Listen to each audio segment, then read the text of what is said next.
Good morning, ladies and gentlemen. It gives me great pleasure to welcome you all on behalf of Dialoog NJI at this symposium, the third in our 23 years existence. We are mainly known for our yearly dialogue conferences in the Netherlands, in Japan, and most recently in Indonesia last May.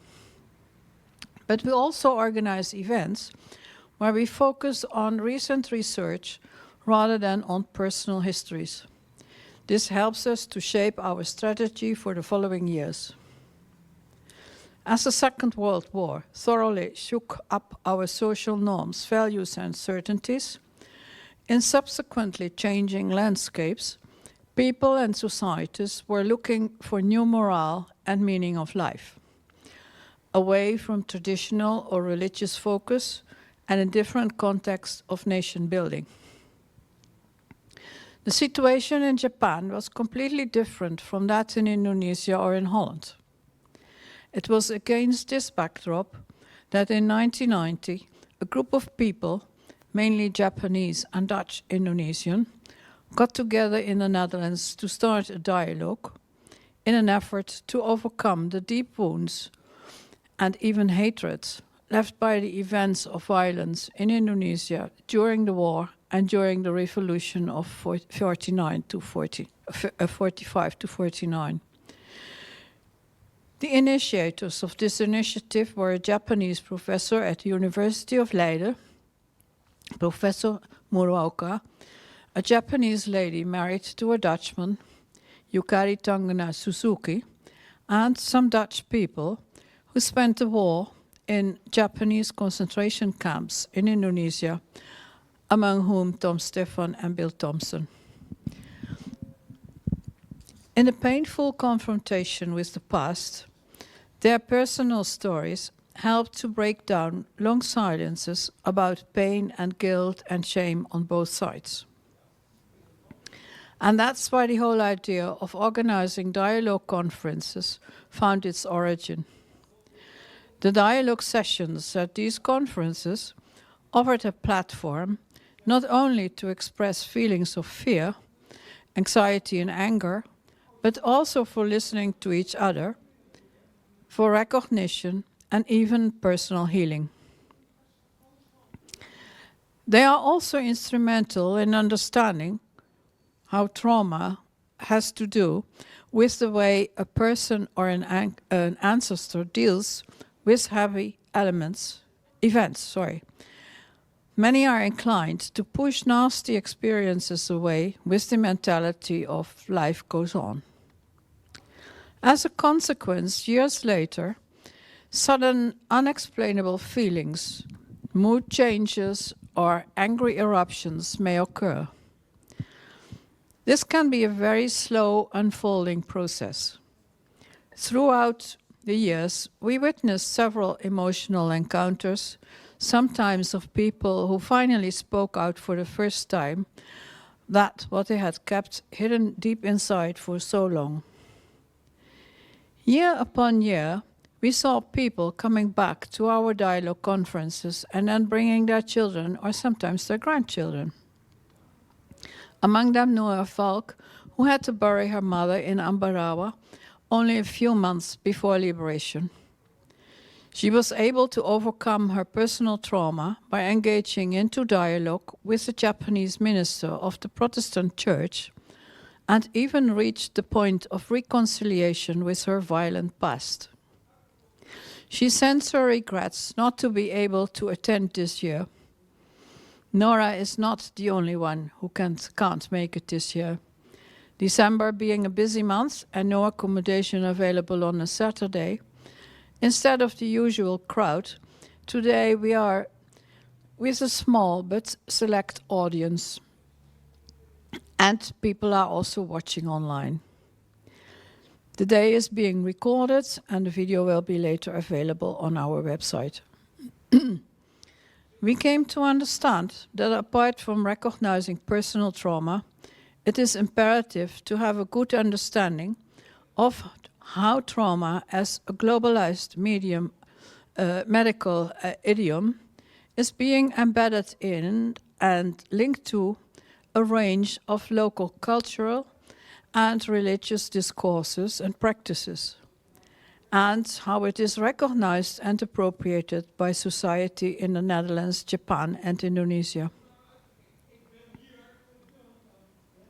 In this respect, we are very happy that we have a speaker from Japan who will elaborate on trauma in the Japanese military and the consequences of the trauma of soldiers who returned after the war to their children and grandchildren.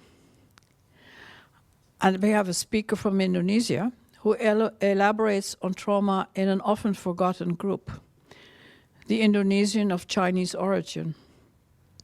And we are also very happy that Terry Smythe will share his publication on intergenerational trauma experienced by the offspring of British soldiers captured in work camps in Japan, among whom his father.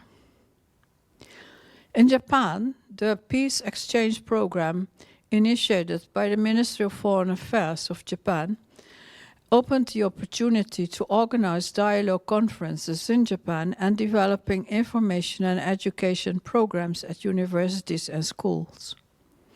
May I express our sincere gratitude to Yukari Tangana and André Schram for their continuing great efforts in this respect.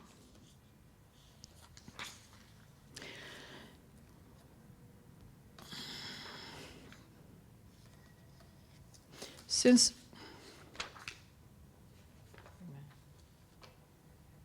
kan je het laatste nog met elkaar doen? Want ik merk dat ik toch... ja, oké. Also in the Netherlands, a program of guest lectures for schools took shape. Interestingly, in his guest lectures, André Schram is using the same materials as in Japan. In Indonesia last May, we have been able to take the first steps towards a dialogue in a two-days conference that we organized in cooperation with the History Department of University Airlangga in Surabaya. And this enabled us to put forgotten groups in Indonesia that suffered from World War II and the violence of the revolution on the way to independence on the map.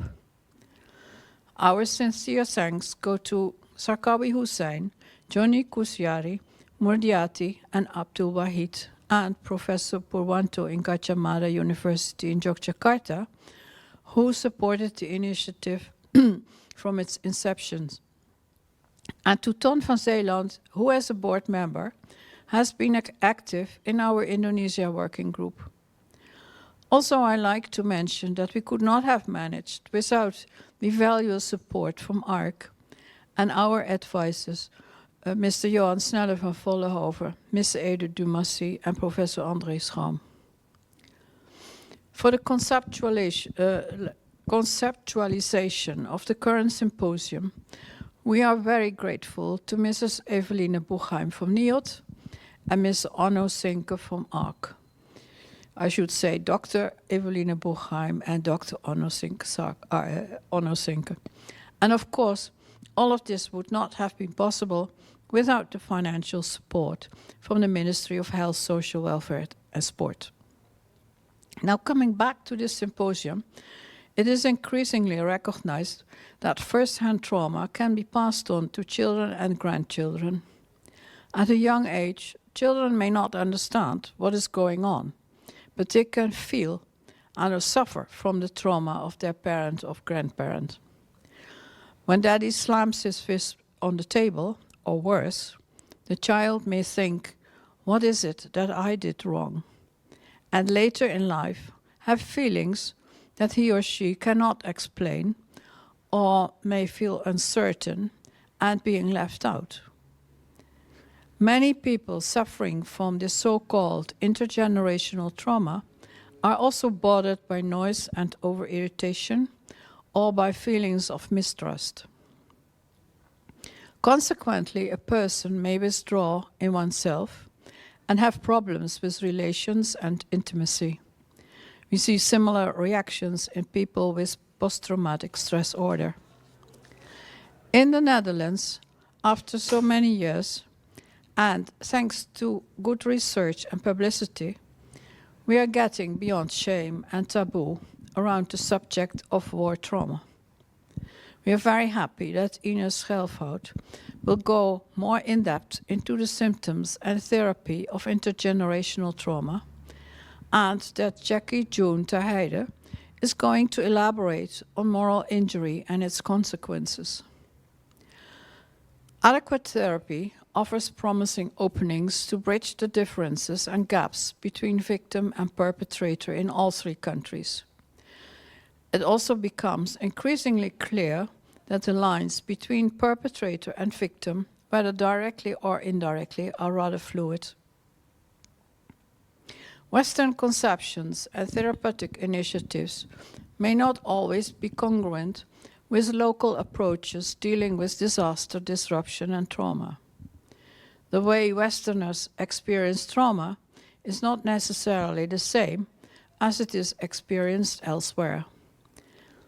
Interpretations of trauma and its effects on individual well-being vary across cultures as well.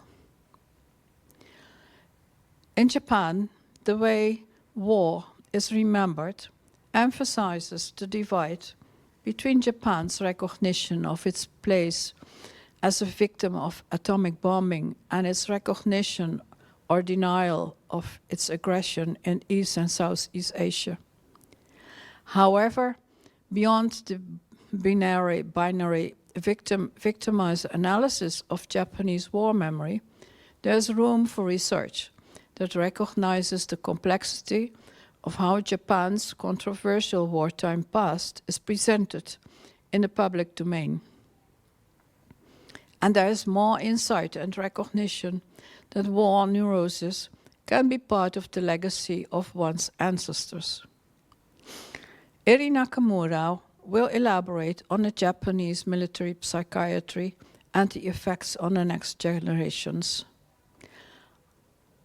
I'm looking forward to our discussions in the afternoon program about what we have learned from the morning sessions and the inputs that we may yield for our strategies for the years to come. Thank you very much.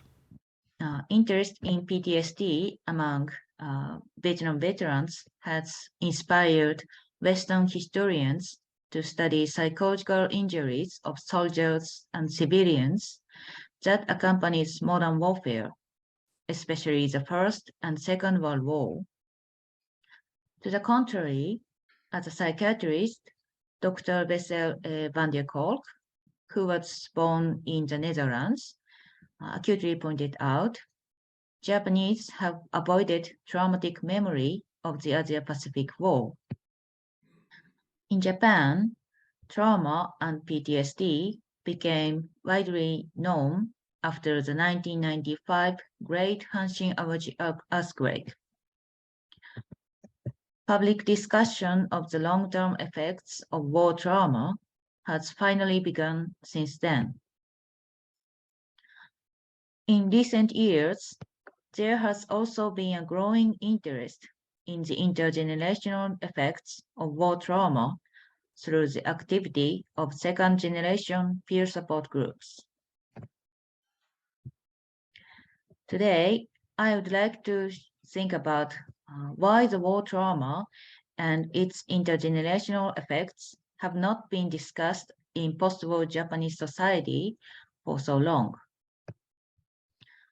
It is noteworthy that a feature that ran throughout the war and the 50 years after the war was the repression or denial of trauma in the public sphere, and a strong sense of shame and silence of those who had been traumatized by the war and their family.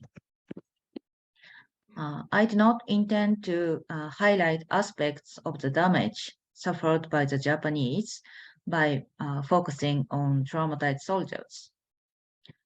It is an indisputable fact that the Japanese people, including them, as well as Japanese policymakers, were the perpetrators of the war. The reason why I focus on the trauma of the Japanese soldiers and how Japanese society treated them is it helps us understand the cycle of violence that characterized the Japanese military and to prevent future violence. Japanese soldiers were disciplined strictly, sometimes with violence and bullying in their barracks. In the process of being accustomed to the culture of the emperor's army, they suppressed their pain and emotions and became insensitive to the other's pain. Then they turned their anger toward their juniors, to those they had invaded, and toward their families after the war. First of all, I will take a glance at the situation of soldiers with mental illness during the war. After the war with China broke out in 1937, while the Imperial Japanese Army set up medical care for soldiers with mental illness, it concealed their existence. That was because the military leadership regarded soldiers with mental illness as dishonorable. For example, this article in Japanese newspaper, Yomiuri Shimbun, said that there was no shell shock in the emperor's army, quoting the word of psychiatrist Torao Hayao, who worked for the military hospital for mental illnesses. Japanese army called itself Emperor's Army and propagated it was superior to any other foreign armies. In addition, military psychiatrists explained war neurosis was caused by patients' predisposition and desire for pension or exemption from service, rather than the death-defying environment. As a result of public stigma, soldier patients with mental illness and their family had a very strong sense of shame and often internalized self-stigma. For example, when I read the letters that the families wrote to the medical officers at the military hospital, I found that most of them wrote the same words of apology for not being able to serve their country and for being a burden on the country. I also read medical records in which so many patients with mental illness were recorded as saying they were traitors. I think that this high internalized pressure that Japanese soldiers die for their country intensified soldiers' guilt about surviving. The situation for veterans with mental disorders became harsher after Japan's defeat in 1945. First, medical care for mentally disabled veterans at national expense terminated with few exceptions. Second, the pension systems had been suspended except for those veterans who were seriously disabled as a result of the Allied forces' policy of demilitarization. Third, ex-medical officers did not pay attention to long-term psychological effect of the war. There have been few post-war surveys of veterans who suffered mental disorders as a result of the war. The only exception is a follow-up study of the former patients diagnosed with war neurosis, conducted by psychiatrist Katsumi Meguro in the 1960s. The study showed that even 20 years after the war, about 43% of all the patients had some problems adjusting to society. In his interview in 2013, Dr. Meguro said he was told by the former director of Konodai Military Hospital, which was a military hospital specializing in mental illness, that he should not talk about his research for 50 years because it would cause various problems. As we have seen, the existence of soldiers with mental illness was denied by the state during the war. There was little medical research or care for the long-term effects of war trauma, and only a small fraction of the psychological damage was grasped in statistical data. However, lack of public narratives about trauma does not mean that psychological trauma does not exist. After I published my book in Japan, some people told me that their fathers had changed from what they were before they went to the war. Most of them did not receive medical care, but they had various mental health and family relationship problems. There have been remarkable changes in recent years. First, some famous Japanese novelists have started to write about their fathers' wartime experiences. In Ikumina, which was published in 2015, Yo Henmi wrote about his father, who was sent to China as an officer. When he came home, his father looked completely different, and he thought his father looked as if he had been a ghost. He never talked about the war as other veterans. Haruki Murakami also wrote about his father in his essay, which was first published in 2019. When Murakami was a child, his father confessed having killed the Chinese prisoners of war. He wrote that his relationship with his father had been strained until his death. Murakami is very popular in China too, so his essay seems to be shocking to Chinese leaders. Another remarkable change is foundation of peer support group for children of veterans with PTSD in 2018.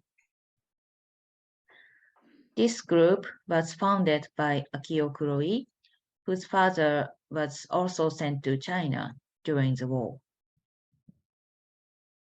Mr. Kuroi's activities have been covered by many media outlets, and interest in the psychological trauma of war on soldiers and its impact on their families are growing rapidly.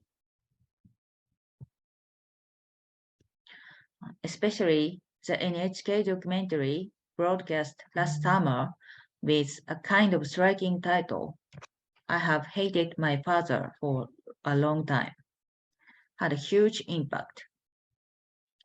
In this documentary, Mr. Kuroi says he never had any respect for his father and thought he would never become a man like his father.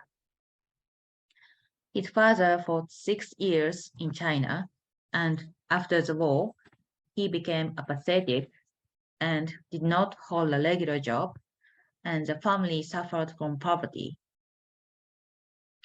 He was just there from morning till night, not saying a single word. He had a sad, dark face. 7 years ago, there was a huge turning point. In the video of a talk by Allen Nelson, a US veteran of the Vietnam War, he said that the fear of the battlefield suddenly came back to him and that he had not built a relationship with his family because of his repeated problematic behaviors. Mr. Kuroi says Nelson's image overlapped with his father's. After watching this documentary, children of veterans who could not form an attachment relationship with their fathers and could not respect their fathers gradually began to tell their own stories publicly. Their fathers had various problems such as absenteeism, domestic violence, alcohol and drug addiction, and so on. This summer, the peer support group for children of veterans with PTSD held its first public testimony meeting in Tokyo, bringing together 200 citizens, researchers, and members of the press. I also made comments at the meeting. At the meeting, Tomoko Yoshizawa and Mitsuo Morikura talked about their fathers.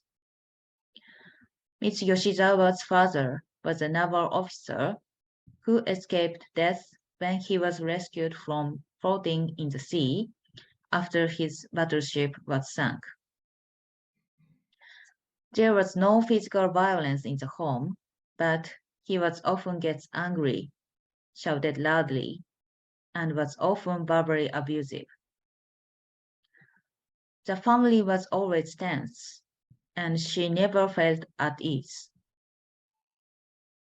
Mr. Morikura's father fought in the Pacific Theater as an aircraft mechanic.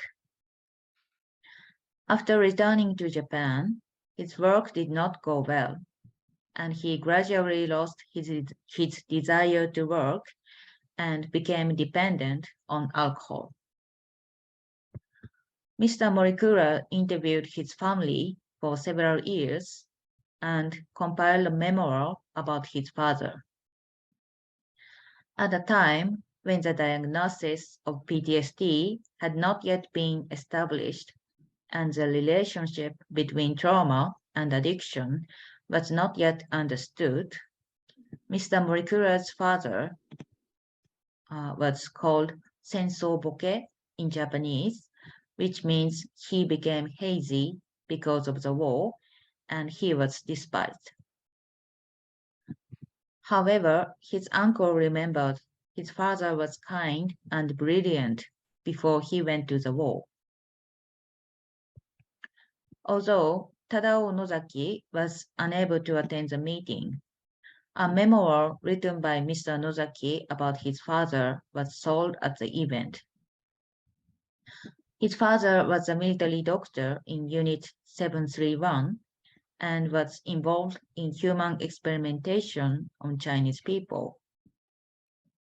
After the war, he continued to work as a doctor, but gradually became a severe alcoholic and drug addict and eventually committed suicide. Mr. Nozaki had always felt ashamed of his father and had never spoken about him to anyone. But after meeting Mr. Kuroi, the founder of the peer support group, he decided to tell his story. The stories reveal the long-term effects of the psychological wounds and conflict of war, which have rarely told publicly in Japan. As a historian Robert Dale puts it, most of veterans kept silence because of the lack of an acceptable public discourse to frame their trauma.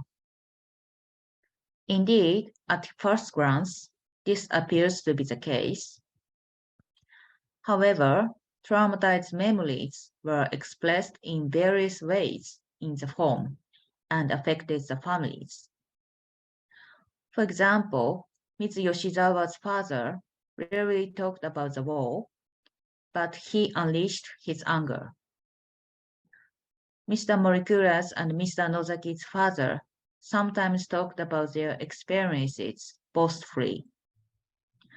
Listeners were carefully chosen, and the stories were told unilaterally to their wives, children, and others who were not supposed to contradict them. In addition, Mitsuo Yoshizawa's mother who had been verbally abused by her husband, tried to relieve her anger by speaking one-sidedly to Ms. Yoshizawa about her complaints. It is also noteworthy that war stories were often accompanied by alcohol. Alcohol was used as a kind of self-medication in a time when public health care was lacking. The case of Mr. Morikura and Mr. Nozaki's father is one that cannot be captured by the PTSD theory alone, whose core is fear.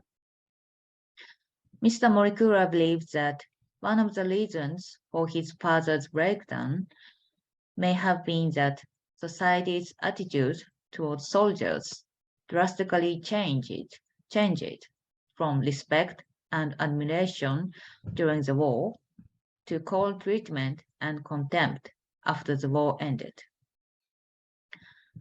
Mr. Nozaki's father committed the crime of human experimentation, but he was never properly punished. Nevertheless, he gradually became unable to talk about it publicly, and he also faced intense ethical conflicts with his son. One of the characteristics of the Japanese soldiers is that they fought the war without a just cause. While they started the war with the cause of liberating the people of the Asia-Pacific region, they behaved brutally and inhumanely towards them. After the war, some veterans thought they could no longer justify the war, and as they regained the human emotions they had repressed when they were soldiers, they suffered from the inhuman acts they had once committed. Rather than being traumatic experiences of fear, their experiences are better viewed as conflicts between different ethical systems, between militarism and post-war pacifist and democratic society, between being a soldier and being a citizen. As we have seen, Japanese society during and after the war was not a psychologically safe space for soldiers and veterans to talk about their own trauma. I also focused on long-term effect of war on soldiers and their family. Families of veterans have seen firsthand how war has changed individuals. They hold key clues to the long-term effects of war trauma that have been largely unexplored. On the other hand, veterans' children have suffered from violence and tension at home. In many cases, the problems of veterans, such as alcoholic addiction and domestic violence, are considered embarrassing family secrets, and silence has served as a protective mechanism against shame in post-war family. As a result, it has prevented Japanese people from understanding what soldiers actually did during the war and the impact it had on their families. Japanese society and those invaded by Japan. In recent years, several children of veterans have begun to tell their stories of shameful secrets in their family, including their father's perpetration.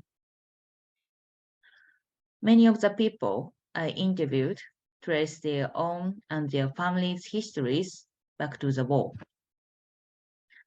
I think this is opening up the war trauma, which had long been confined to the private sphere, into the public sphere. Thank you for listening.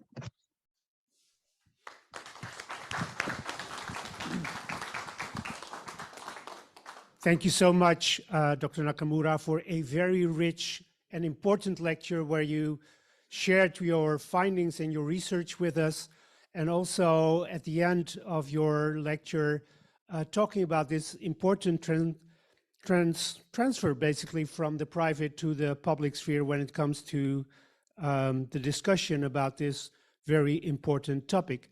Now I can imagine there are questions both online, and please, if you have them, put them into the chat. But I'm also looking at the room. Are there questions, perhaps comments, things you find in common with what Dr. Nakamura just shared with us? And please then raise your hand and identify yourself so Dr. Nakamura can also know who this question is coming from. And one of our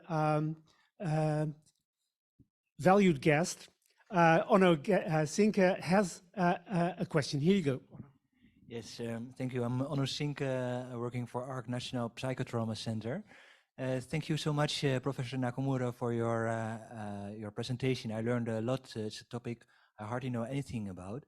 I was wondering, you mentioned that lately there has been more of an opening in Japanese society to talk about what happened during the war and the effects on the family members, the children. There are more and more publications, documentaries, peer support groups.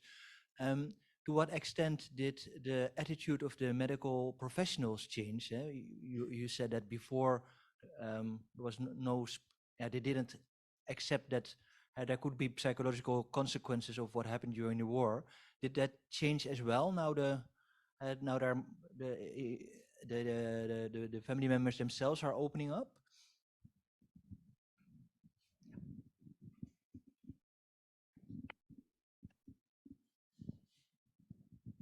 Are you asking the medical profession's attitudes have changed or not? Right? Yes, that's the question. Okay, thank you. I think during the war, as I told in my presentation, the psychiatrists didn't know about the long-term effects of the war, so they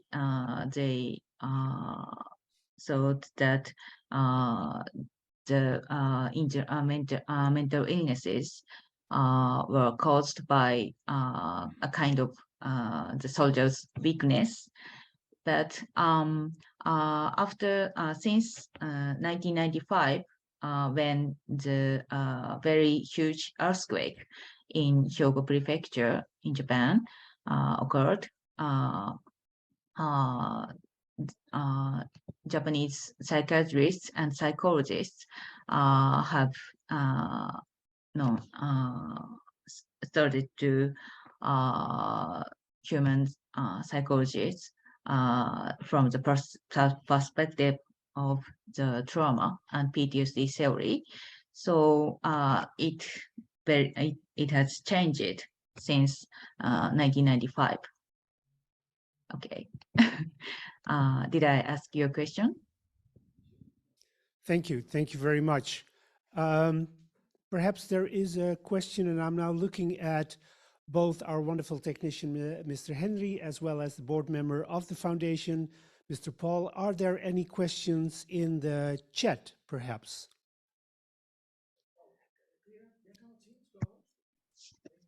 Whether there are questions. If not, Dr. Nakamura, I would like to ask you, you talked about the importance of safe spaces. So could you perhaps elaborate on the importance of safety when people talk about these extremely sensitive topics? I think there are several kinds of safe space. First,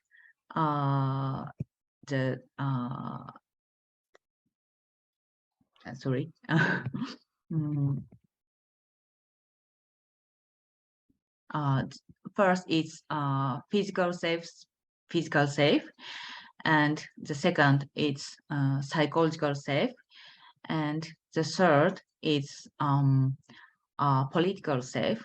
So I think the soldiers with mental illnesses during the war was not safe at any level of the safety. So I think the most of the soldiers who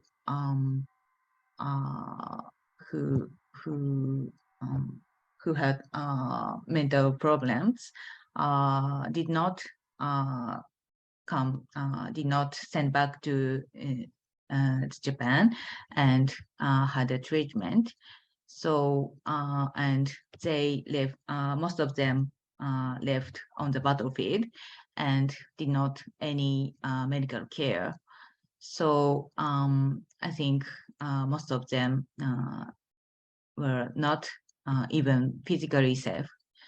And as I told in my presentation, they were not safe at psychological and political level.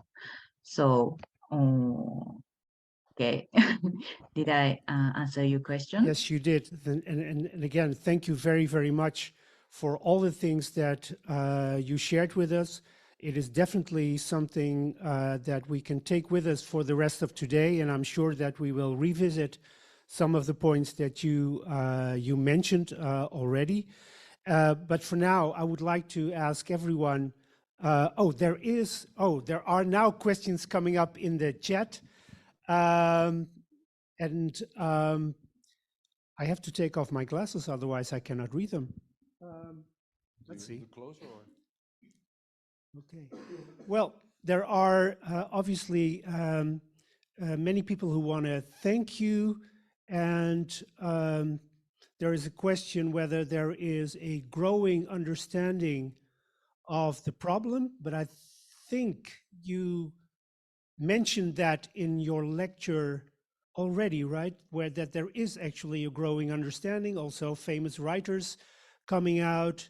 And the second, it's not a question, but it's a compliment. And she was, Mrs. Gladys Paulus was very struck by the similarities of your story with many of the stories she encountered or they encountered, and definitely this is something that we will be talking during the course of today. So for now, Dr. Nakamura, I want to thank you very much, and perhaps we can give Dr. Nakamura an additional round of applause. Thank you very much for joining us from Japan. Thank you very much. Thank you so much. And now, our second speaker will also be joining us online. Mr. Avando Lee took his bachelor and his master's degree in history from Leiden University, is associated with Gadjah Mada University in Yogyakarta, and at the moment also a PhD candidate of the University of Melbourne in Australia. And he has been working on especially the experiences of intergenerational dealings with a very violent past from the perspective of Indonesian people of Chinese descent. And he has been doing so working with the famous Indonesian artist F.X. Harsono. And Ravando, who I had the pleasure meeting in 2016 in Yogyakarta, will be sharing his presentation. And please do also share the sound if you have any pictures and sounds in your presentation. But for now, Ravando, the floor is yours.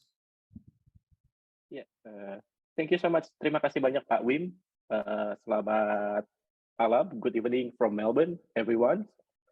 So first of all, I would like to thank the organizers of this meeting for inviting me to join this wonderful symposium. Let me also thank all the participants for joining us here today. So my name is Rafando, and I'm a PhD candidate in history at the University of Melbourne.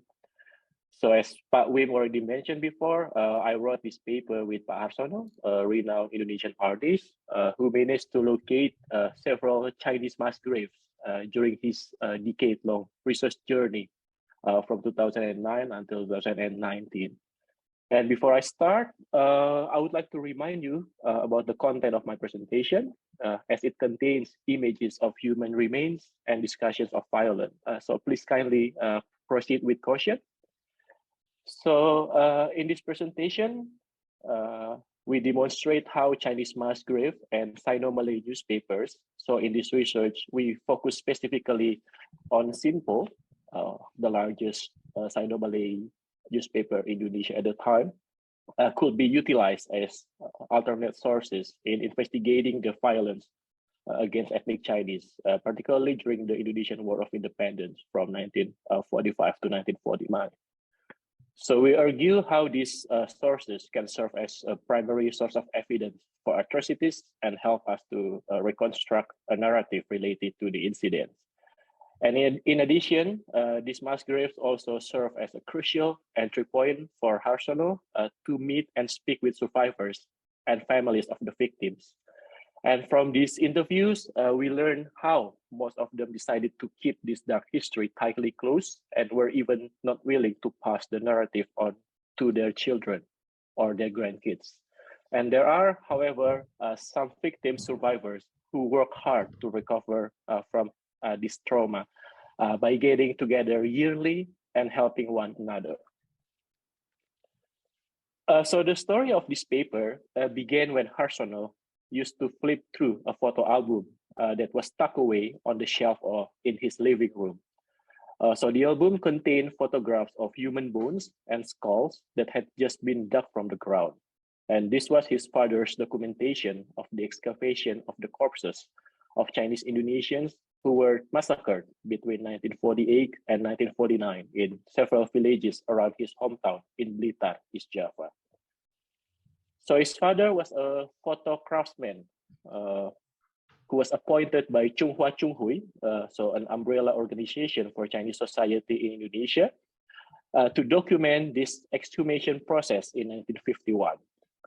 So the shots of almost 200 victims show skulls and bones, which were later given proper burials. And a few decades later, during his decade-long research journey from 2009 to 2019, Harsono made pilgrimage at least to 10 mass graves in East and Central Java.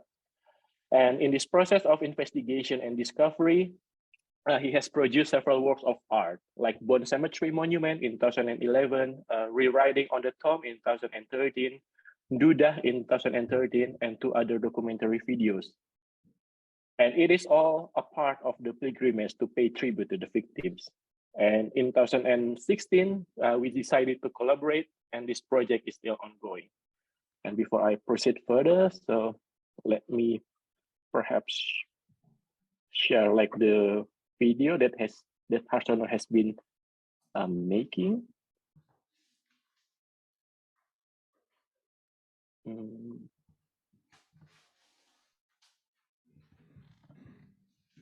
So can you all see the videos? So let me play the video. So this one doesn't have like any sound, so only like maybe 20 seconds. So this is what Harsono has been doing for the past 10 years.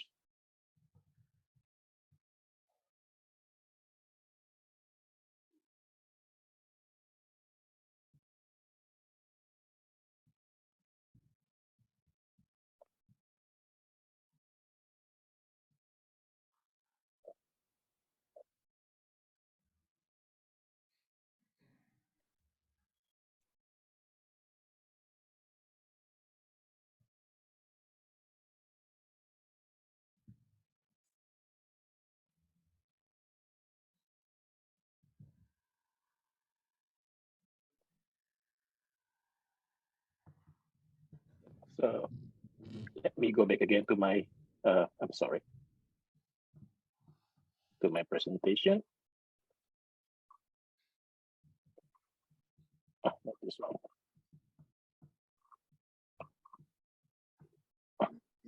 Yeah, so oh,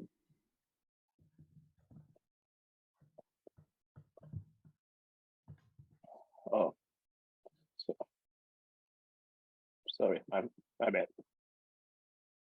Yeah, so unfortunately, not much information and can be obtained from the epitaphs on the mass graves. So typically, the only basic information provided were the names of the victims, the date of the reburial, and a few short poems. And even so, with these scant resources, it still serves as an important entry point to investigate the atrocities committed against ethnic Chinese during this period. So we discovered abundant information related to the Chinese massacres or reburial procession, mostly from Chinese Indonesian newspapers like Sinpo. And as the largest and most prominent Chinese newspaper at the time, Sinpo's reportage provides a critical counter perspective on how the war was portrayed in the Dutch and Republican press. And together with other Sino-Malay media such as Kengpo, Sin Min, and Min Pao, Sinpo played a very crucial role in voicing Chinese suffering, which was often silenced, especially by the Republican newspapers. And these papers play a vital role in articulating the systematic murders, plundering, and torturing of ethnic Chinese, particularly during and after the two major Dutch offensive in July 1947 and December 1948. And Sinpo, for instance, often reveal how the majority of large-scale violence in Java and Sumatra involve pro-Indonesian authorities, mainly the Pemuda and paramilitary organizations, such as Laskar Rakyat and Hizbullah. And the Chinese minority, according to Sinpo, was largely left to its own devices during this period, with very little international pressure on the government to stop extortion and murder. And it should also be noted that during this revolutionary period, the old order collapsed in several Indonesian regions, and this led to a volatile situation, including violence against a range of groups in the colony. So between December 1945 and April 1946, local mobs ousted and massacred the traditional princelings and aristocrats of North Sumatra and Aceh. And in other regions, Eurasians, Manadonese, and Ambonese, thought to be sympathetic to Dutch return, were targeted in vicious attacks by pro-Republican forces. And during the first months of the revolutions, many Chinese had no choice but to seek protection from the Allied government. And many Chinese perhaps anticipated the Allied forces would re-establish control immediately, just like the Japanese army had done at the beginning of its occupation in March 1942. And many of them pragmatically also fled to Allied occupied territories, abandoning their homes and business on the outskirts of town and cities. And the decision, however, further aggravated ethnic tensions. And the local Pemuda considered this decision as treason and began launching massive attacks on ethnic Chinese. As Mary Somers Headhouse describes the situation in many cities in Java and Sumatra as being a society without a state, where Pemuda groups, together with paramilitary commanders from the Japanese period or criminal gangsters, might assault almost anyone accused of being pro-Dutch or enemy spies. And in this context, violence against the ethnic Chinese was rife, and these attacks intensified also around the two so-called police actions of the Dutch. And it can be argued that the violence against ethnic Chinese during this period was the climax of Chinese problems that have been deeply rooted since Dutch colonialism, which turned worse during the Japanese occupation. And Sinpo posited how the labeling and construction of ethnic Chinese as aliens or outsiders in whatever shape they took indirectly overt legitimacy for persecuting them.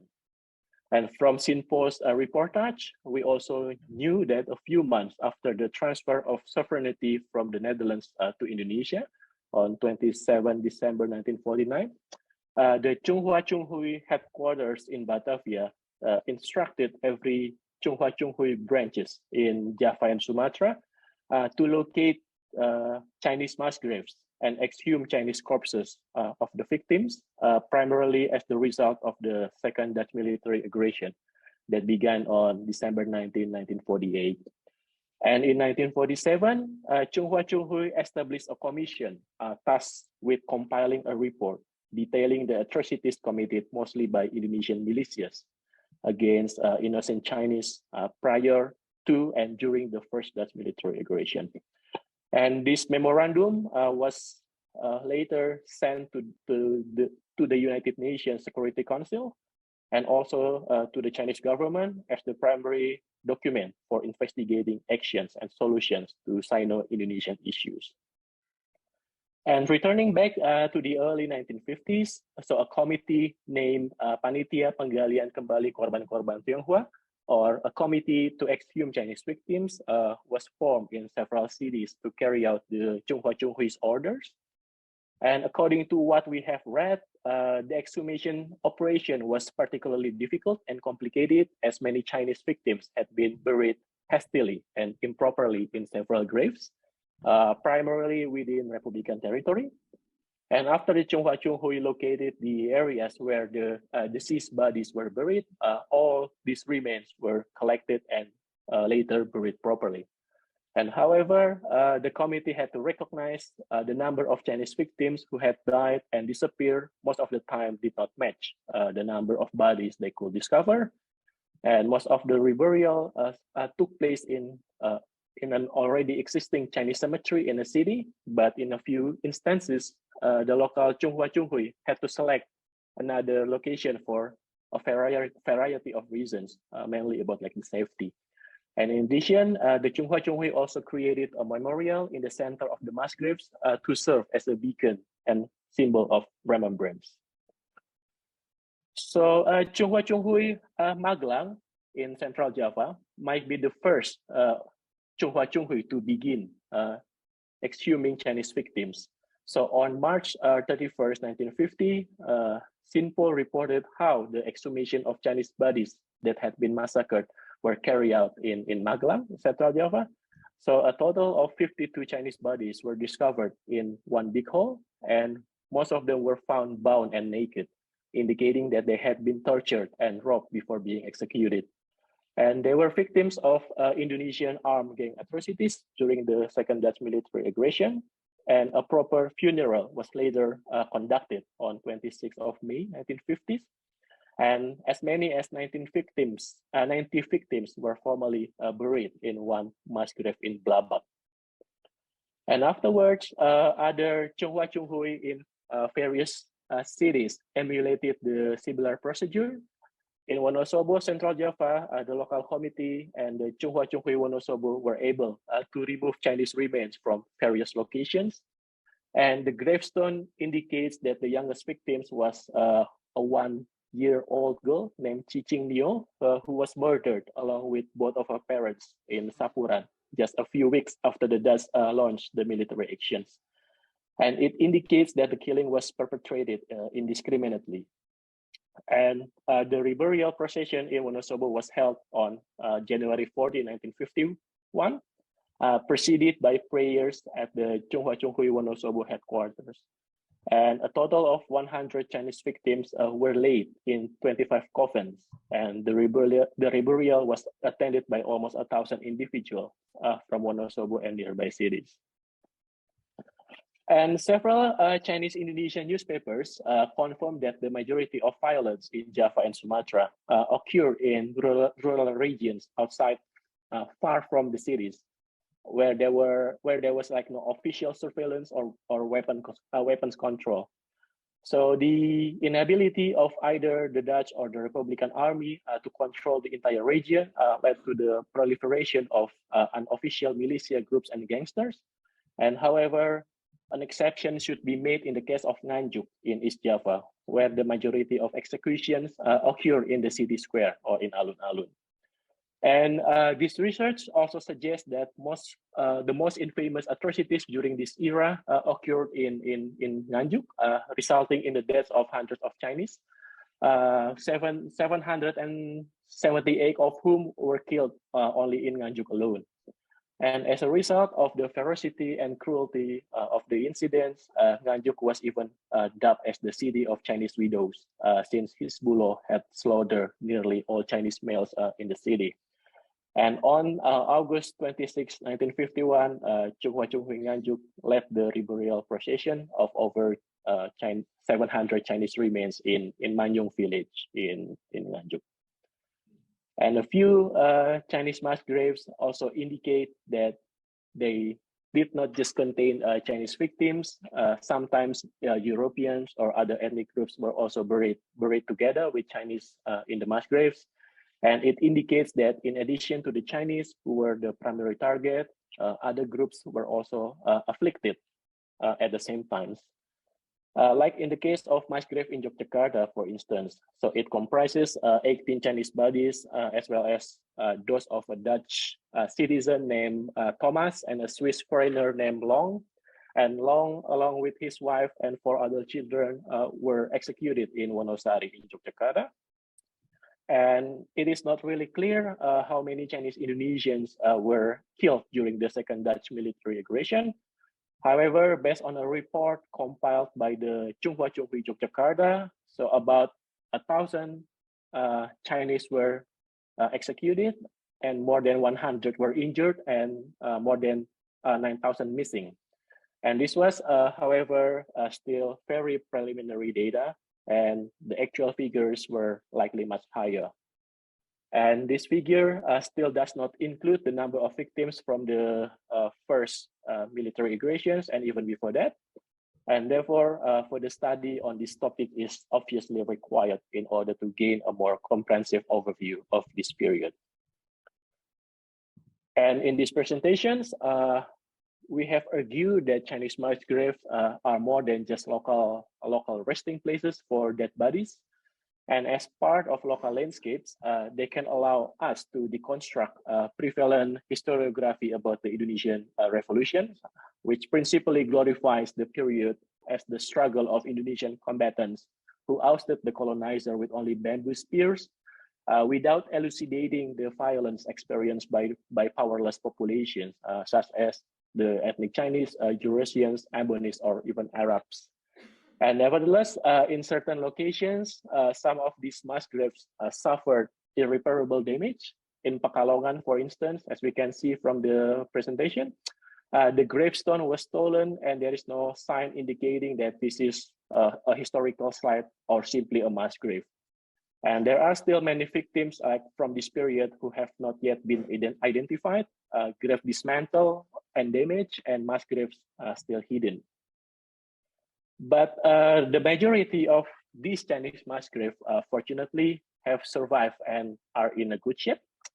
The victims' relatives are also working really hard to preserve the memory of the tragedy in the hope that similar atrocities will not occur again in the future. And some of them commemorate the event every year, especially on the 5th of April, in a commemoration called Chengbeng. In Wonosobo, for instance, the family of the victims gather almost every year at the mass grave, not only to clean the mass grave, but also to console one another from the protracted trauma they had gone through. And it should also be mentioned that this is probably the only platform for families of the victims where they can express their feelings regarding the violence that has affected them and their families in the past. And a very strong impression that comes from this research is actually the insecurity among the ethnic Chinese themselves. The Chinese people still have political and social trauma from the racial riots of the past, and they do not feel safe as minority group. And this insecurity manifests in their efforts to protect themselves from threats of all sorts. And when Harsono finally met with eyewitnesses or survivors, they seldom wanted to discuss their past. They all had similar reasons. They said that it was such a dark history and it was better left untold. And revealing the truth feels like reopening old wounds. And in fact, they did not even want their own children to know. And they were afraid that doing so only would endanger the fate of Chinese Indonesians in the future. And this type of anxiety and shutting self-off attitude is not only expressed with regard to the killings of 1947 to 1949, but also in relation to almost all historical events where the Chinese are victims. But if no one is willing to tell the story, in the end, this oral history could be erased from the nation's collective memory. And this attitude reveals enduring political trauma, especially during the New Order regime. Jun Kim, the gravekeeper in Blitar, who is featured in Harsono's documentary, Duda, explained how during the Suharto era, only a few people made pilgrimages to the mass grave. So maybe I'll play the video very quick.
So I'll play like another one.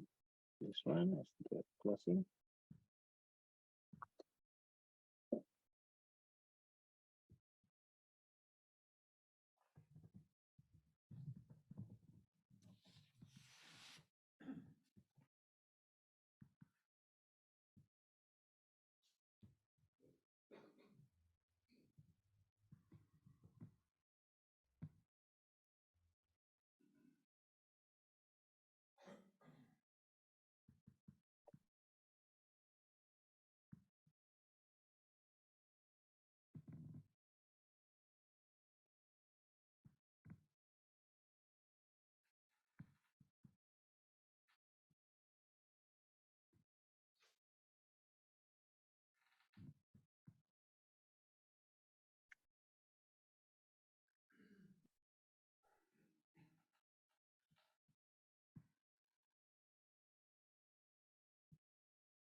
So the video is available on YouTube. So you can just go to FX Harsono's channel and then you can watch like the complete video there. So let me end the presentation by saying that under the authoritarian rule of President Suharto's new order, so a raft of discriminatory laws ensured that ethnically Chinese Indonesians, who made up about 2% of the country's population, remain second-class citizens. And this exacerbated hatred of the group that stretched back centuries. And this slowly changed after Abdurrahman Wahid, who is known as Gus Dur, became president in 1999. And more people came to pay tribute, and they feel like more secure to come like to the mass graves. And during his presidency, from 1999 to 2001, Gus Dur repealed or revised various laws and restrictions on education and citizenship that discriminated against Chinese Indonesians. Nonetheless, the fear has not completely disappeared, and most of the respondents Harsono spoke to in the course of this research warned that there are no guarantees that Chinese Indonesians will remain safe and that there will be no discrimination in the future. Racist riots, whether on a small or large scale, and other threats from the majority against ethnic Chinese Indonesians still occur time to time. So the riot of May 1998, the conviction of Basuki Cahayapurnama or Ahok, and the persecution of several ethnic Chinese people in several places in Indonesia on the grounds of religious insult have confirmed their concern that the government cannot protect this minority group against the political and social pressures within society. And therefore, to this day, this dark period of Indonesia history has remained largely obscure with no official acknowledgement or efforts to initiate reconciliation. So perhaps that's the end of my presentation. I'm really sorry if I do it like over time. Thank you so much. I give it back to Pak Wim. Thank you. Thank you very much, Ravando. And well, first of all, please convey our respect and thanks to Pa Harsono for his important work.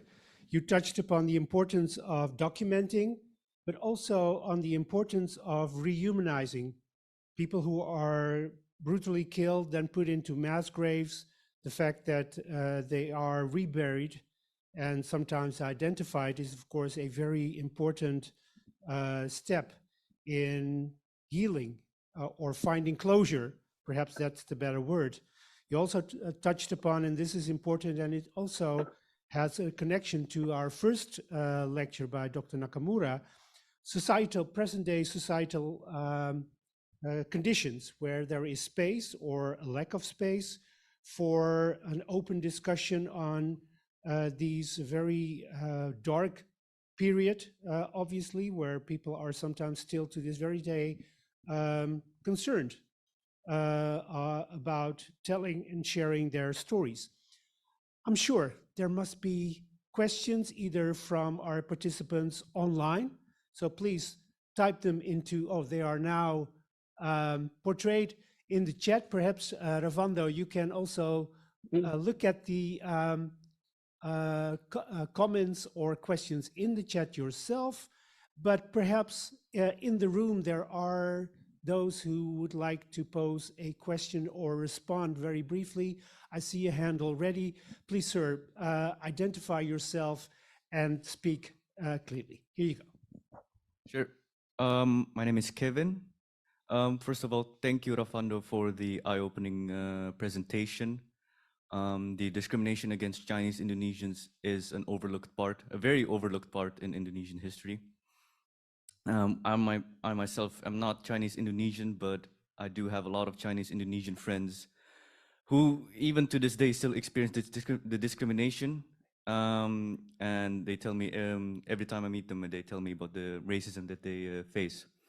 But my question is, and I may have skipped, didn't listen to this part, but have the Indonesian government ever acknowledged the mass killings of the Chinese Indonesians? And what is their, if they do, what is the attitude? Because sometimes they do acknowledge that the mass killings has happened, but they make it like it's a positive thing and not a negative thing. And that's my question. Thank you. Thank you so much, Kevin. So actually, the mass killings that I mentioned in my presentation before, so it's just like several examples of mass killings that occur during the period. But before that, so there were like quite a lot of other like mass killings that occur in another region, like in Tangerang, for instance, in 1946, in Bagan Siapi-Api also in 46, and also Palembang in 1947. At that time, I would say that the Indonesian government, like at the time in the case of the mass killings, Sukarno and Hatta and also Natsir, they come like to the public, they apologize like to the victims, but because it just like keep going, and after that, especially after the Dutch military aggressions, like the first and the second, it's very difficult to find like any recognition like from the Indonesian government. Even the pro-Republican newspapers and also the Dutch newspaper and also the Sino-Malay newspapers, they always have like different version of like the mass killings, which is like very, very, very complicated. But at the time, of course, they were like in the middle of the war. Like in the case of Tangerang, the pro-Republican newspapers, they accused the Chinese victims of collaborating with the Dutch, so that's why they were like massacred, something like that, which is like very complicated. But thank God, at the time, Sinpo was rebirthed after forcefully like shut down during the Japanese occupation, and these Chinese newspapers, they can give like quite a lot of other point of view about like the what the massacres. And from the publications, from several articles that I read in these Chinese Indonesian newspapers, it's obvious that the Indonesian government acknowledge about like what happened to the Chinese Indonesians at that time. But afterwards, after the time like passed by, and if you look at the history books, maybe like nowadays, it will be very difficult to find like this kind of story in our history books. It's just like completely gone. We've never learned about like these dark histories in our schools, which is like very very shame actually. So that's why what Pak Harsono did, I think it's very very important, and it just like reveals like another fact about like what happened during this period, and I find this is very important. So hopefully it answered your questions. Thank you, Ravando, for pointing this out and again underscoring the importance of Harsono's work. Is there perhaps another question in the room? And if not, I see additional comments. Perhaps Ravando, you would like to respond to what has been said in the chat. Thank you so much for the question, Suwanta Fris. Initially, when I found out about like what happened in Tangerang in 1946, I was also very shocked because I grew up in Tangerang and I've never heard about like the massacre of ethnic Chinese in the area. And it turns out at that time in 1946, so the discussion about it like was quite big in many medias. But after the transfer of sovereignty, maybe, I don't know, some sort of like reconciliation already happened, but I personally never see any news about it. But I personally, who did research about this period, I find it very very frustrating and also very very shocked to hear about like the mass killings that occurred along this period from 45 to 49. And I would say that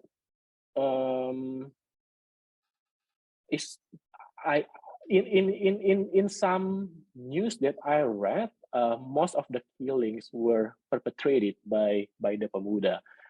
In East Java, mostly is by the Hizbullah or the Sabilillah, and in Tangerang it was perpetrated by Laskar Rakyat. So all of them were the paramilitary or the Indonesian militias at the times who were very difficult to be controlled by the proper Indonesian army at the time. So, however, in several articles that we also read from Sinpo, it's also very complicated because most of the killings occur like in the outskirts of the regions, like for example like in Tangerang, and Sinpo also accused the Dutch of doing nothing, so they will just leave like the Chinese to be like to be killed or to be tortured first, and after that, after the killings already happened, and then the Dutch will come to save them. So they will be portrayed as heroes, something like that. It comes like quite frequently in the articles that I read in Sanomali newspapers at the time. But I would say that most of the killings were perpetrated by the Indonesian militias who possess arms that they purchased probably from the black market, from black markets, or maybe they got it like from the former Japanese soldiers who already surrendered at the time. So hopefully it also answers the question. Thank you very much, Ravando, and I want to really thank you for joining us all the way from Melbourne. It's already in the evening, I guess. So I would say enjoy your Friday evening, and we all wish you the best of luck with your research, ongoing research. And again, thank you very much for joining us online. Thank you, Ravando.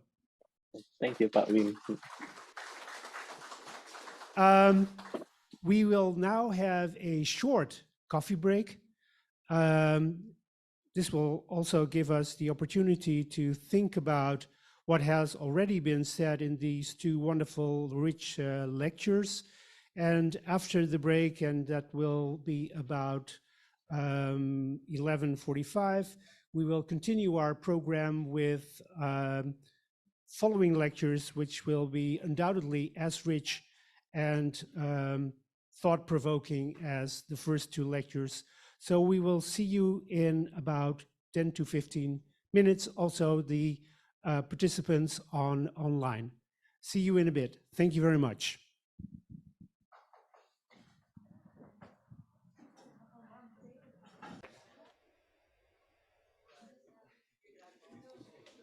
After a well-deserved coffee break, we are resuming with our program, and our next speaker will be actually with us in the room after two online lectures. Mrs. Ines Schelfhout is a clinical psychologist associated with ARC, and she will probably tell you what ARC actually does. And she's a clinical psychologist who took her master's degree from Leiden University. And Mrs. Schelfhout will be talking about the intergenerational transmission of trauma. And again, I have to apologize for having to read from a text while having my glasses on. But without further ado. Thank you.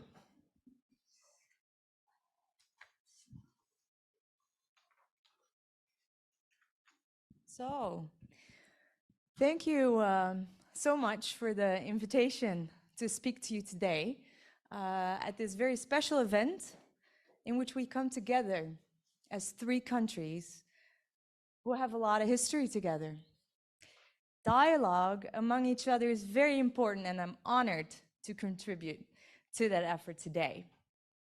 To listen to each other's stories and to find meaning in similar experiences and learn from each other's differences. So thank you very much.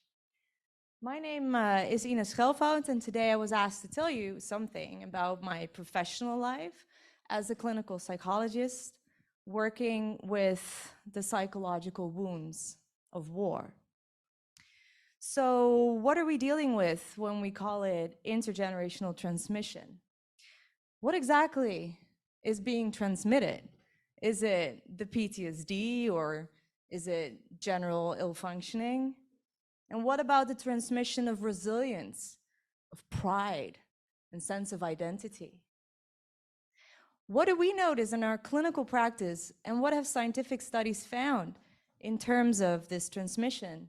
Maybe on an individual level, a familial level, a societal level, and hey, maybe even a global level. And what can we learn for the future? Those are questions I would like to address in my talk today. Let me see if this... Oh, eentje terug.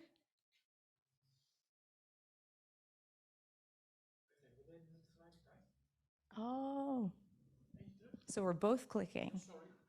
That's a problem.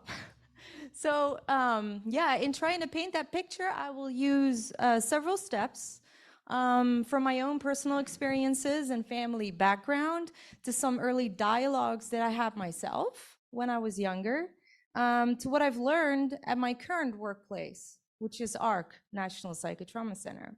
I will then move on to some clinical knowledge about intergenerational transmission of war and what can be done in terms of treatment and healing.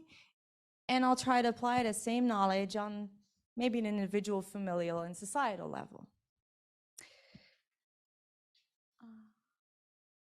Yeah. So,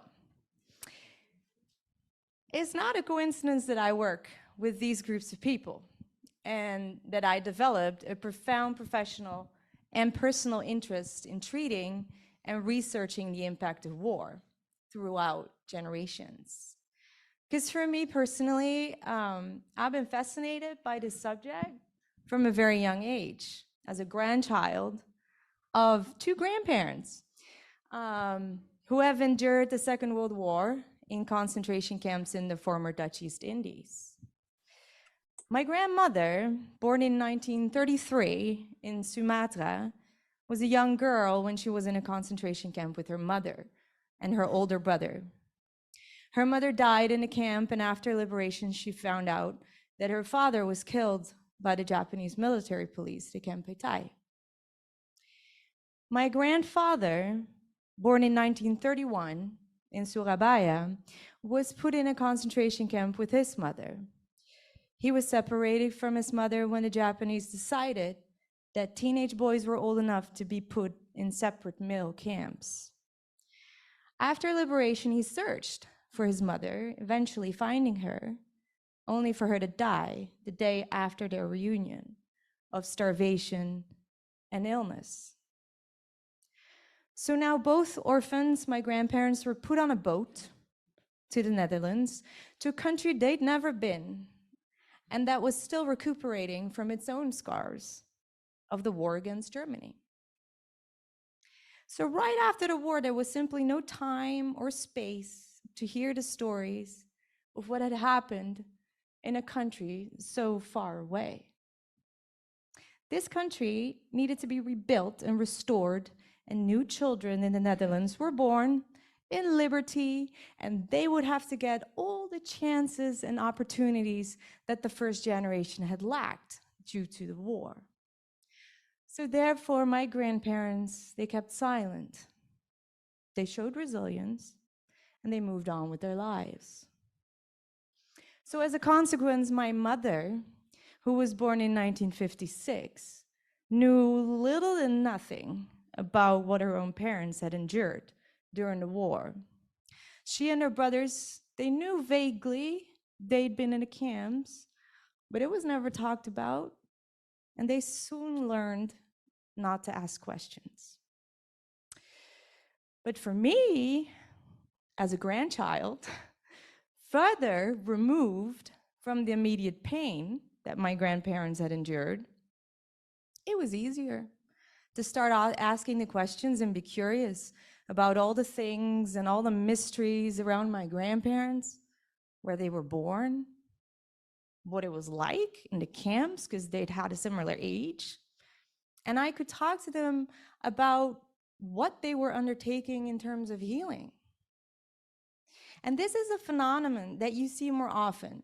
It might be universal, that in terms of intergenerational transmission, it sort of skips a generation in terms of the possibility of having that dialogue within a family.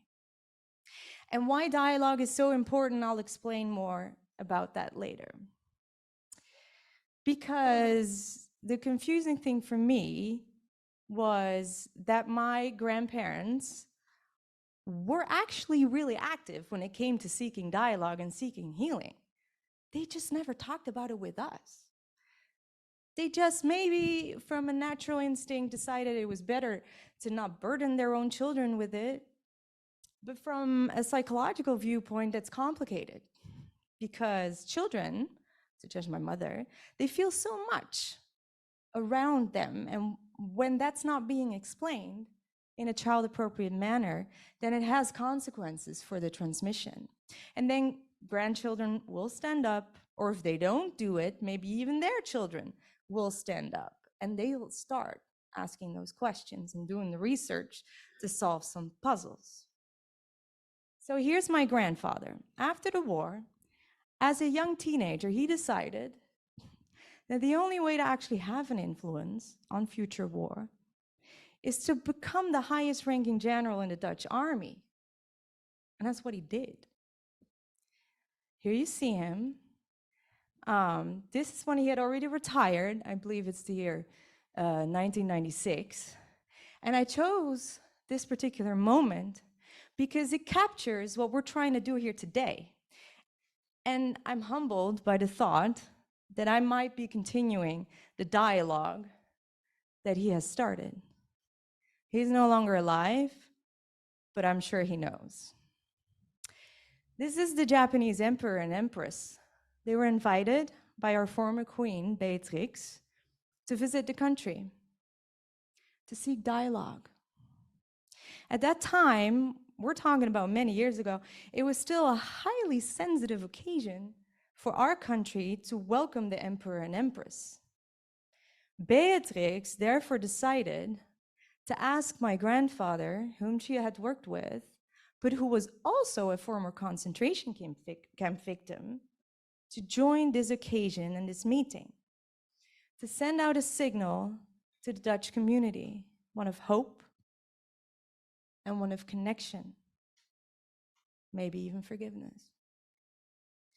Towards the end of that trip, the emperor and empress had asked to privately meet with my grandparents, so my grandmother included, to listen to their stories, to their experiences as children during the war. And to me, as their oldest granddaughter, that occasion just had a profound effect on me. It was behind closed door where the magic conversations were happening. And meanwhile, we still didn't really know a whole lot. So I continued asking my questions, and that ultimately led me going on a peace exchange program myself to Japan. I couldn't find my photo album, so this is all I got. Terribly sorry. But as a 17-year-old, it's the year 2001, I was invited by the Japanese government, and I went with a group of 20 teenagers, all third generation, to visit Japan, to get to know the country for what it is today or back then, but also to seek dialogue with children and adults in Japan about our shared history. And it's an initiative of the Japanese government that I'm still very grateful for. Because it's during these talks that I had, including the talks that I had when I returned home, that I figured how tough this conspiracy of silence really is, not only in our country, but also in Japan. How big the need was to start talking about it, and how little we knew.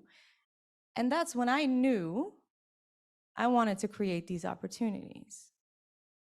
And those experiences have led me to choose my career path, to study psychology and anthropology, cultures in conflict, to eventually becoming a psychotherapist, treating intergenerational war trauma. So this is ARC, Centrum 45, which is a Dutch national psychotrauma center that specializes in complex psychotrauma complaints. It was initially founded in 1973 to treat those who had suffered from psychological complaints from the Second World War, which is remarkably late when you think about it. Why did it have to take decades after the war, to the end of the war, for the psychological field to realize that there was specific psychological help needed? Meanwhile, it has developed itself over the decades to a rather big institute that now researches and treats victims of war, persecution, and violence, as well as complex occupational trauma, such as veterans and police, ambulance, firefighters. So, what have I discovered during my years as a professional, especially when it comes to the intergenerational impact? Drum roll.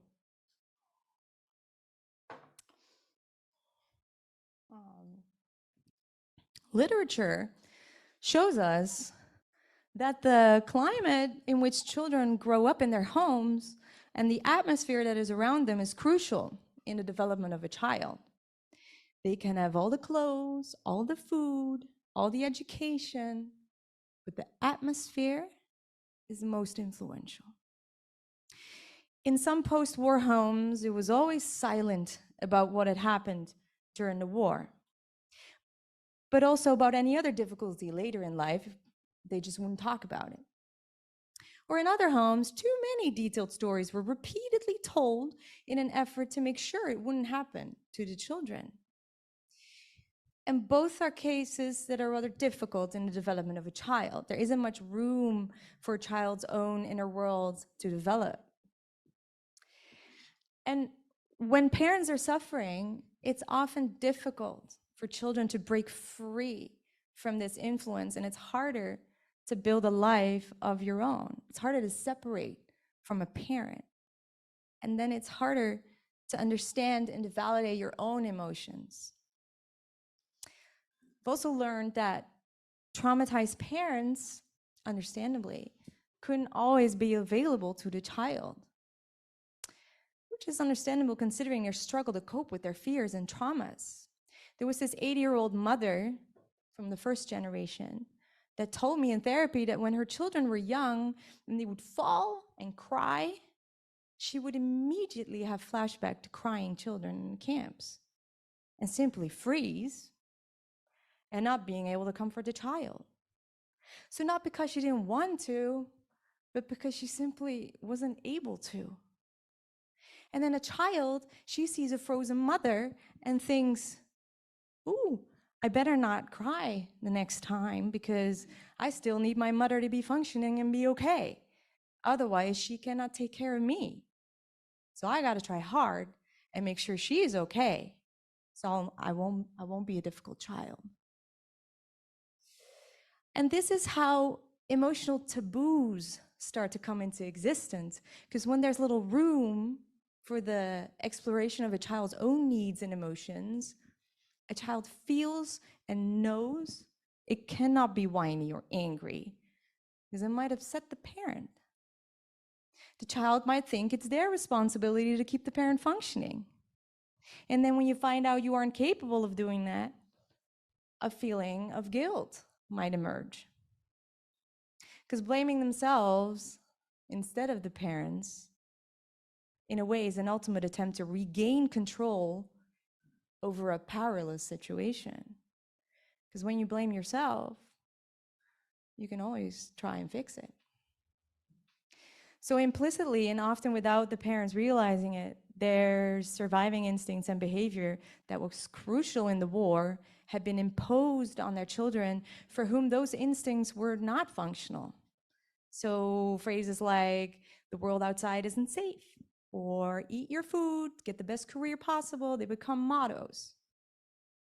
Children could start to identify themselves with the suffering of their parents and grandparents, or maybe completely turn away from everything related to it.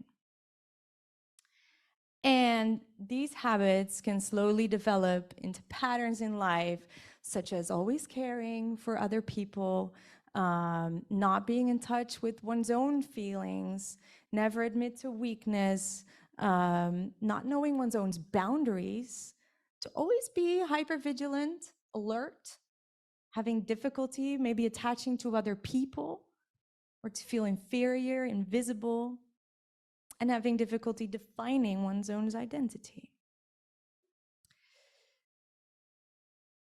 And obviously, there's also a lot of strengths that can come from it.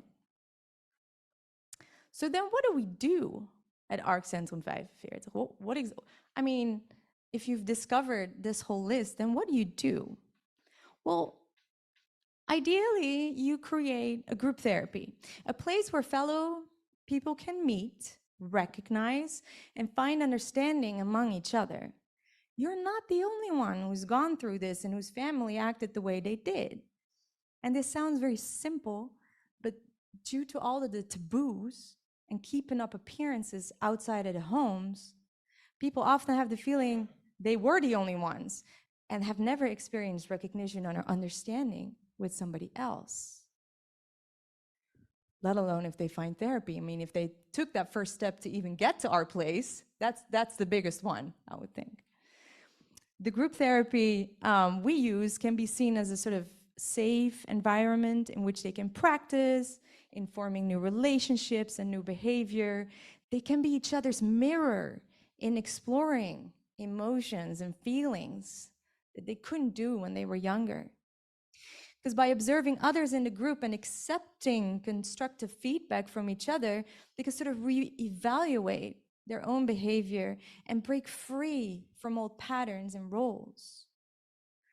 They can finally make the devastating war a part of their identity, something that has formed their lives while growing up, but will no longer affect their general well-being and making the effect on the next generation smaller. So sort of breaking taboos, changing the course of the intergenerational transmission. Because that's what's one of the first general things new patients tell me when they enter therapy, is they tell me, I want those destructive patterns to sort of stop with me or to change it. I don't want to pass it on to the next generation. No more conspiracy of silence. No more taboos. So systemic therapy is also very important. That's when we include the whole family. So you have an individual entering therapy, and then we invite the parents and the children or siblings or whoever to break that silence. And I've also added that it doesn't necessarily have to be psychotherapy. There's also lots of other initiatives in the country, such as Pelita, which is a stichting that's also having a lot of initiatives to bring people together to have that same dialogue. Indisch Goud, it's like Indisch Gold, is also an initiative that I found really relevant to have these conversations, not in a psychotherapeutic way. So, you can use those same mechanism on an individual, familial, and societal level, because let me explain to you a little bit about that. Whenever disaster strikes during a war situation, our biological system has the tendency to either try to fight it, and if that's not possible, we will flee from it, and if there's really no way out, we might freeze in an attempt to sort of split off these shocking events from our conscious experience in order to survive. We are all wired that way. It's a really functional system. Our brain gets really active during that traumatic event and will absorb all the sensory details like the smell and the sound during that moment to carefully store that information to function as a warning system for when it might ever happen again. Your brain needs to know. In and of itself, a useful system, but when there is no more danger, people can have instances that a whimp of a smell that is similar can take them straight back to the event because their brain remembers. Their bodies remember. To process this traumatic information, however, our system needs it to eventually find meaning by talking to other people about it or doing some rituals to process. It's important. It's what people have been doing for thousands of years, and to get the context back and the why it happened. That's when traumatic memories sort of integrate into our life story, and we'll find some peace and maybe some calm. The sensory details will be integrated with the context.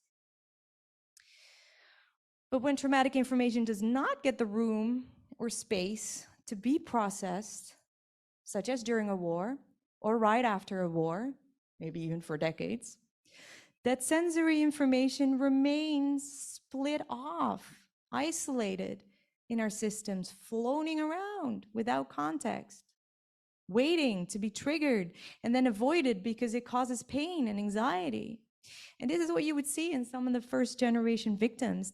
There wasn't always room to process, to integrate that split off sensory information.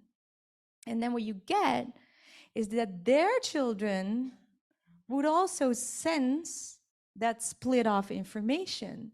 The children will sense the triggers, they'll see the reactions to it.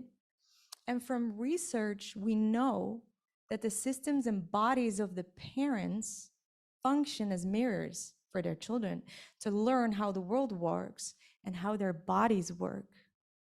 So their little bodies will also fight, flight, or freeze to the same triggers, but their systems will have no clue and no context as to why they feel all of that anxiety. There's no story.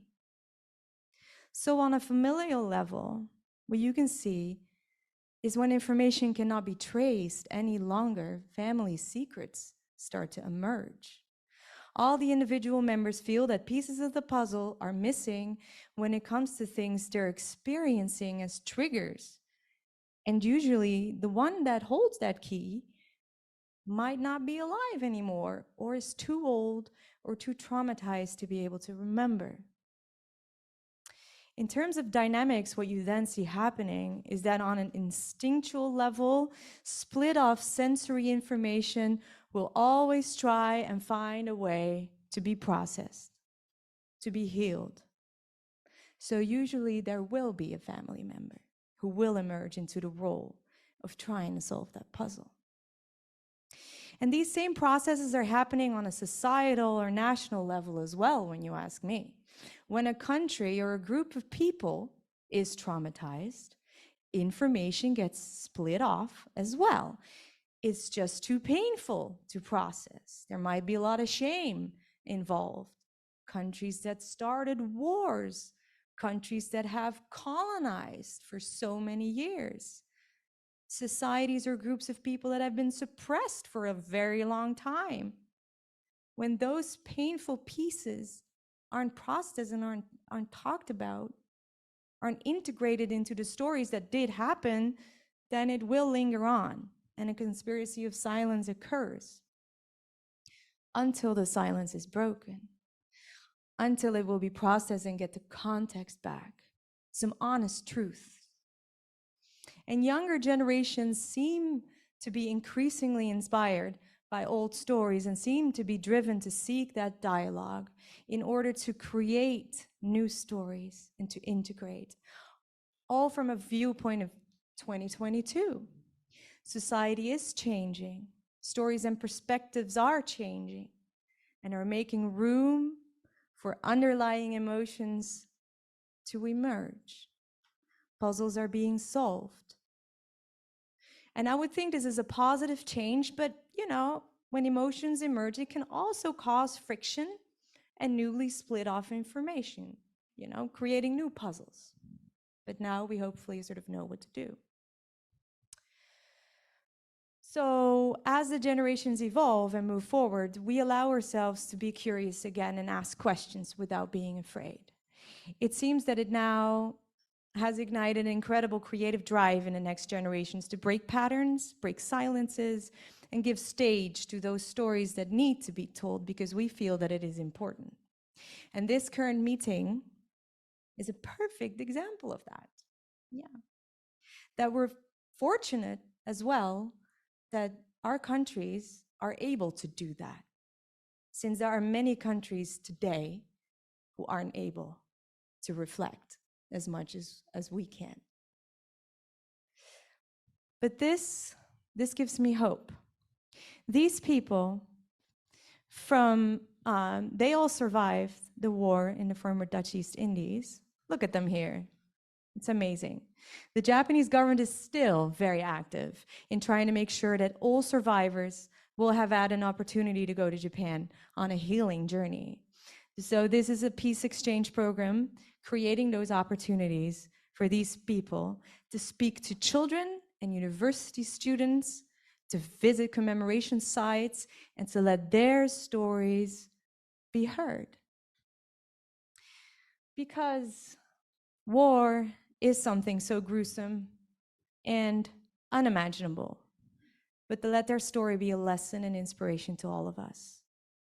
Because even though in the world there is still so much suffering, because it's when we allow ourselves to be vulnerable and to be open that we find each other, understand each other, and can learn from each other throughout the generations and into the future. Thank you very much.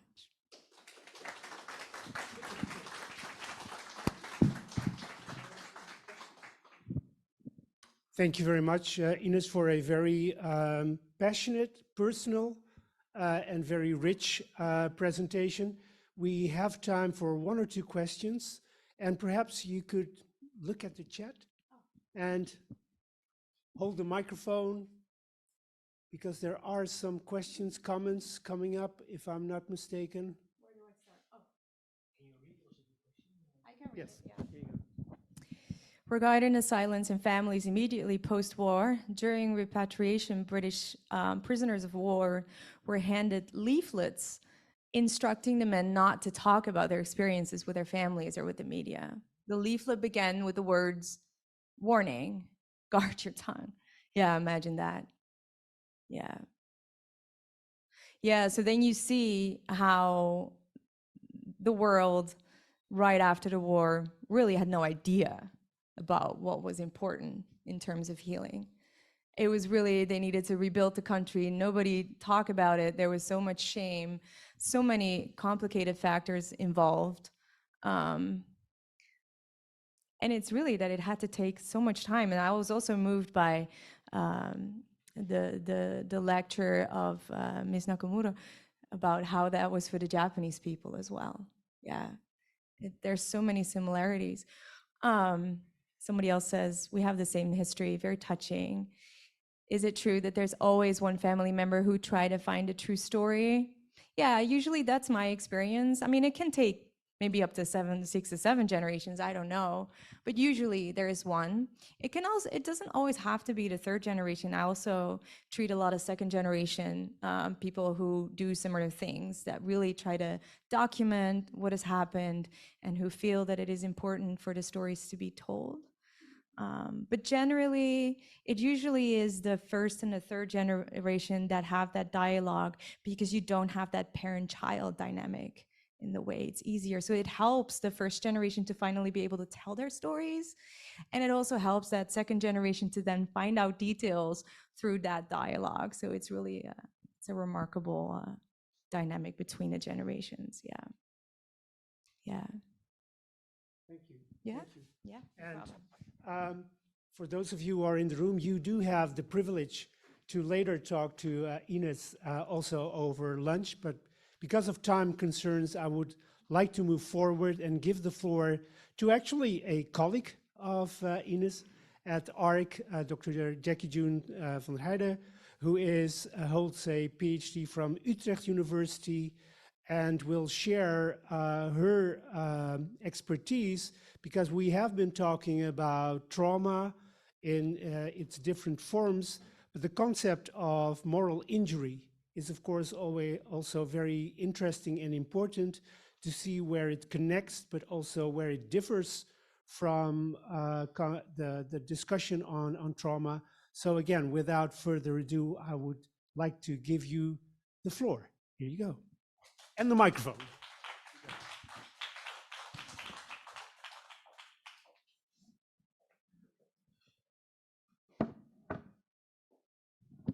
I have papers and glasses and just a sec.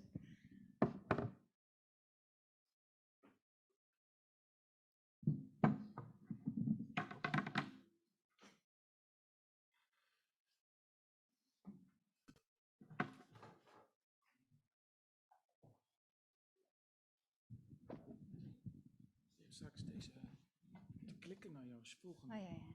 Ja? Echt linkermuis, hè? Ja.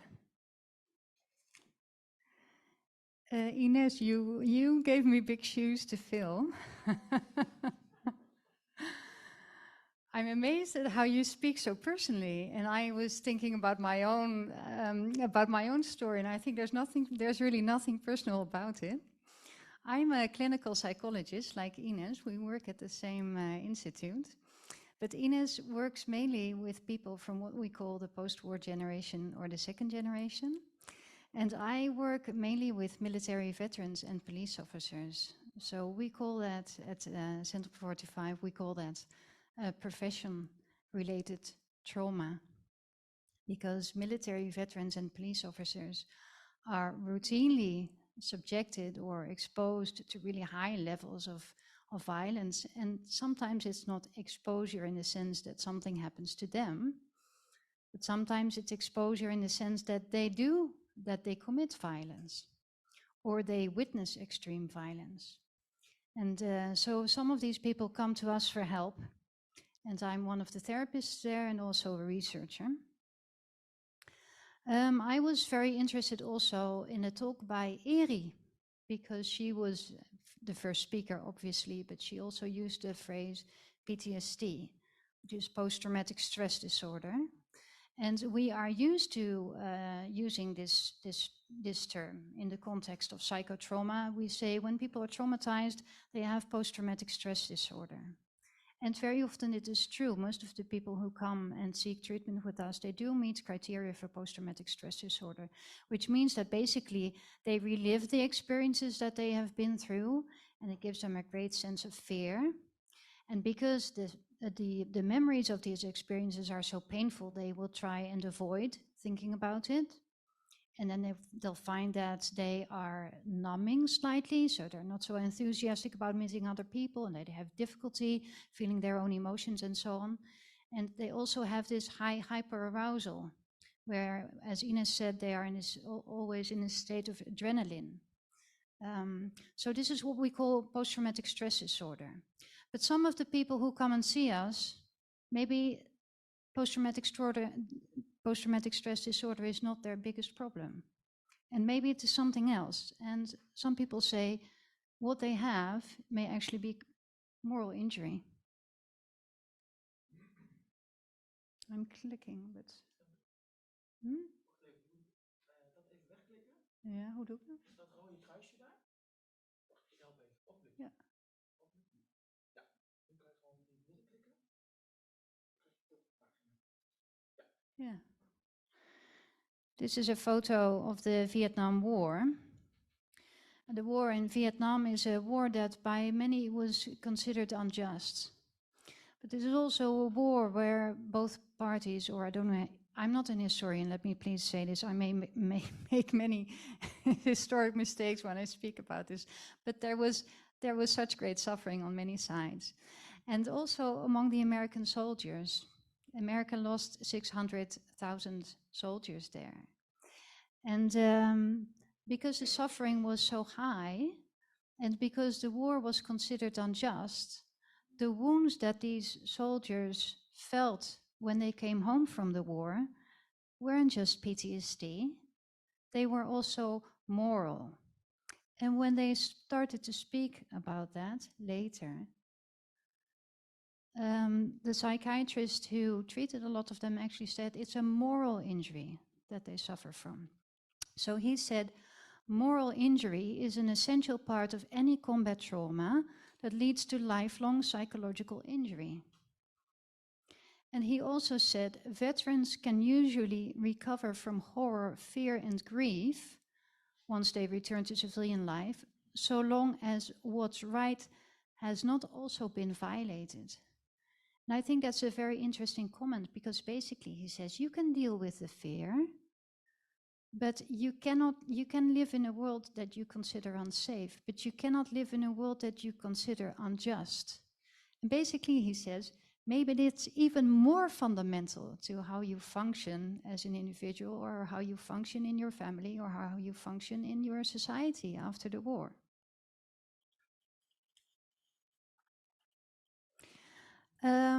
As I said before, I have no personal connection to this topic, but I would like to have you listen to somebody who does. And this is a Canadian retired general, Romeo Dallaire.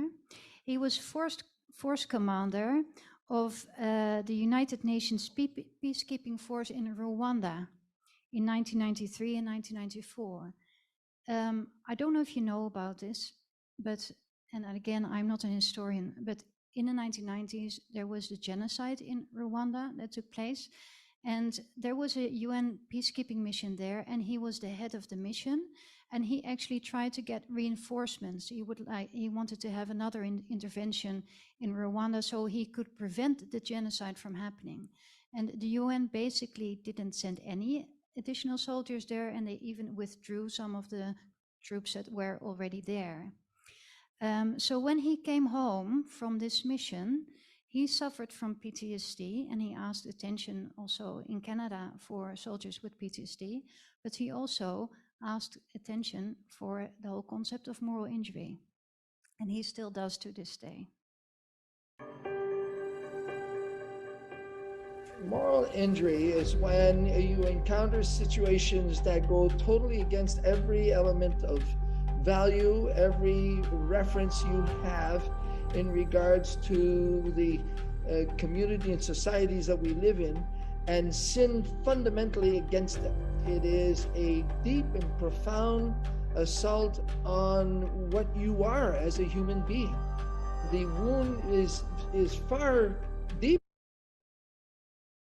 deeper, if I can use the term or reference, than, let's say, PTSD, which often comes from a shocking scenario or a situation, while a moral injury actually insults fundamentally what you are as a human being.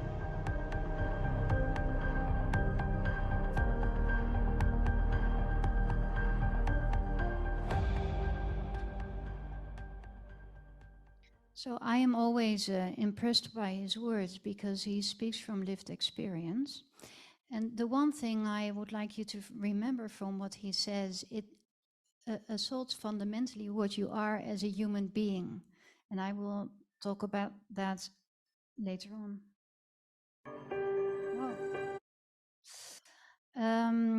So the first books on moral injury were from the 1990s, but at the end of 2009, in 2009 there was a paper published that's been really influential in the moral injury field, the psychotrauma field. And in this paper, a definition of moral injury was presented, and it says, moral injury is the lasting psychological, biological, spiritual, behavioral, and social impact of perpetrating, failing to prevent, or bearing witness to acts that transgress deeply held moral beliefs and expectations. Now that's a very long sentence, but basically it has three important elements. So moral injury is the impact of transgressive acts. And what is it that they transgress? It's about moral beliefs and expectations. So in my talk, I will tell you a little bit about each of these aspects. First, we need to talk about morality, because if you don't have moral beliefs and expectations, then you cannot transgress them, right? But the point is, everybody has moral beliefs and expectations. It's what makes us human. It's beliefs about what we think is right and how we should behave. And it's automatically what happens in groups of people who live together. So it helps us to live together well. And even though culturally we may all be very different, these moral beliefs and expectations are actually quite similar across cultures. And Jonathan Haidt, who's a scholar who formulated the moral foundations theory, says there are actually 5 pillars of morality. So what we expect from ourselves and from others is that we show care and not to do harm. That we show fairness and do not cheat. That we are loyal and do not betray other people. That we show respect for authority and that somebody will respect us, right? Rather than put us down. And that we show respect for sanctity. So for what is holy. So that is about respecting life, for example, or respecting the integrity of the human body, of the body. And actually, these pillars of morality are things that are taught. We try and teach our children to behave like that, right? We try to and teach them to be empathetic towards other children, not hurt them. We try, to make them act in a fair way and so on. But also, this is something that's really inborn. And I think that's what Romeo Dallaire means when he says this moral injury really affects what you are as a human being. Because human beings, like other, what's the word? Like other mammals, we can be empathetic towards other people, right? We can sort of sense what they're going through. We have to learn that a bit, but it's also inborn. And I want to show you a little clip. It's not of a human being. It's of an orangutan, and he can do this. And he is not taught to do that, but he knows how.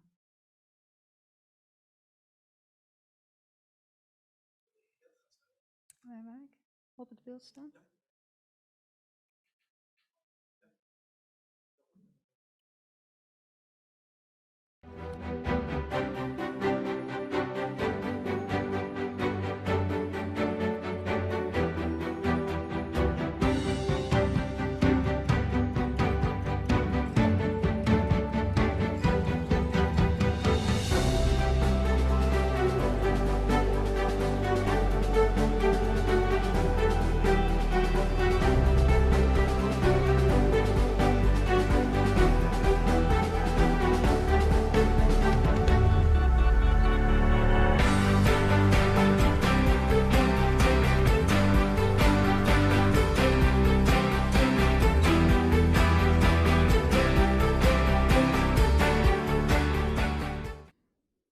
I always love this clip. It's just adorable. But I'm not just showing any adorable clip, right? I'm showing this to help you understand how deep within us there is this need to behave like this, right? This is what we want to behave like this, and when we do, it makes us happy. The other thing is also true. When we don't behave like this, it makes us distressed. And there are, of course, situations where you don't behave like this. And it's easy for me to say, I work in a room, in a therapy room. We have these polite conversations and so on. I don't work in a context of violence. But service members, soldiers, and police officers, they work in a context of violence all the time, right? That's their job. So it is very hard to always be caring and respectful and fair in everything that you expect yourself to be, because you end up in situations where simply you have no control, right? Maybe there are other people that you have no control over. It's possible. But there are also situations where you are in such high psychological distress because, for example, you almost got killed yourself, or you haven't slept for days, or you've been cold and you've been wounded and everything. So you become really overwhelmed, and you start to act when something incites violence in you, and then you start to act in a way that you wouldn't do in peacetime.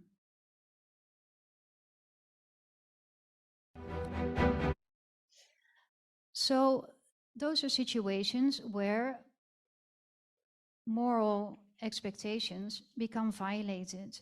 And the idea is that you can do this, this can happen in several ways. So some acts are done by you, by the self, but some acts are performed by others. It is possible that you do something with which you actively violate your own deeply held values. And Eri, if I may refer to you, you mentioned, for example, the father of Haruki Murakami, who killed Chinese prisoners of war. So this is an example of that. Then there are things that you feel you should have done, but you didn't. So it's an omission. You failed to act in line with your own deeply held values. And again, if I may refer to Eri, she says that some Japanese soldiers who were unable to fight because they had already been shell-shocked, that they felt this really deep shame because they were transgressing their own moral and their society's moral expectations. It is also possible that somebody else does something that transgresses moral expectations and beliefs.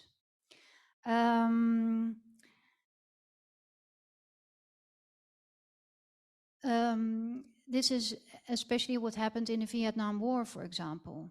It may be that you see that somebody else, for example, kills a prisoner of war and you feel this is the wrong thing to do because it doesn't meet war law. But it also that somebody else is unable to protect you, for example. And this is something, an example is like a police officer when violence is used against them and their colleague doesn't intervene, for example, right? And this last category is what we also call betrayal trauma. So it is where somebody betrays your moral beliefs and expectations.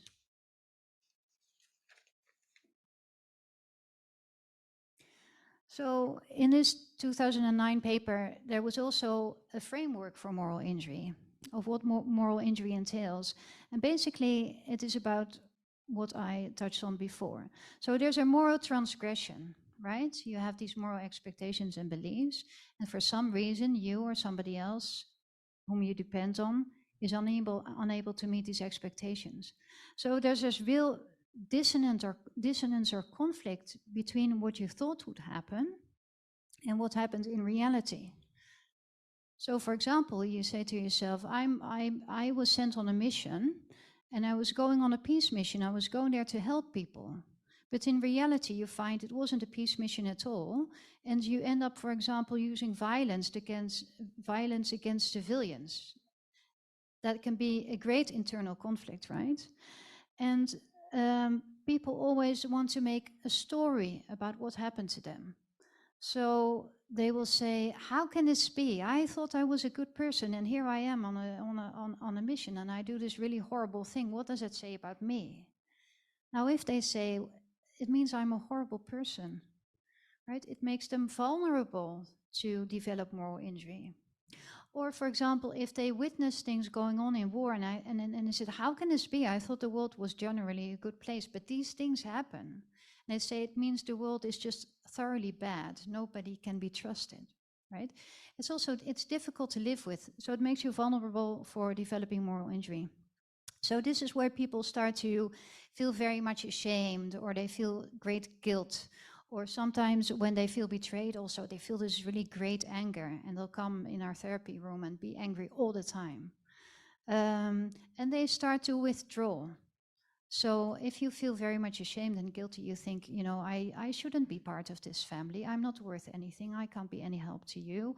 Or if they're really, really angry and say, I don't want to be part of this police organization any longer, or I hate the Ministry of Defense, I don't want to work for them anymore. And they are unable to forgive, not just themselves, but also other people maybe. And they can have PTSD-like symptoms where they keep reliving this thing that they've done, and they keep, seeing these images and so on, and really suffer from that. But also because when you're so negative about yourself, they start undermining themselves. So like Eri said, maybe drinking too much, or not wanting to be successful in any kind of work, right? So you start undermining yourself. This is what we call moral injury. Now, what do we do in treatment?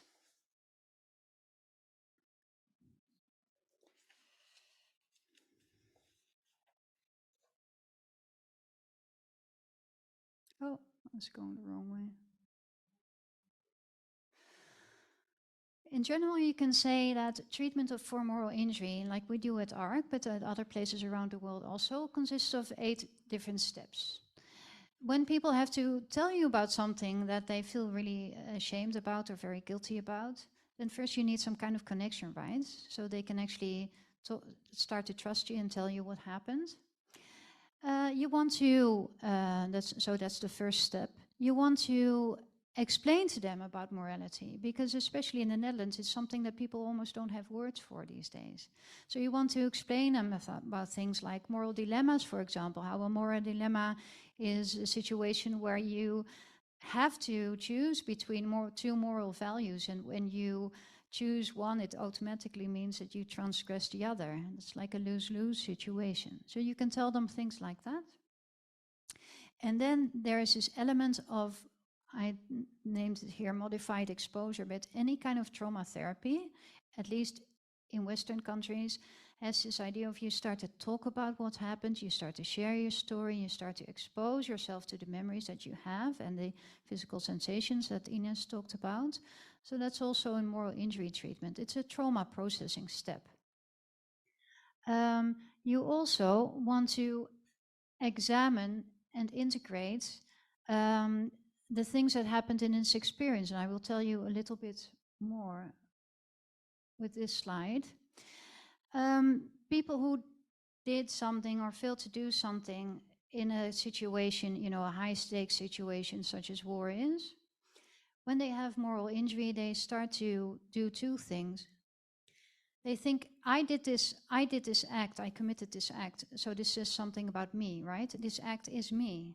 There is nothing about me except for this act.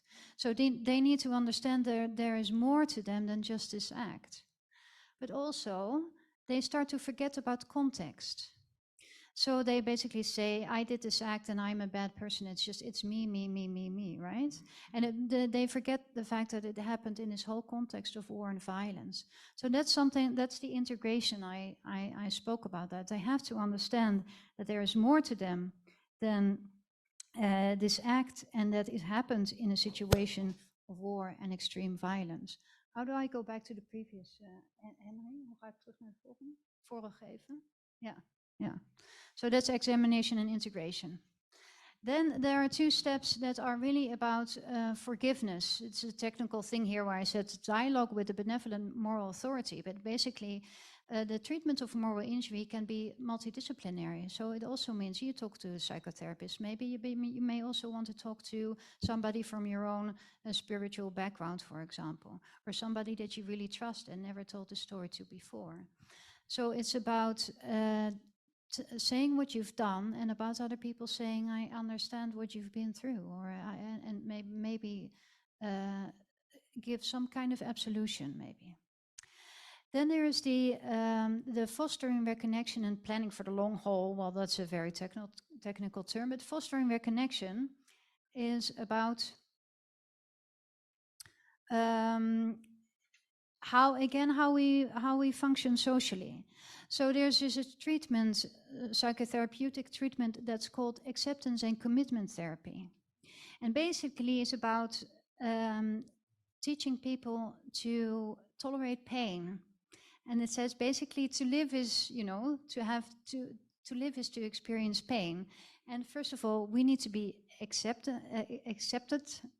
We need to be accepting of that. Because otherwise, if we don't tolerate pain, that we withdraw. So it's about techniques like mindfulness, for example, where you can feel that I feel all this guilt and I feel all this shame and I could just let it be, right? And I am more, there's more to me than just this guilt and pain and guilt and shame. But it's also about commitment. So it's about identifying the values that you have in life. So, and accepting the fact that maybe the fact that you feel so guilty is because these values are so important to you. And reconnecting to your values, like saying, for example, I really in my heart, I feel I want to be a caring father, and I haven't been that for the last years.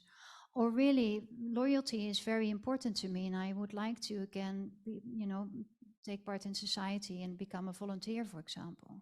So you help people identify what's important to them and take action again to reconnect. So that's what we do at Centrum 45. And yeah, that's what I wanted to tell you about moral injury and its treatment. So thank you very much.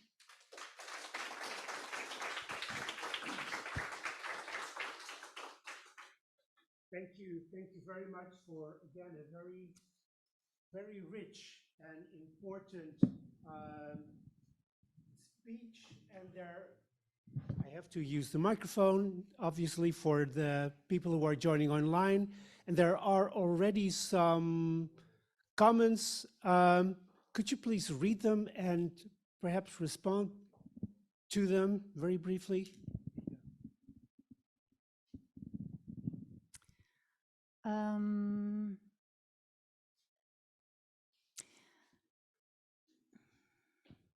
It's all about, how to heal from moral injury. Does ARC provide therapies for that too? This is a personal question.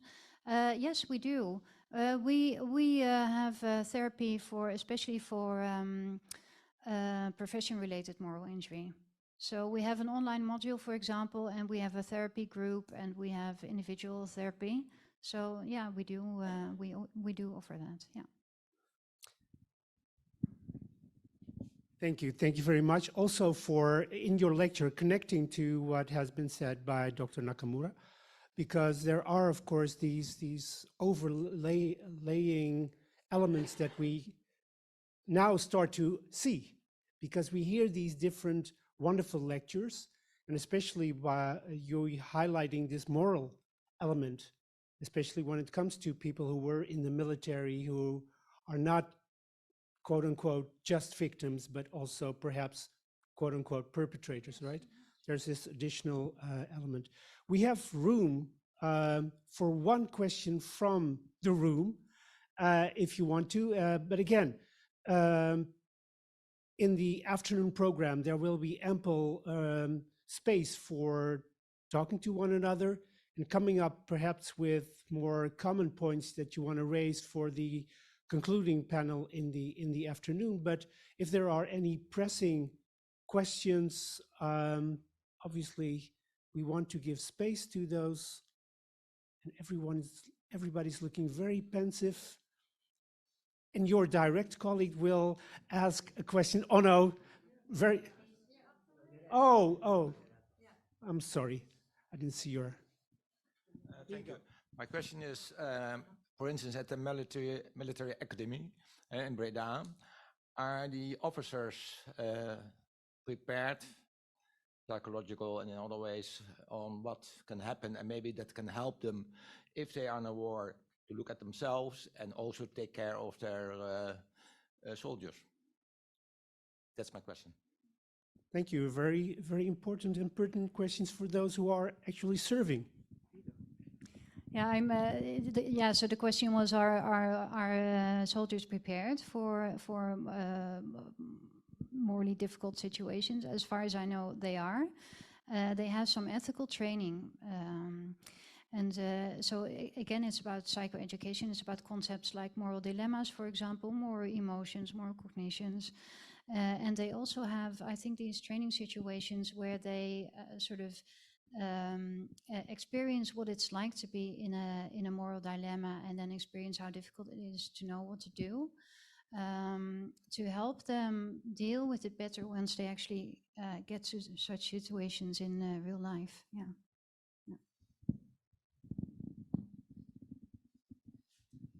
Thank you so much. And can I have applause for this wonderful lecture?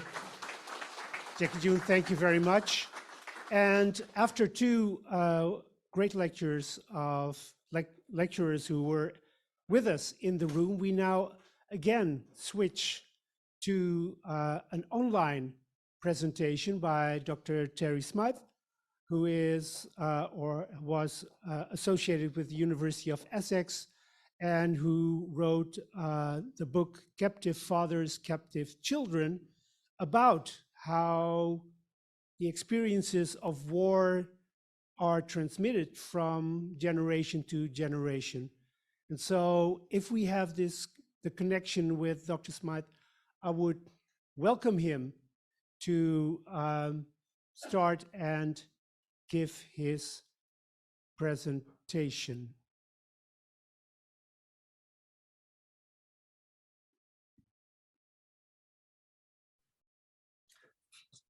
Yeah, am I sharing this?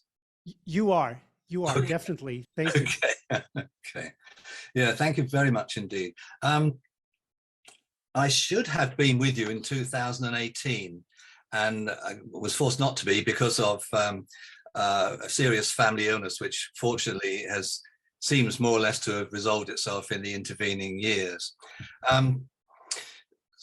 So it's a great pleasure to be here, and it's a terrific day, isn't it? I mean, I'm just really shaken by a lot of the presentations and pleasantly surprised by how many of what's been said, how much of what you said resonates very strongly with what I've been going through in my research and in the book. So that's a great start anyway.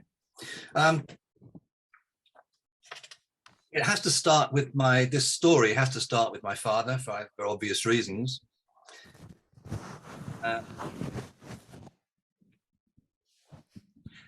And that is him. And in the spring of 1942, he was somewhere in the sort of humidity of Java. He was picked up by the Japanese pretty well without having done anything aggressive towards anybody. They did very little fighting out there, and he was captured, and he spent 6 months in Java, followed by 3 years in Japan, working in a coal mine.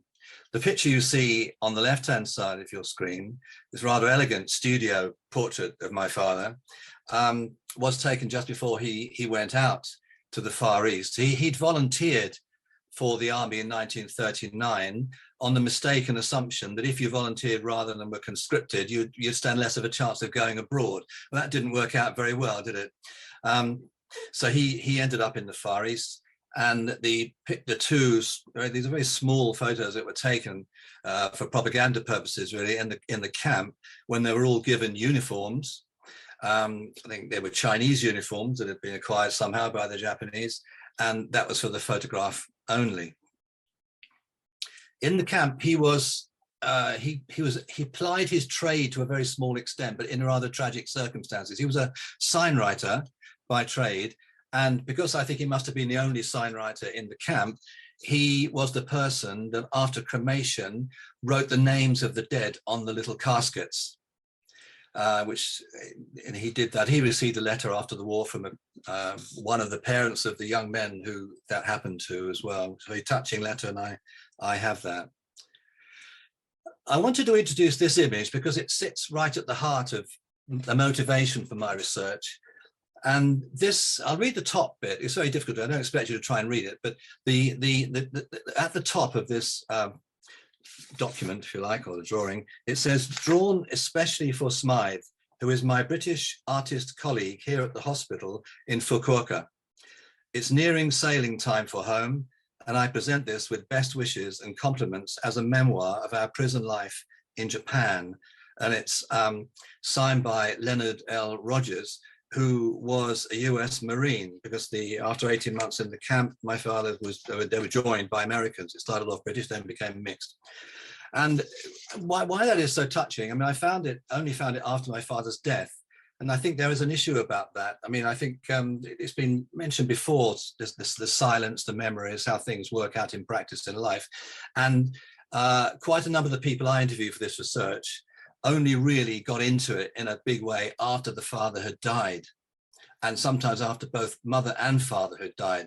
It was like there was a kind of an emotional liberation that they could then get on with what they wanted to do. So this was drawn by this guy. After the war, he went to work for Disney, And so he was quite a talented artist. I have to say that the portrait on the right, the profile on the right of that, is absolutely spot on for my father.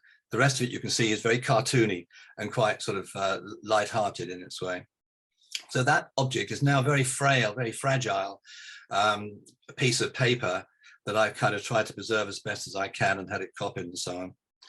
So you'll see from what I'm saying that the book has it's been built on my own experiences. The research is clearly much more than just my own experience. But curiously enough, when one of the early drafts of the book, early manuscripts, has been read by external readers for Bloomsbury, the publishers, and someone came back to me and said, well, actually, the book's great, but the introduction is very dry, and I want to have more of your own experience. Now, I'd been holding back a bit of this because I wasn't quite sure how far one should go, but the style of my methodology for this meant that I really couldn't avoid doing it.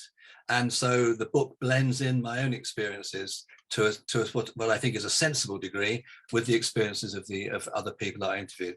I mean, there's a timeline here which just sort of puts the appearance of the book into context. So I retired from full-time work. That was in education. I had a career in the health service before education.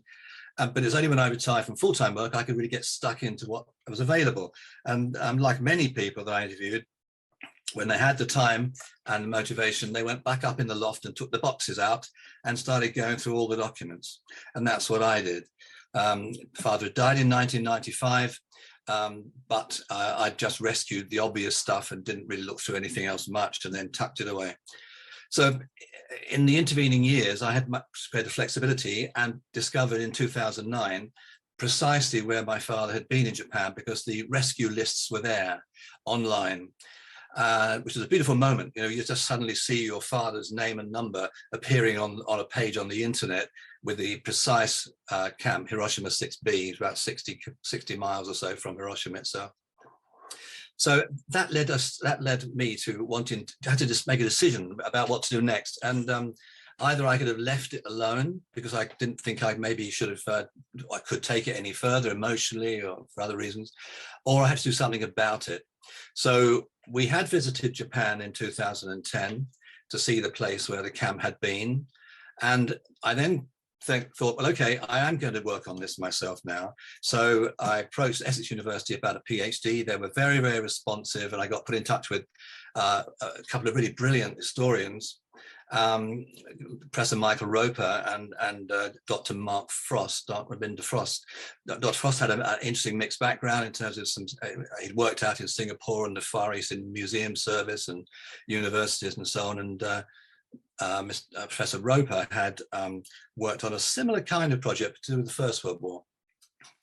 So then we went to Japan again for an unveiling ceremony, and then I was asked to speak at Kyushu University in 2016, which I did. And then 5 years ago, I completed the PhD, and then was lucky enough to get a book contract. So that's the sort of the sequence of events. And the hardback book, which is this one, came out this year, and the paperback is coming out next year in July, I believe, and it'll be a lot cheaper than this as well. Right, let's go. So this is the cover, and I wanted to mention this to you because obviously the author has quite a say in what to put on the cover. And I'd met at a conference in the UK a guy called Toby Norways, who was a writer, script writer, author in different genres. And in fact, he's just completed a PhD in a similar sort of vein, but in a different method. And his father was a POW, obviously, and this is one of the drawings I came across once we sort of engaged together and talked about things. And it's an unfinished watercolor in this particular camp. It's on the Thai-Burma Railway, and it appealed to me enormously because the unfinished nature of it seemed to me to resonate with so many of the losses that the POWs and others suffered through the war. So it's like loss of identity, a loss of a role, loss of self-respect in the camps themselves, loss of health. When they came back, because of what I said earlier about what I mentioned earlier in a comment about the POWs being told not to speak, You also have losses of the stories when they came back, because they weren't speaking straight away in most cases at all. So that's why that's the picture on the front of the book. And I think it's, for me, very evocative. Let me give you an idea quickly of how the book's set out, so you get a feel for it. The foreword is by Tim Hitchens, who was the British ambassador to Japan, 2012-16. I was lucky enough to meet him in 2014, just by chance, at that unveiling event that I mentioned before. And he's a charming guy, very interested, and agreed to do the foreword. So this is the progress of the chapters. The introduction begins with my own experience and then moves out to give a broad introduction about methodology and themes and such like, what's in the chapters. And the life in captivity I've tried to make it very much around the experience of it, not the history of it, because I'm not an historian. I'm a sociologist, if I call myself anything, with a health background. You know.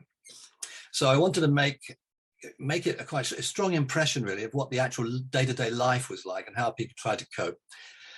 Then it moves forward on to bringing war into the home, and this is beginning to get into things like intergenerational transmission and so on, and how the families responded. Goes on to commemoration and the whole topic of memory. And chapter 4 is about finding meaning in memories and talks about memory practices. And memory practices, in the way I'm using that term, is that it's any activity, if you like, anything that we do that gives a meaning to our memories.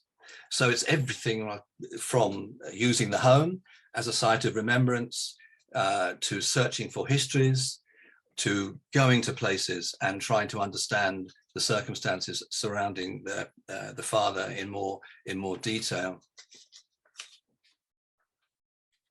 Oh yes, this is the memorial event in 2014 with Sir Tim Hitchens. It's an interesting case because the only reason that memorial exists, and it cost the company, it's a Denka company in Japan, it cost them £50,000 to put that up. And the only reason that happened was because a couple, someone like me, the daughter had a father who was out there in this area working in the chemical factory. They were so upset the fact that there was no physical memorial at all in this area of the camp, and they spent 3 or 4 years fighting hard with the support of Keiko Holmes, who runs the organization Agape, which is in the UK and in Japan, and organizes reconciliation trips. And with the help of the embassy at the time, they got this built. And it's just a great recognition. I talk about this couple as kind of memory entrepreneurs. You know, they got it into their head. They really wanted to do something about this, and they weren't going to be defeated, and they got it built. Sadly, not sadly, I suppose, but it might be understandable in some contexts. They wanted for it to be a bit more of a dynamic memorial, and so they created a book which explained all the background. But for some reason or other, that kind of aspect of the memorial has been sidelined, shall we put it like that. Okay, the methodology I use, I interviewed 40 people. I made contact actually with 100 individuals whose fathers had been prisoners of war. I interviewed 40 in depth, and mostly they were face to face in their own homes. A few were by email, which is an interesting take on the methodology as well. I found that quite eye-opening in many ways. Emails can be people can write more in an email than they tell you face to face sometimes. They were long interviews, 2 to 3, sometimes 4 hours. And I used a psychosocial method, which used free association. So I didn't go in with questions. I went with a few trigger points in case I got stuck or the person couldn't really get through the interview for various reasons. But I didn't have prescribed questions at all, and I wouldn't even call it semi-structured. that gave a challenge. But this style of interviewing and analysis draws on psychoanalysis without attempting any kind of personal interpretation. The interpretation I make is entirely for the research purposes, which is, you see from the book. Because I was also somebody who could have been interviewed for research at this time, it was very much insider status. And that does create interesting challenges. It helped me to get people to agree because they saw me as one of them. And the community of children of Far East POWs is very strong in the UK. So once you know that you have a person who shares that one biographical fact with you, it makes relationships easier, really. But there were some problems with it because some people assumed I knew an awful lot about the topic, which I didn't sometimes, because I say I'm not an historian, but some of the people I interviewed were practically professional historians, not in formal status, but they knew an awful lot about it. So you have to be careful. I had to be careful with that. But the research relationship was at the heart of this. It wasn't just a case of going in and sitting down and doing an interview for a couple of hours, collecting it all up and off you go. The relationship started from even before well before the interview began, through phone calls or emails, and it went on in some cases for several months afterwards. So this is why I'm not talking about interviewees particularly. I talk about the two people involved in a research relationship. So you'll have noticed that the chapters 5, 6, and 7 use these sort of topic headings more or less. What I noticed as I was interviewing, that the things that people did about their memories, the memory practices, fell into 3 big groups. And I maybe would start with the middle one there, because the most visible, most obvious group were men, almost entirely men. And this is a sort of social fact of life that up to fairly recently most military historians have been men, but they were the people who really wanted the facts. Their desire, their drive was to find out the facts, and they were the most visible, like I say, and they had, in some cases, gone to enormous lengths to discover what was going on. Going to the top, the home became a very important place in my research, their home, and I'm including the online aspects because that was driven from the home. And this was about really how people organized their documents, their photographs, their artifacts. What do they do with them in the home? And I hadn't started off with this intention, but it became paramount by the end, because I could see how people were curating their own environment, sometimes quite meticulously, sometimes much more casually. Very interesting, but they almost all did something like this. And I do it in mine. I'm in a study here and I've got all sorts of odds and sods on the windowsill, which are connected to my father. Then the final one, the other genre, was pilgrimage, basically, visiting sites of the father's trauma. And that's a huge topic in its own right, and there's a chapter devoted to that. So these are chapters 5, 6, and 7, as well as just being sort of general genres to discuss. There's a big formal aspect to this in terms of the book structure. So memory practices is just like a bit of a reminder really of what sort of things cropped up around people's homes. People would have Japanese flags, they'd have a sword, they'd have a cap, and how these things got blended into everyday life is interesting, because the cap you'll see there on the left, which the father brought back, the son who I interviewed remembered this as being the cap that his father wore when he painted the ceiling. So it was right into the middle of everyday life. This is another one. It's this book on the right here by Ray Stubbs. It's quite a famous book in the UK field of POWs. And I interviewed his son, and he had these various things which many people have, the little the spoon, the objects that they used to, the numbers and so on and so forth. So that's just an illustration of this. This is here for a particular sort of reason. This lady I interviewed, this is her front room, and she spoke in a way she couldn't top speaking, and the way she talked about her father and her experiences, and she had documents, she had boxes in the loft that she'd never even opened, and this picture of the alcove stuffed full of books, not all about the war, but quite a lot of them were, just represented for me her approach, you know, her freedom of expression, the way she wanted to get out her feelings in different ways. So that's why that photo is there.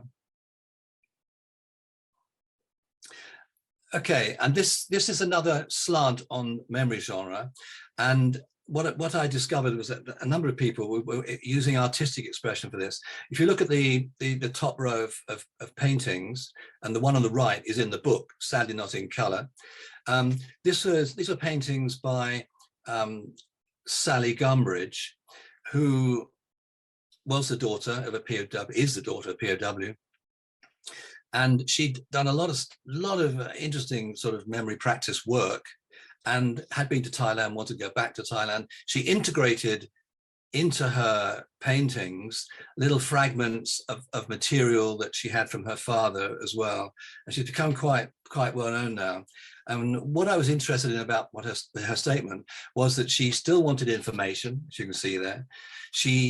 But it was an intellectual and an emotional and an artistic drive behind what she was doing. Now, most people don't get to the artistic stage because that isn't their particular background of skills, but the intellectual and the emotional and the hunger for information and so on, I thought was a really interesting thing.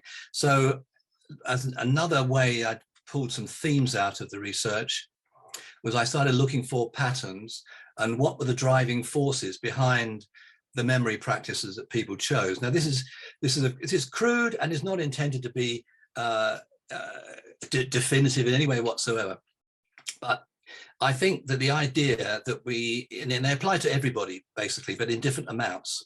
So almost everyone wants to know something about what their father went through. How far they take it is up to them, and it's often limited by their emotional state. So some people could put the emotions to one side and just deal with the knowledge. I interviewed one guy who his father was in this particular regiment, and he found out everything he could about his father. When that finished, he started finding out everything he could about every member of the regiment. There's over 900.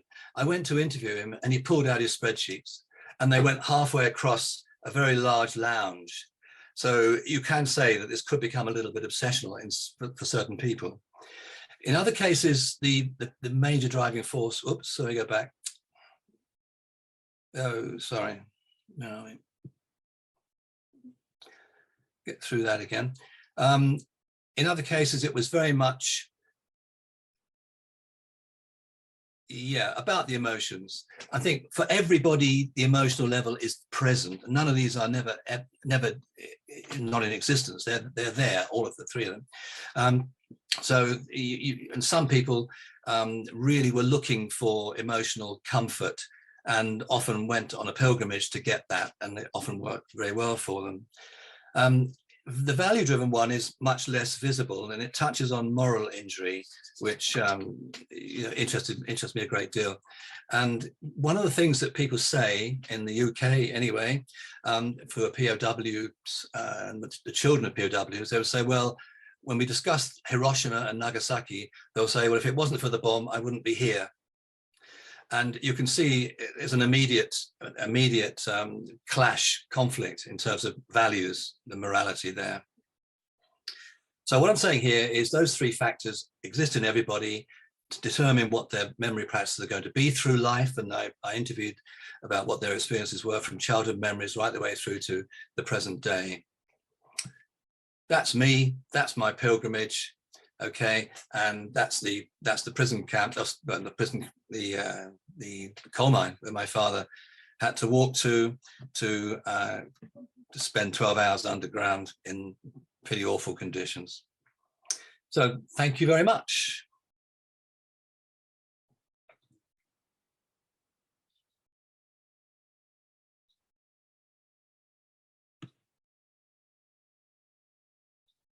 Thank you so much, Dr. Smythe, for this wonderful presentation. And also, thank you for alerting us that next year there will be a paperback, because I immediately looked for the book and it was incredibly inviting. But of course, you always wait for the paperback. There are some comments, questions in the chat. Perhaps you could read them out loud and perhaps respond to those comments. Yeah. Okay, so dear Terry, I was touched by your story, especially when you mentioned that your father was transported from Java to Japan. This means that your father was a survivor of one of the 286 hell ship transports. That's correct, that's correct. Here in the Netherlands, I'm the chairman of the organization which commemorates the 180,000 victims of the hell ships. Does your book tell this story of the hell ships? Regards. It doesn't tell the story because it's not a history book, but there are cases that I use and people that I interviewed whose stories do describe aspects of the journey in the hell ships. Yes. So thank you. And again, this underscores the value of connecting all these stories, all this expertise, right, to make it a broader and more inclusive and multi-layered story. In that respect, because in earlier presentations, I actually have a question, because you focus on the children of these military men, whilst in other lectures, sometimes it is said that the grandchildren, when you skip a generation, there might be more space. What has your experience been? Were grandchildren also interested? Were they in any way involved in perhaps the things that their children were doing? Yeah, it's very interesting. I mean, in some cases, yes. And the organization, the Children of Far East POWs in the UK, isn't restricted to children. It's inclusive of grandchildren as well, and some have been very active there. And I think the Japanese government did have a project for younger people as well at some point. I can remember that. We're invited to the Japanese embassy every year for a reconciliation event. And so we sort of keep in touch with some of the projects like that. So I'm aware of that, but that's a few years ago. And I think there could certainly be more done on that. In my own family, the interest is not obsessive, if I put it like that. It's they know all about it. My children know all about it. And I think in some respects, it might be their children, my grandchildren, who might turn out to be more interested as well. So, but I think in the UK, certainly the children organized themselves very, very well. There were lots and lots of associations post-war across the country, and they came together to form like a national federation, if you want. So it's been a very resilient kind of generational grouping, and has led to lots of very interesting developments in terms of memory practice and in terms of memorialization and so on. Yeah. Thank you very much. We are moving into the lunch break, and so, but before we do so, I would definitely like us to give another round of applause for your wonderful presentation, and we are looking forward to reading the book. Thank you very much. Thank you. And now, ladies and gentlemen, everyone who is in the room, but also joining us online, we will have a lunch break, but we will reconvene. Let's see about the time. Oh, yes, definitely. Dr. Smythe will be there in the afternoon to join in the conversation that we will have. So if anyone still has a question, is musing, is thinking about a question, that there will be another opportunity to engage with Dr. Smythe. But we will have a, let's say, 40-minute, I'm now looking at Janneke. Shall we have a 40-minute break for our lunch? And then we will then reconvene after 40 minutes and go into 2 discussion groups offsite, so here in the room and the adjacent room. But for those of you who are joining online, if you stay connected and come back after 40 minutes, there will also be a separate group online where we can discuss all the important things that we heard, that we learned this morning, and to bring back to the afternoon program. So if you want to, and we're all aware that if you're in a time zone that is 10 to 12 hours ahead, that might be somewhat difficult, because then we would basically force you to stay up until the middle of the night. But if you want to, you're more than welcome to rejoin after 40 minutes to join this online discussion group. So for now, thank you very much, each and every one of you, for joining, asking questions, engaging, and we will be back in 40 minutes. Thank you very much. Very few people in the course of the interview mentioned the moral issues of Hiroshima or Nagasaki, with the exception, like I said, I think in my presentation, that people would say, well, if it hadn't been for the bomb, I wouldn't be here, right? And that was sort of, that was left hanging like that. They didn't take it any further. And I think that's because I think there is and I picked it up in other ways, but I think there is an undercurrent here. I think it's a very difficult position to be in as a child of a Far East POW, when you know for almost certain that if the bomb hadn't dropped, there would have been a different pattern of survival. And what does that do to you? You know, how do you handle that? And I think a lot of people have that in the background, almost in their unconscious, but it very rarely gets brought out into the open for a clear-cut discussion. Yeah. And so perhaps, is there anyone else in our digital room who might want to reflect on that? And you can speak out directly or raise your digital hand, obviously, because when I heard Dr. Nakamura's lecture, I was also thinking about this notion of multi-directional memory, the concept that was developed and put forward by Michael Rothberg from the United States, who says, actually, if we are able to give room and listen to other people's memories, including other people's pain, that doesn't take anything away from ours. It isn't a zero-sum game.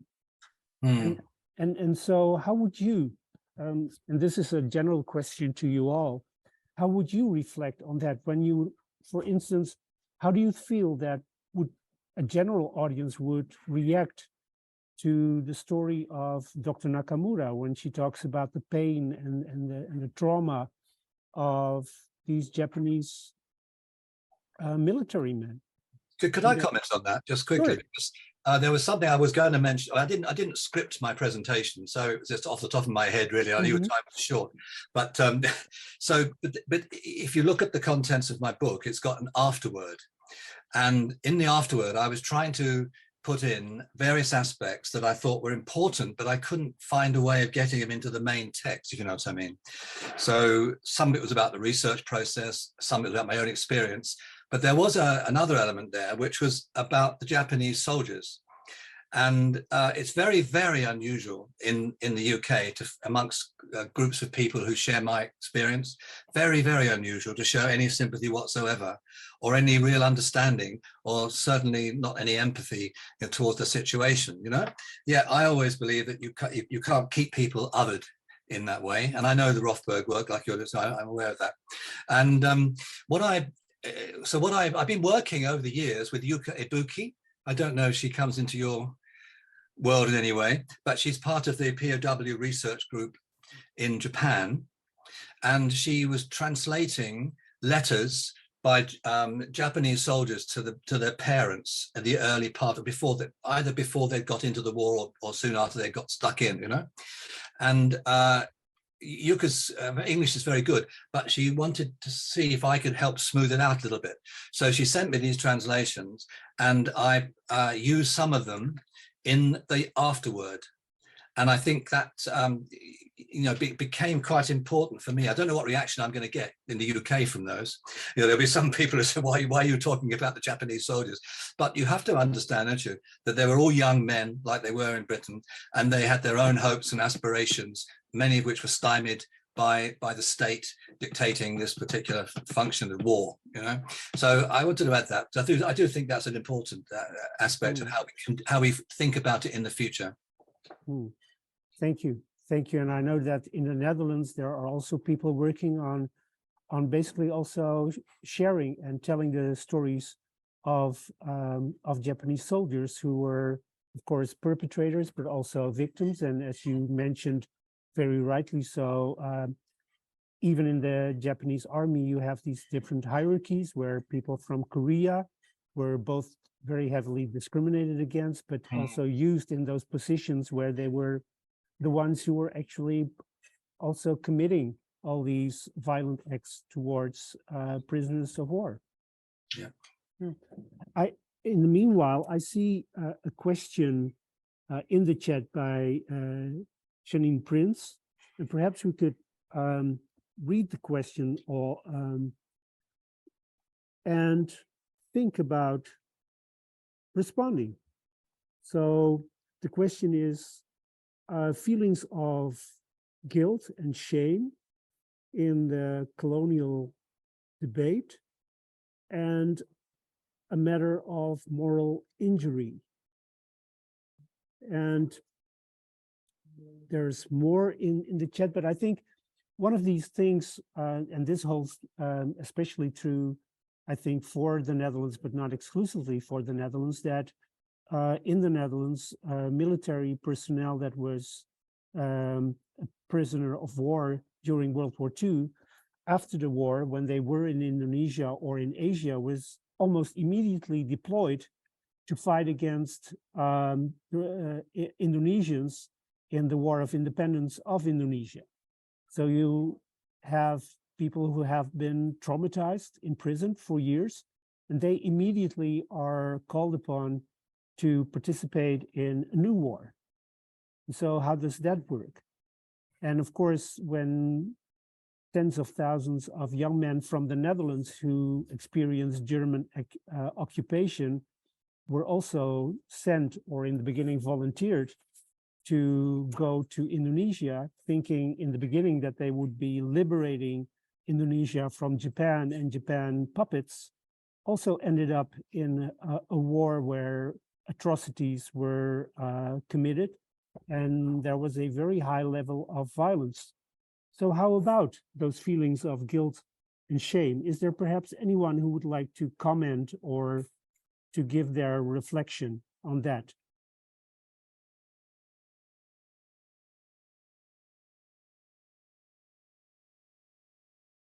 And everyone is very pensive in front of their computer. And there is still an additional comment from Janine Prince.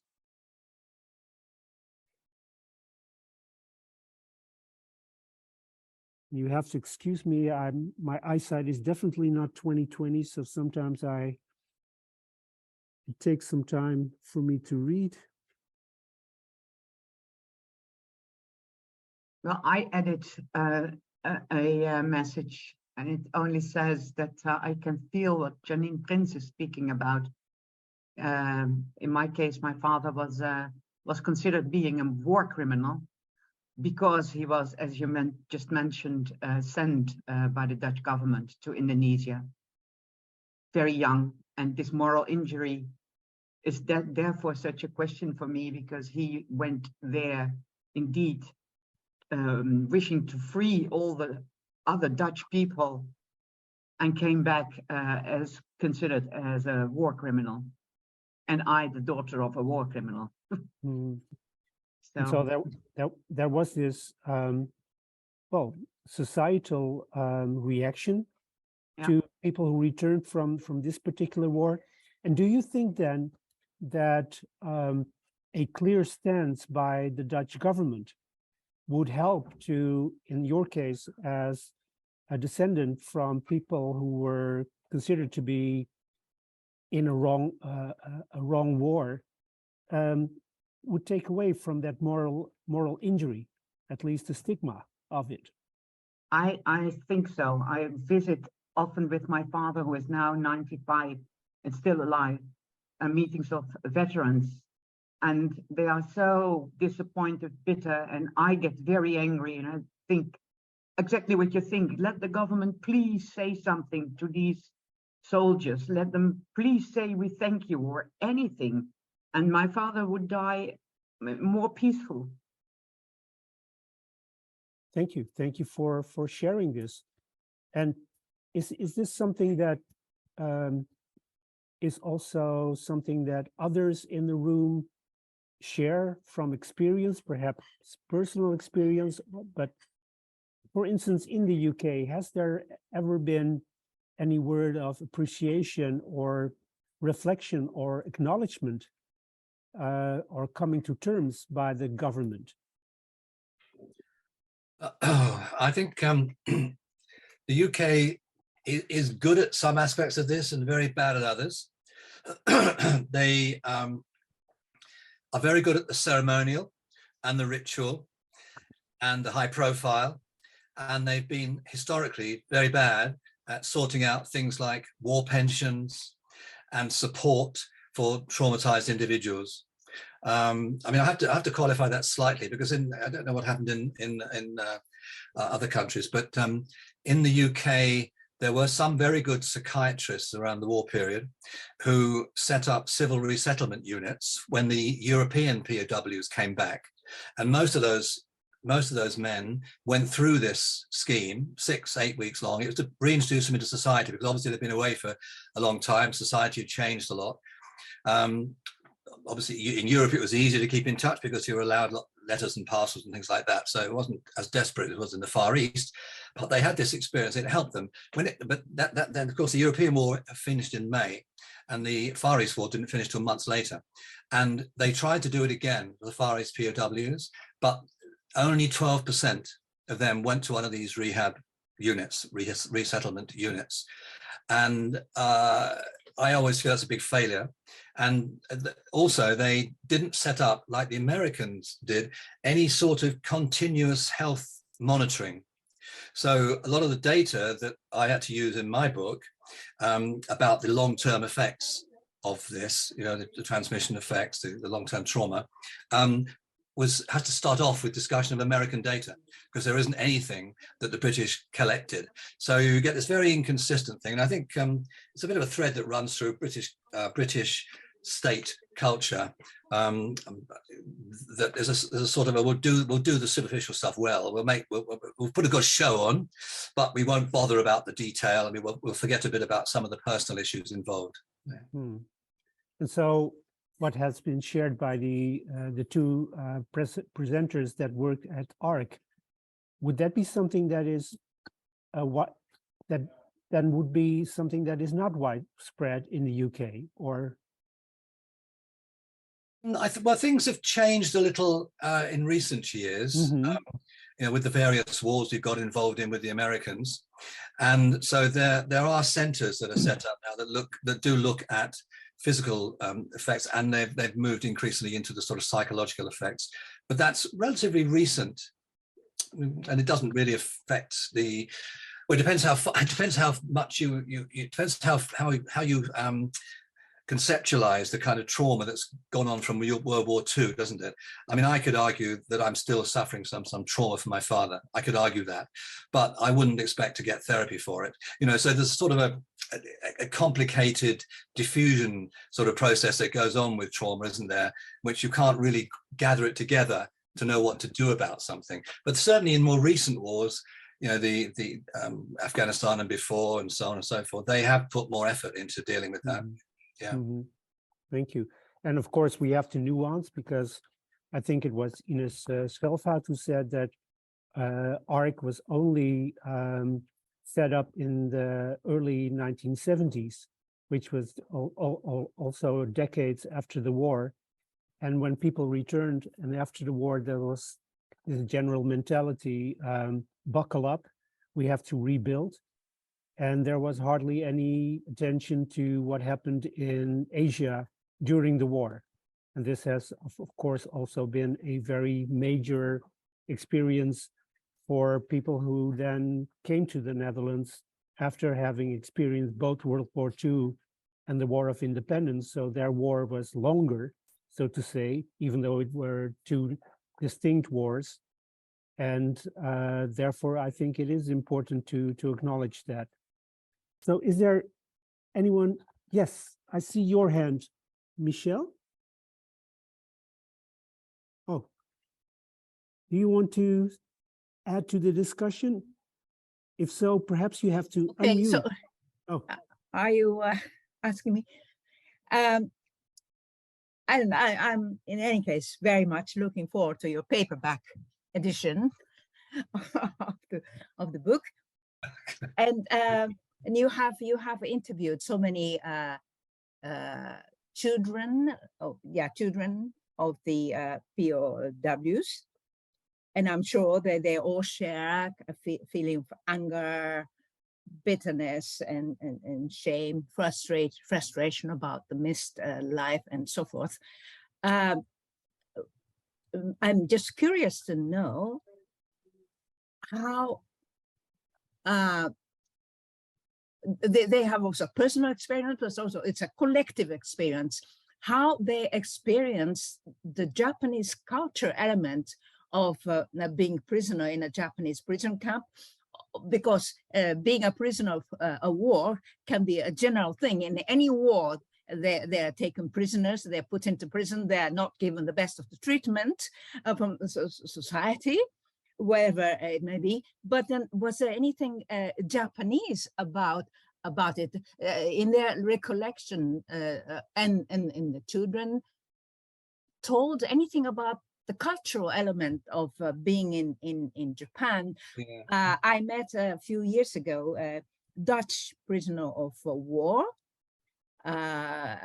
surviving prisoner of war. He was then about 95, and he told us his experience. But what struck me most was his sense of reconciliation. Reconciliation, not only just generally with life, but with the Japanese enemies, as it were. It's of course 70 years after the war, so it may be natural. So I want to know from your interviews what your feeling was on that. Yeah, that's really interesting. It covers a lot of ground, that question, doesn't it? I mean, I'm just starting off from a personal point of view. My father never had a hatred of the Japanese people, never. He didn't like the guy that broke his jaw with a rifle butt. That wasn't happy. But you know what I mean. In terms of a racist approach to things, no way, no way. And he was one of the people that he always bought Japanese products as they came out, and he admired the Japanese for the way that they evolved their economy after the war. Now that's not necessarily the dominant point of view, but that was my father's point of view. So he was, but he was very traumatized by the experience, and the whole family suffered a lot, and so on and so forth. But I won't go into that now. But in terms of the Japanese culture, yeah, I mean, I think the other things that are interesting on that one, you find some people in the camps were fascinated by the environment, the plants, the life, the animals, the birds, things like that, and some of them took a great interest in that. If obviously, when you have a group of maybe several hundred POWs, you have people from all different professional backgrounds, you know, all different interests, and so some of them were interested in that before they became POWs, but then took it on because they were experiencing something they'd never experienced before, because very few of these men had ever been in the Far East. So you have that aspect of it as well.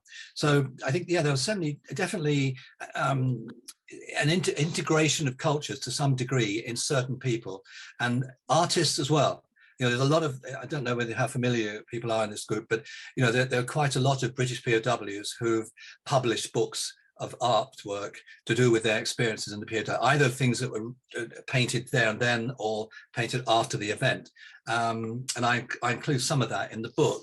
You know, there's a very famous case where I've forgotten his name now, ridiculously, but he had an exhibition very soon after the war, a traveling exhibition around the UK, and he put on about like 40 or 50 paintings that he'd made in the course of the war and hidden. They were to be hidden away, and this was the first sort of exposure of the general public to what the camps were like. So he was able to integrate his experience in that kind of way. Other people were sort of fascinated by certain aspects of the culture, and it's hard to describe why this was the case. But I know I interviewed one man my age, but he was a child when it had an impact on him.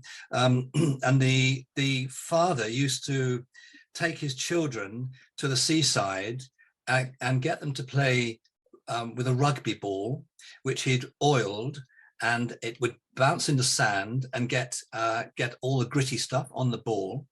And he had all these children who would just be wearing the little thong kind of thing that they were wearing in the prison of war camp. And this was a very difficult psychological situation to be in, you know, because the father was introducing an aspect of his experience as a Japanese POW, but putting it alongside something which was seen to be a playful activity, but was actually painful. I won't go into that anymore. It's quite a complicated psychological, a case to unpick. But it certainly had an influence. That's what I'm saying. Yeah, the environment certainly had an influence on people. And I'm fascinated by Japanese culture as well. You know, and I can't explain that either. But one thing I wanted to say, if I could just quickly mention it, I mean, the book title, Captive Fathers, Captive Children, the word captive crops up in lots and lots of books to do with POWs. But in my case, I'm using it not just for captivity in the sense of being held against your will, but captivity in certainly of being captivated by something. And I think that the children, certainly ones who were searching for information and knowledge and facts, were actually being captivated by their father's experience in Japan. Thank you. Yeah.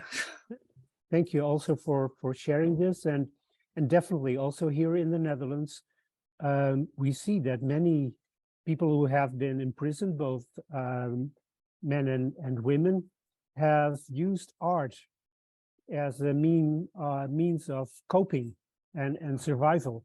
So, for instance, we are now in the city of The Hague.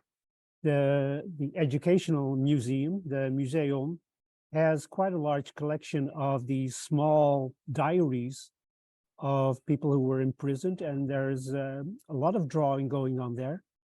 And also women making small broideries and basically using these expressions of creativity, writing songs, sometimes mocking songs, in order to survive. And we see also that in second generation, there are people turning to art, starting to paint, making collage, otherwise writing. Actually, I think in the last 10 to 15 years, there has been an upsurge in personal memoirs, people writing about their parents or basically publishing the memories of parents who have been in the war. So definitely there is that also. I want to look at the others in the room, and perhaps some people are taking a break. But is there anything that we can bring in our panel? Some of the things that really struck you in this morning's presentation, similarities or things that were lacking in the presentations, which of course is also important to talk about.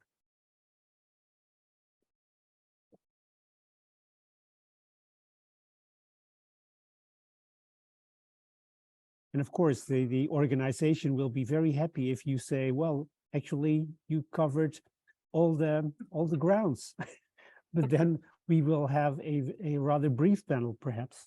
So is there anyone who would like to comment? Was there anything you still wanted to say? Yes. Yes, Dr. Sorry, Nakamura. I had Yes. a short break because it's almost midnight here in Japan. We are so grateful that you are actually still awake. I would like to thank Terry to share your story. It was so wonderful. I would like to invite you to Hiroshima someday and talk about your father's stories to my students. Oh, I love that. I love that. Yeah. Yeah, please. I think you were talking about the atomic bomb in relation to moral injury. As one who teaches history at Hiroshima, I would like to know how you think about Hiroshima and Nagasaki. In my opinion, the atomic bombing was an inhumane act that violated international law, but I can understand that people who were invaded by Japan could think that the bombing liberated them. So, what do you think? Well, that's the impossible question, isn't it, really? I mean, I've mulled this over in my mind for years, and I think sometimes you just have to live with conflicting understandings, conflicting interpretations. I don't think you can always resolve them all. I mean, like I say, some people that I've interviewed and I know are very black and white about it, and they say, well, yeah, thank God for the bomb. Otherwise, I might not be in existence now. My father would have probably died or been killed, and I wouldn't be here. And I can understand that. There's a certain amount of logical truth to that. But at the same time, if you take the trouble to understand and know the experiences of the Hiroshima and Nagasaki victims and the longer term effects of the bomb. I mean, I subscribe to NHK on TV. So when it comes to the anniversary, I watch these programs and listen to the testimonies, and you can't defend that either. So how do you handle, the two sort of indefensible things? almost impossible. But like I said before, I think it sits in the background of the interviews I did. It sits in the background. And I think it's always present, and it does trouble a lot of people, but I think they tend not to talk about it because they can get quite a reaction if anybody over criticizes the bombing amongst families of POWs. So it has to be handled very carefully in the UK. I can't give you a clear answer. My personal view is I have to live with both ideas. Well, perhaps I can add to that. And even though these are different things, the mass bombings of German cities where thousands and thousands of civilians were also killed for a very long time were not talked about because the Germans were the perpetrators, right? They had it coming. And we see now in recent years that there have been publications, there has been more attention to, and again, talking about these conflicting issues that sometimes are you cannot resolve in any way. But my question, and this was a question that perhaps I should have asked in the morning session to you, Dr. Nakamura, was how do your students, when you share all these stories, how do they respond as being young people living in the Japan of the 21st century? Basically, they are so interested in war and trauma. They have, I think, more interest in mental health than the elder people. So, yeah, I think it was, they have very interested in this topic. So, and the main, the core member of the peer support group is the second generation, but some third generation people gather the group, and some people of the third generation sometimes send me an email about their grandfathers. So yeah, more and more people have an interest in this topic. Thank you. I hear you talking about in your presentation, but also the other presentations, the necessity of people to come together, to have either support groups or reach out to one another. And for instance, in the Netherlands, we see that third, sometimes even fourth generation descendants are now participating in courses to find their family history, but also to come together to basically link very personal stories to a more general understanding of what happened. And so I think that is, yeah. Sorry, actually, I was so impressed by your activities, your group's activities, when I gave a talk in 2018, 4 years ago. So people from the Netherlands and Indonesia and Japan gathered and discussed about so difficult topic. So yeah, it was so impressive. Yeah. Thank you. I will definitely relay this compliment to the organization. Is there anything? May I ask one more question? Definitely. To Nakamura Sensei. You talked about young people being interested in the war memories and mental health problems of the war veterans. But I'm quite surprised because I have the feeling, I'm myself a Japanese, but I go back often, now and then to Japan. I'm always quite surprised how uninterested the young people are in general about the world, about life, about pleasures or pain of life, and also in the mass media in the Netherlands, there's been a lot of negative reporting of the Japanese youth. So I want to know more about what you think about the really young people showing interest in this kind of war history.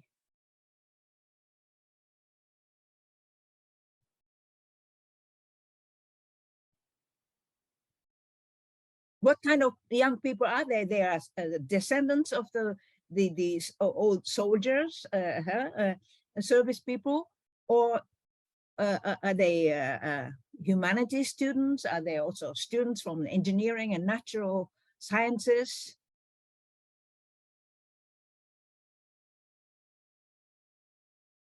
So that's very, at one side, a very broad but also specific question.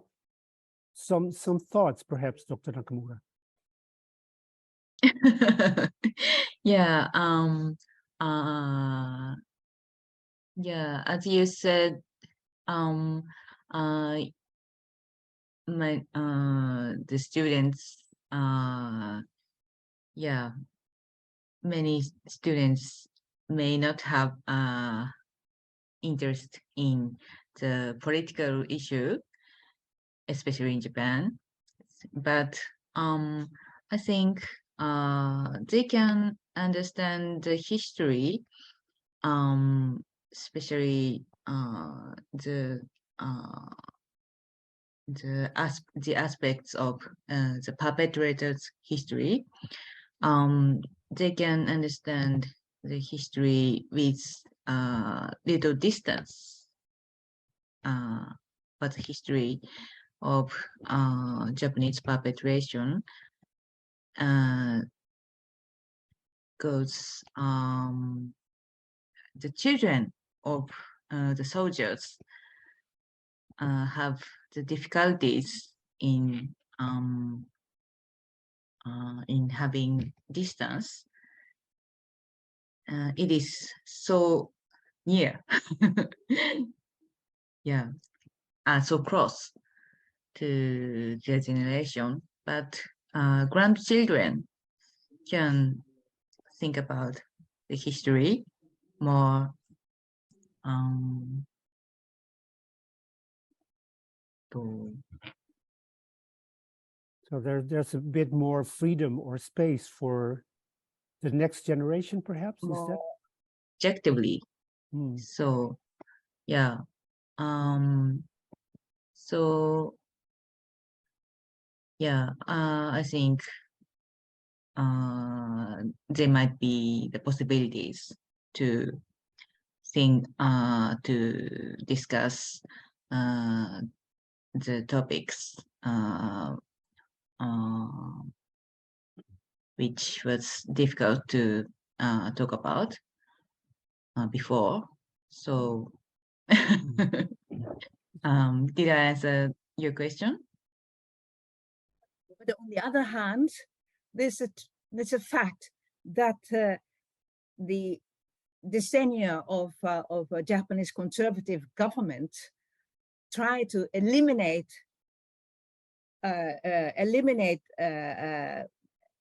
war history of Japan, the Japanese military. A lot of young people I meet, for example, know nothing about the concentration camps in Indonesia. They know nothing about railway, Burma railway, or they know also very little about the Chinese massacre of the Chinese in 1912 or something like that. So I'm really very much worried that history is now falsified. History, part of the history is eliminated from the textbooks. How can the children, get interested? Yeah, that is a big problem in Japan. Yeah, I agree.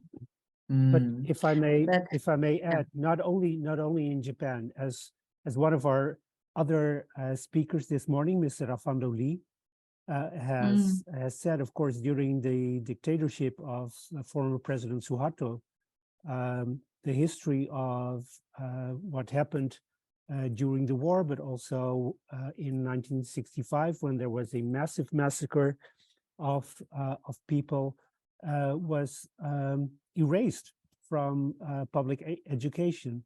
And therefore, I think what is important, and this was in your presentation, Dr. Nakamura, but also in the importance of putting out books. So sometimes authors, artists, and we saw the wonderful work of FX Harsono, which is very brave, because by showing this, bringing this to the public, he also runs a risk because it is politically sensitive. But even in the Netherlands, which of course prides itself to be a Western, very liberal, open democracy, in school books to this very day, the war against Indonesia has still been called police action. It is not a war. And so we see that sometimes discourse and the role of government, and this is now changing, and we will touch upon this in our concluding panel. The problem is, of course, always different. Yeah. I say the problem is history is always written in the present, isn't it?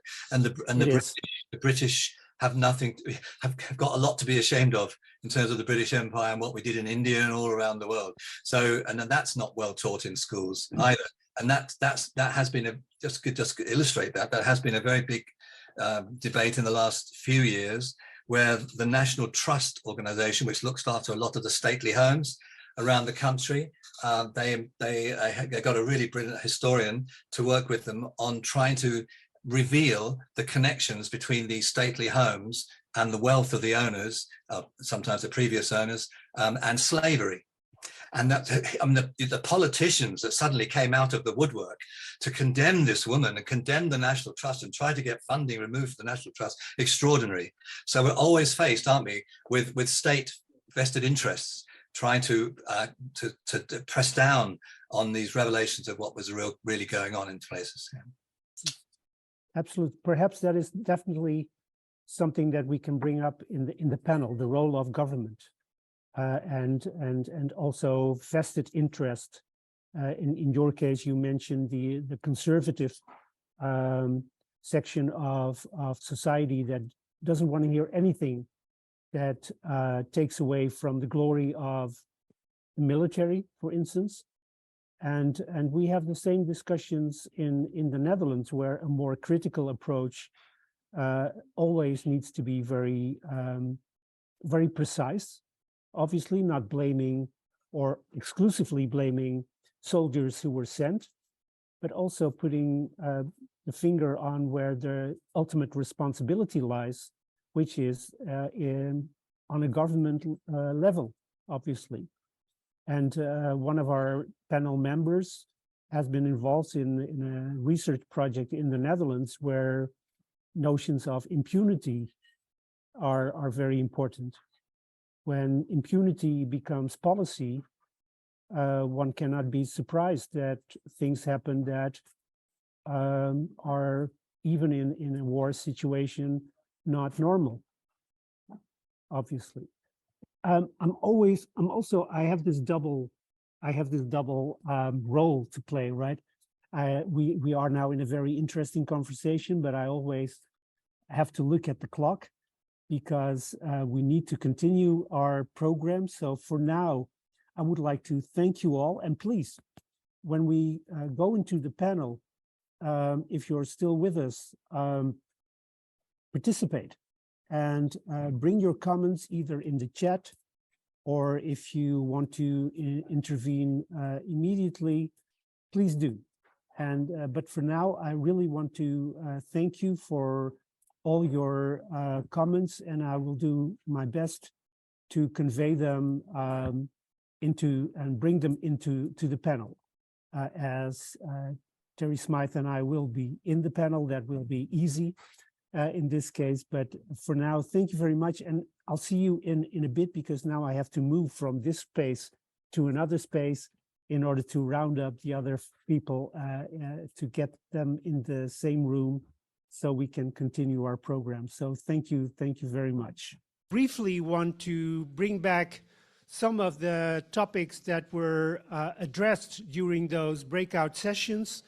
And let me just start briefly with what we talked about in the online session. What was important and came back was the role of governments, whether or not governments are open or supportive for bringing in these new, more inclusive stories that are important, that other voices are also heard. And in that respect, the notion of multi-directional memory, the fact that there is no zero-sum game when it comes to stories, that more attention to one story does not necessarily mean that there is less attention to an existing story, obviously. And so that is something that came up. There were some very interesting discussions also about moral dilemmas, whether or not the fact that Hiroshima was bombed, as well as Nagasaki, how does that relate to the survival of several people who were there during the war, but also in other places? And is it even possible to compare these things, or should we be able to live with the fact that sometimes there are things that cannot be resolved in a very easy way? The notion of education came up, how to tell younger generations in the Netherlands, but also in Japan and Indonesia, about this period and all the complexities that are definitely there when we talk about these stories, that these are not simple stories, and how to deal with the pain and the trauma. We all felt that moral injury was a very interesting concept to think about, but it definitely deserves and needs to be thought of more. So that is just something that we brought up from the online session. But there were two sessions here on site. And first, I would like to give the opportunity to the moderator / reporter of the group that was in this particular room, Paul Patinama. Please, Paul, you have the floor. Thank you. Well, it was quite interesting because we had a very mixed group. From the perspective of nationality and descent. So there were people from Japan, there were people from Indonesia, and people from Holland and Indos like me. So that was an interesting group. And we had 3 questions. And the first question was, what was new for you from the lectures we had? What was new for you? The second question was, what did you find interesting? And of course, new things also can be interesting. So maybe there was a combination. And that had to lead to the question, what do you want to know? What do you want to know more about? And well, it was nice if you start this this symposium. You try to to separate those questions, but actually it was one question in the way that in the discussion these 3 questions came up on the same time. So. And maybe the people from the group I was in can correct me if I'm wrong, but there were almost everybody said it was very interesting and new for them the mass graves of the Chinese people in Indonesia. It was almost everybody thought it was new, and of course, it was not interesting in that way, but it was also something they wanted to know more about. There were many questions raised about this topic. And the other topic, what was quite anonymous for everybody, was the moral injury. What is moral injury? Moral injury related to PTSD. So those questions are also raised up, and that, well. And we talked about that, and that's also what we also, as a group, thought that it would be interesting to learn more about that. So maybe I'm doing wrong to the other topics, but these 2 were the most.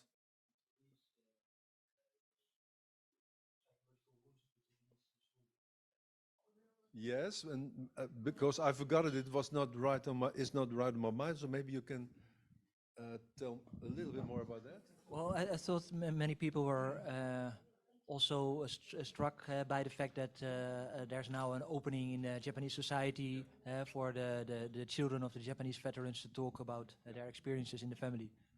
Yeah, and that it happened quite late. So it was quite recent that these questions are now questioned. How widespread is that feeling? Sorry? How widespread is that feeling in Japan? Oh, sorry, there, I thought, say again, sorry.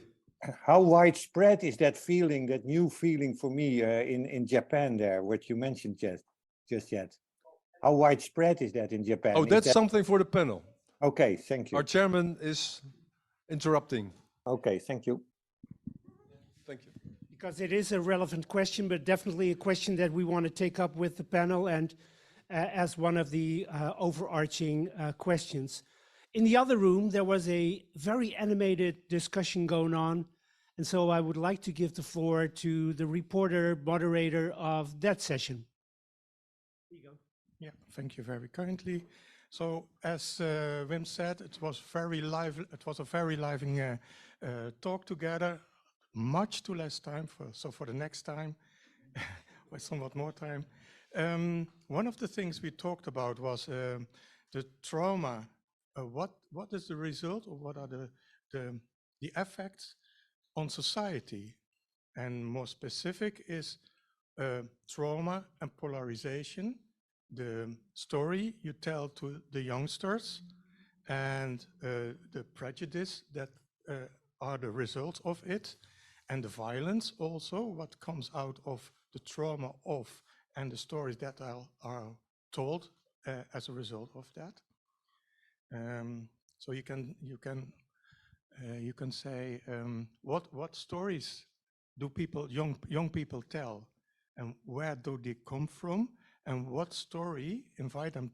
What story would they like to bring further. That's one. This, please. So, What story would you like to? which story would the youngsters, after knowing what to have a broader perspective, what would they like to tell further? So to be more, yes, elaborate. Thank you. The second question is how to reach Japanese youngsters, and are they interested in what is shared here? Do they know, and are they interested in it? And how can we reach them via internet, via education, perhaps other things? And the Indonesian youngsters, yeah. And the third one topic is the epigenetic side of trauma. And we can spend also a long time talking about that. Thank you. Thank you so much. Also for offering perhaps a topic for a future symposium, because I think epigenetics and its role in transmission of trauma is definitely a field that is in full development. But now I would like to invite Ines Schelfhout and Onno Sinke to take your place. Well, it is a panel. Well, but this is definitely for the online participants, and we have actually an online member of the panel who will be joining also, Dr. Terry Smythe. And basically what we will try to do is to also reflect on some of the things that you brought up in the breakout sessions. But let me first introduce Dr. Onno Sinke, who is a historian, who is also associated with ARC, but recently has published an important book together with Dr. Esther Captain on the first very chaotic and violent months immediately after World War II in Indonesia, that is known in the Netherlands as the Bersiap period. But even that term is, of course, a term that is open for discussion. The book in Dutch is called Geluid van Geweld. Is that also, how does that translate into English, Onno? Resonance of violence. The resonance of violence. Thank you because I forgot to look it up, I have to be honest, and I would be translating it in the sound of violence, but that sounds a little bit too close to the sound of silence. So that is very good that you brought up another title. So to the both of you, and also to Dr. Terry Smythe, who is still with us online. If you, and there is waving going on, very good. Now you look like the Queen and the King because they also sit and wave to the people. But some first thoughts when you participated, obviously, in the breakout sessions, but if you hear some of the more general issues, and perhaps I can kick off the discussion with some questions or some thoughts by Dr. Evelien Bugheim, who cannot be with us today, but is joining also online. And she was wondering whether or not you think the concept of moral injury gives more space to talk about very painful and very troubling events than the sometimes very heavily loaded term of trauma, PTSD. Any initial thoughts? And perhaps Ines. Yeah, I do believe it gives a lot more opening. If you have a definition of moral injury, that it's actually a phenomenon that exists, it gives more of a platform to start to talk about it. Because for me in therapy, sometimes like 10 years ago, it would have taken maybe 2 years before somebody would actually first start to talk about something that was morally really complicated during the war. Lots of shame is involved, and when there's actually a definition, it's also easier for therapists maybe, or for any dialogue to create an opening. Maybe then there's less stigma or less shame. Because I'm not a psychologist, but I had a feeling that the definition of PTSS is far more strict than maybe moral injury. Is that right? Is that also why it maybe leaves more opening for a conversation?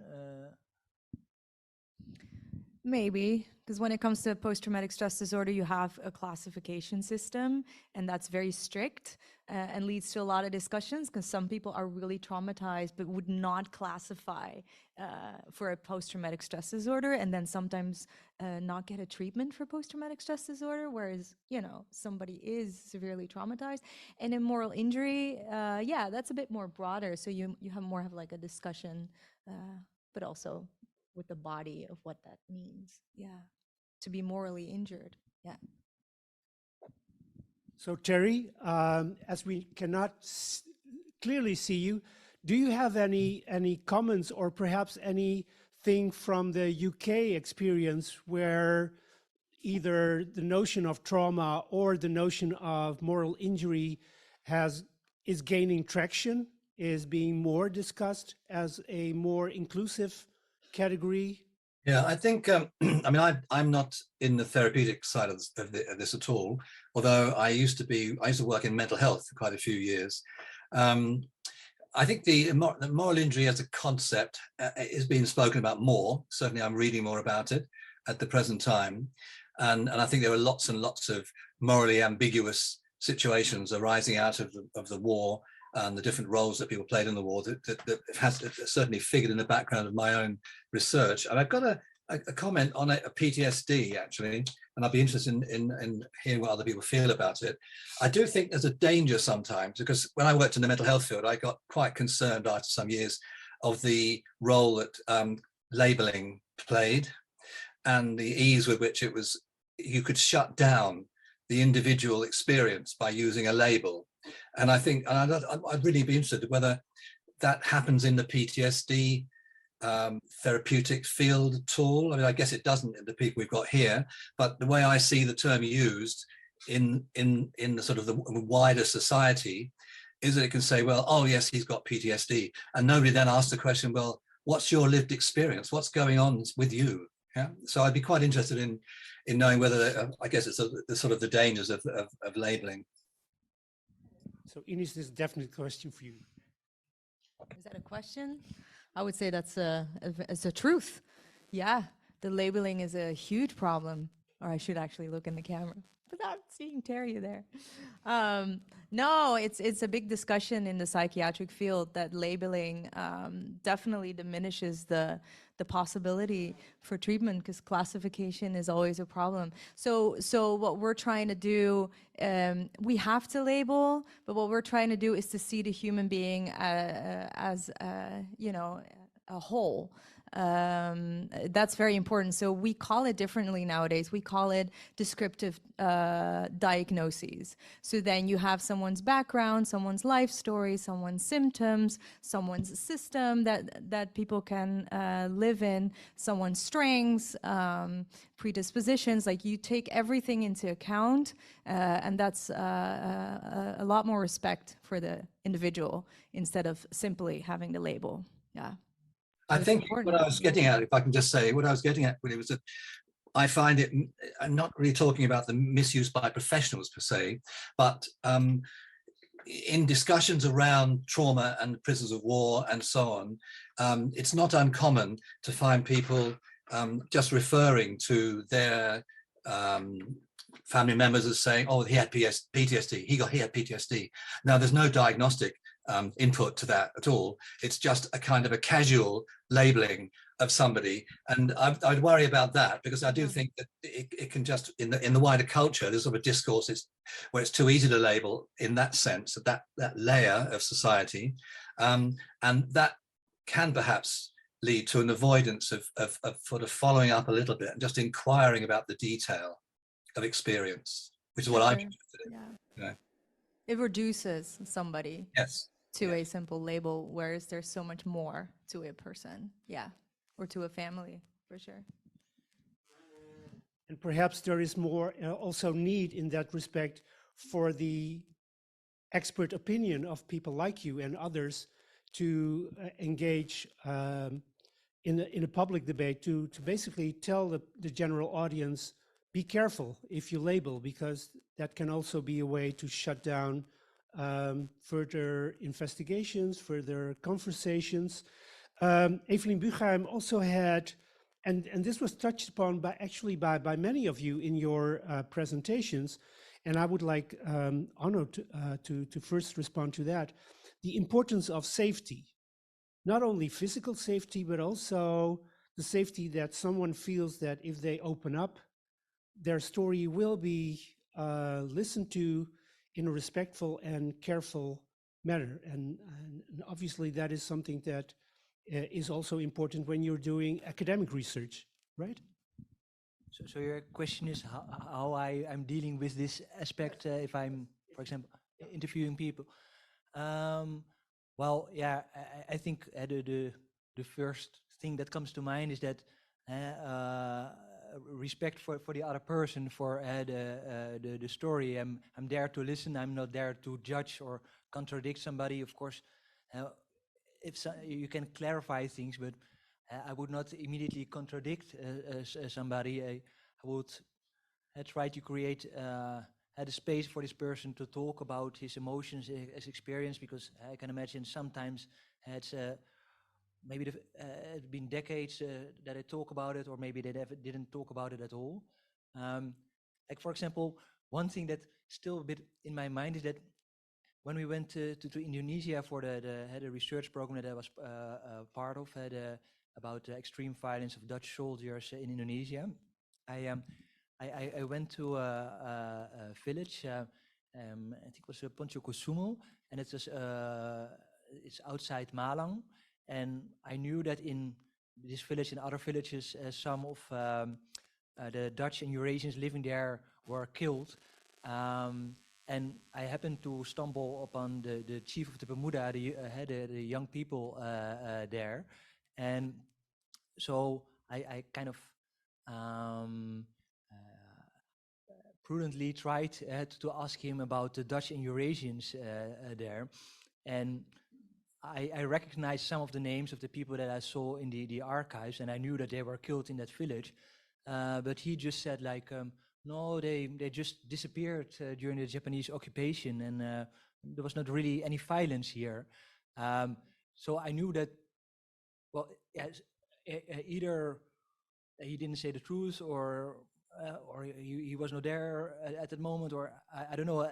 But at that moment, it didn't feel like good to press upon that. And I would have maybe, if I would have had the opportunity, I would have come back and maybe talked about it more and asked about it more, and maybe created some kind of relation or a trust with this older man, and maybe then I would have asked about it. But yeah, I think you need to proceed careful. Be careful. Yeah. And of course, Ines, you're in the business of being careful, right? Safe spaces are my business, yeah. But how would you then, especially with these histories, and when you talk about moral injury, apologies. Especially when it comes to moral injury, where people sometimes have these feelings of guilt or shame, how do you then proceed to create that safe space? Yeah, context really matters, safe space matters, and I think it's also in an attitude, like a non-judgmental attitude. Just like you're saying, you need to build a rapport, like you need to build trust. And the first step is to be non-judgmental, and to so that the other person feels a certain space to be able to talk about it, or maybe even experience it in the body. But also context matters. Some people do not feel safe in my room, so we go outside. Or yeah, it really depends. You really need to make space and then to sort of feel what the other person needs in order to share, whether that's a moral injury or a traumatic event that has happened or shame or whatever it is. And I just read something about Zwaan de Vries. She wrote something about we shouldn't forget the people who were outside of the concentration camps, as they're called in Dutch, buitenkampers. Because those who were outside of the camps were also severely traumatized. And if you talk about safe spaces or shame, that's a big group that thought there was no space for them to talk about their traumatic events because they hadn't been in the camp. So can they go to therapy for that? Can they go to these groups? Are they even a group? So that's also something in my mind always, to give space for people who were outside of the camps, to just mention it, like, you're welcome here and you're welcome to talk about your experiences. Yeah, it's important. The groups that are forgotten. Thank you. So giving space to voices that have been marginalized or sometimes even erased is always important.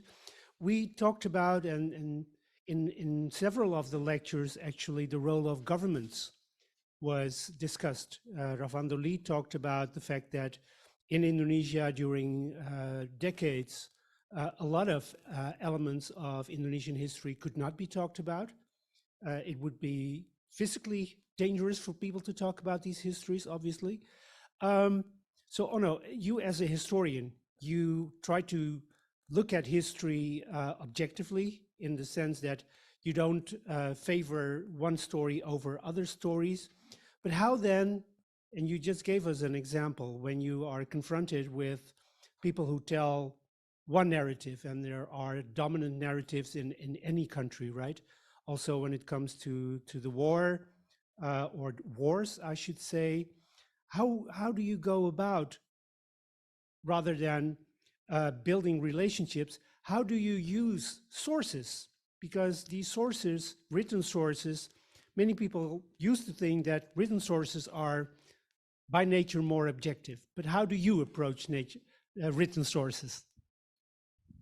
I think it goes for any source that you need to be really critically analyze them, if it's a written source or an interview. But of course, it's true that most of the documents in the archives about the colonial period are written from the perspective of the colonizer. So that's why it's also important to try to find other means to get other perspectives. And that's why oral history is, for example, really important. We were starting with this for our research. We had contacts with different universities in Indonesia, and we were organizing oral history workshops with students. They first did some research and found some places where violence took place during the revolution, and then they were going there and interviewing people on the streets just to find out if there was still some memory alive of this event. Actually, it was my colleagues Martijn Eickhoff and Evelien Boegheim and Esther Captain who did the first sessions, and we were planning to do several more, but yeah, unfortunately COVID interfered, so we were not able to continue that. I did a few interviews myself, but yeah, it was limited, so to get at least another kind of perspective, we tried to get Indonesian publications and then just compare them to the Dutch sources. Fortunately, a lot is nowadays also online. For example, reports of Australian soldiers that were stationed after the war in eastern Indonesia. There are also reports of British soldiers. So I tried to get as many sources from different parties and try to compare them and try to check one story against the other. The name of our host, the wonderful foundation, is Dialoog. How do you think research can contribute to dialogue? Because sometimes you find things that are troubling, sometimes things that are disrupting existing narratives. How do you think research can work when it comes to any form of dialogue? Well, just to relate to the research that Esther and me did about the Bersiap.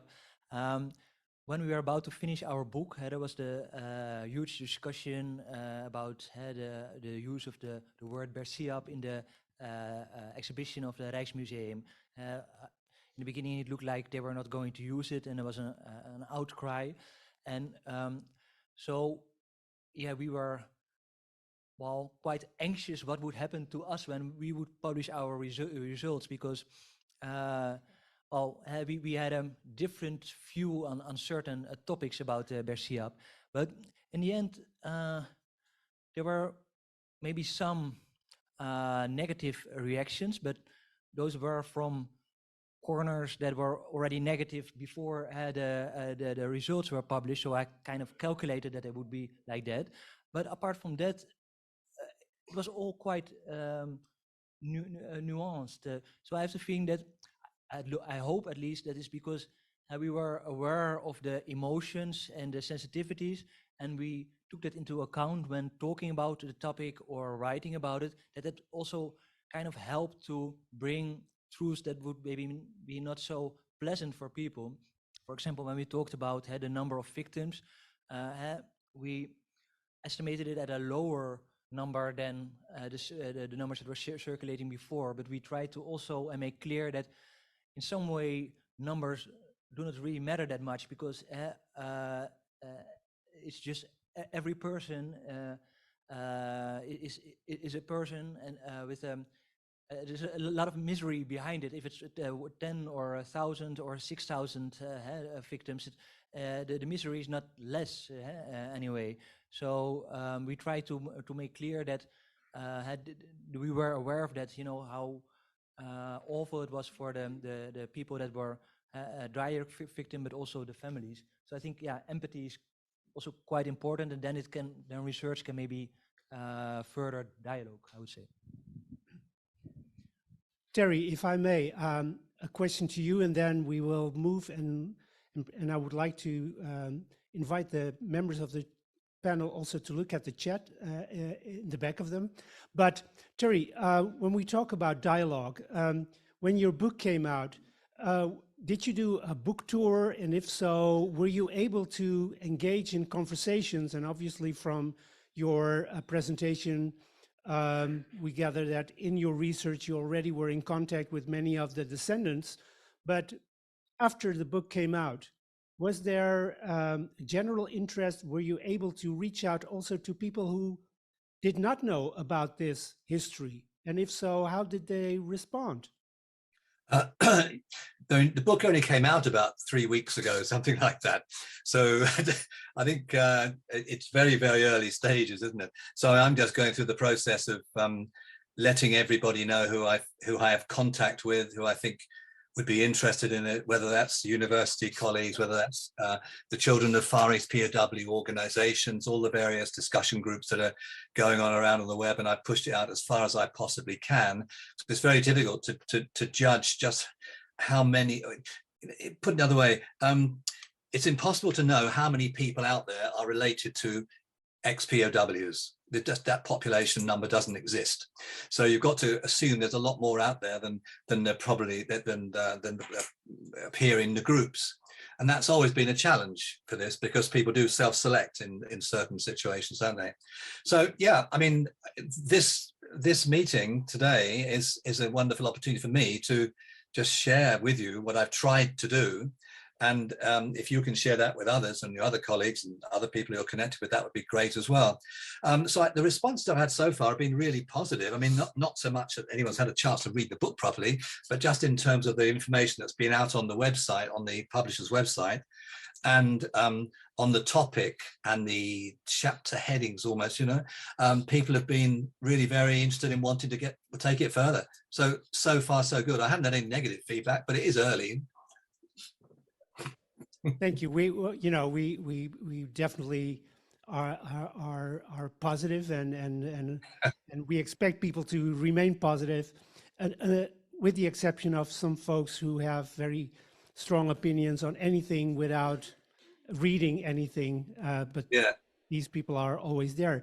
I think Ines, if I just say, sorry, can I just add one thing sure. to that? Come up in the group, and that is that where there might be a little bit of pushback will be from my afterword, and because one part of that was looking at the was introducing the voice of young Japanese men who'd been called up and who were in the war, and I'd been in contact with Yuka Ibuki, who was a member of the PO Research Network group in Japan, and she'd been translating these letters between father and between son and parents, and they're very touching, many of them. And I thought, I'm not going to let this book go out without there being some acknowledgement of the experiences of the other, in this case, the Japanese soldier, who's normally homogenized into some sort of appalling evil category in the minds of most people involved in this film. Thank you very much for this very important addition.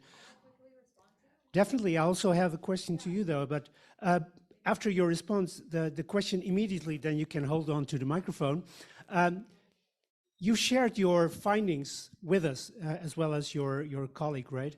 Of course, people come to you for assistance, treatment. What do you do to also reach out to a more general audience to share things that are actually very important? Yeah, as a quick response to Terry, but also to Ono, when there's research published that is maybe some difficult truths, then it's so important to get the different perspectives out, because then that's the dialogue. And in terms of trauma, what I'm specialized in, that's healing.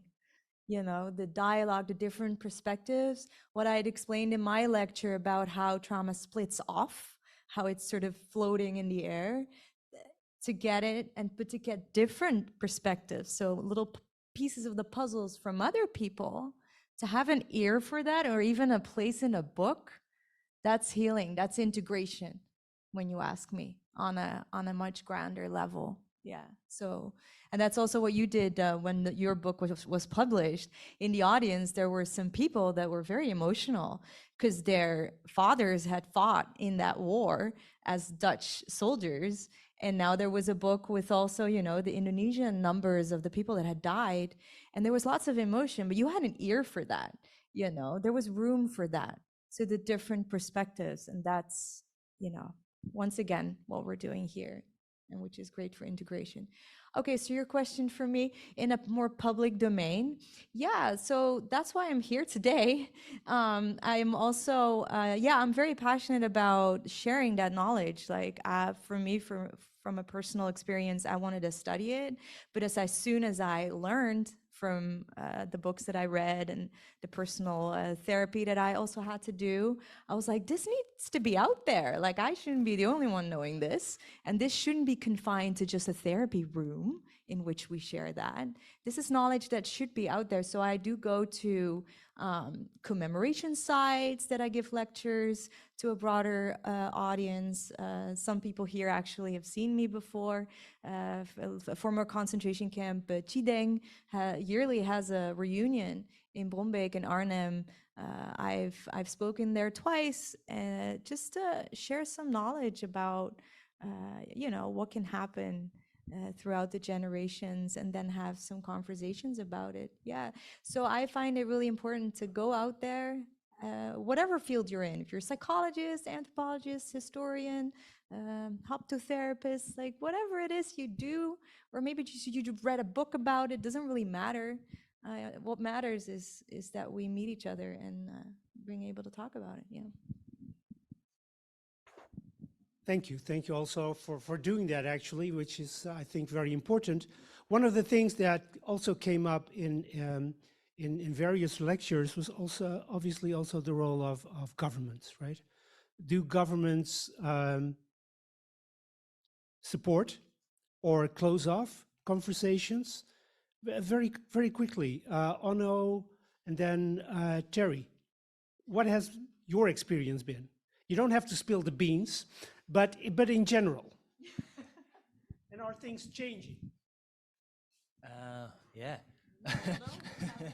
Well, I think that they can have different roles. I mean, in the Netherlands, in the past, well, the Dutch government was not really enthusiastic to talk about this topic or support it in any way. Lately, there's been, a change, you could say. They financed the research that I'm part of that it was looking at the violence of Dutch soldiers. The king apologized, but we should give credit to the ones that deserve it. They were also pushed to do that by Jeffrey Pondag and his committee, who brought to court the Dutch state for the killings in Rabagade and other places. There were also journalists like Annelot Hoek who published about it, some historians, you know. So, yeah, they in the case of the Dutch government, they seem to be a bit unwilling, and at some point they think, well, we really need to do it. We need to act. But same, I have the feeling with the question of slavery. It also took a long time, not so long time ago. Our Prime Minister Rutte didn't see the need of apologies. Now he does, but I think it's also because of the engagements of activists and people that keep pushing this topic. Would that answer your question? Definitely. Yeah. Yes. Thank you.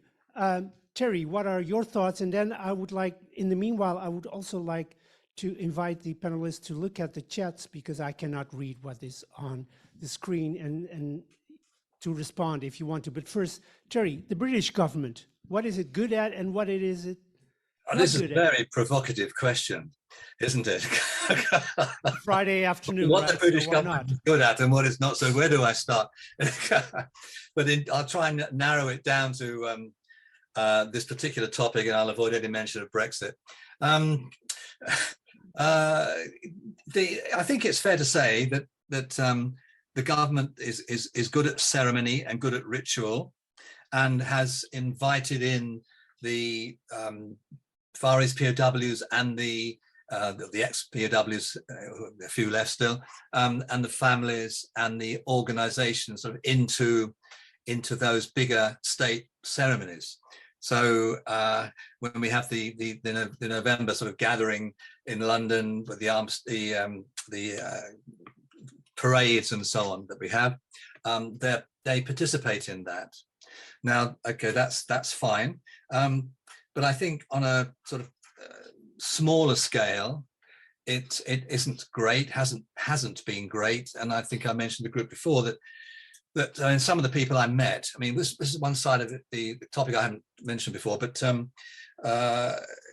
trauma, there is such a thing, I think, as post-traumatic growth, as well as the damaging effects that come from that. And we used to find that there are quite a few people who, and I interviewed, who referred to their fathers and the charitable work that they did. And they grew, in quotes, through that process as human beings. And a lot of their charitable work was fighting the government. It was fighting the government for widows' pensions and similar kinds of benefits. And the British government has not got a good record, whether it's First World War, Second World War. I can't say what it was before that. It's a bit too early, really, isn't it? But not a good record in helping out the veterans. And so, but the veterans of the POW group did a lot of work on that, and to some extent now the children of the Far East POWs, and together with a couple of other groups, there are about 3 groups in the UK that have an interest in this. The CO, Children of FIPOs, is the biggest group by a long way, but there are a couple of others, and they've continued some of this work trying to support the families and the relatives. But the state has always been a bit hesitant, except where it came to something grandiose. Yeah. Thank you. Thank you. Thank you. Also, the importance, of course, rituals without deeds and practical actions are just empty rituals. But this is something that Evelien Buchheim remarked also, that sometimes, and it came up in Ravando Lee's presentation, the reburial. So rituals where people are sometimes rehumanized, being put into a mass grave, but then identified and properly buried.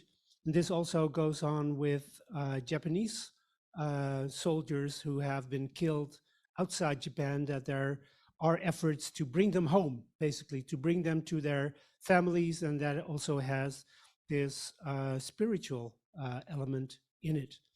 I think we could go on for an additional hour, but I'm now also looking at Janneke. Janneke, if I would ask you, because you have been very attentive, listening to what has been said, and of course, you have also been organizing, very active in previous conferences, dialogues. What would you say is the importance of our meeting today? And of course, we will have closing remarks by Professor Uraoka, but if I may, because I know you've been working incredibly hard to make this happen, right? And so perhaps, and this has not been scripted, and perhaps Janneke feels a bit uncomfortable, but I would invite everyone to really applaud her for what she has done for us and the organization. Yes, yes, definitely. Sometimes it's good. So Janneke. Very good. Thank you. Yeah, and don't forget Ken and Paul. Huh? So we have all been working very hard, and it has been a wonderful program. I mean, the working out of the program.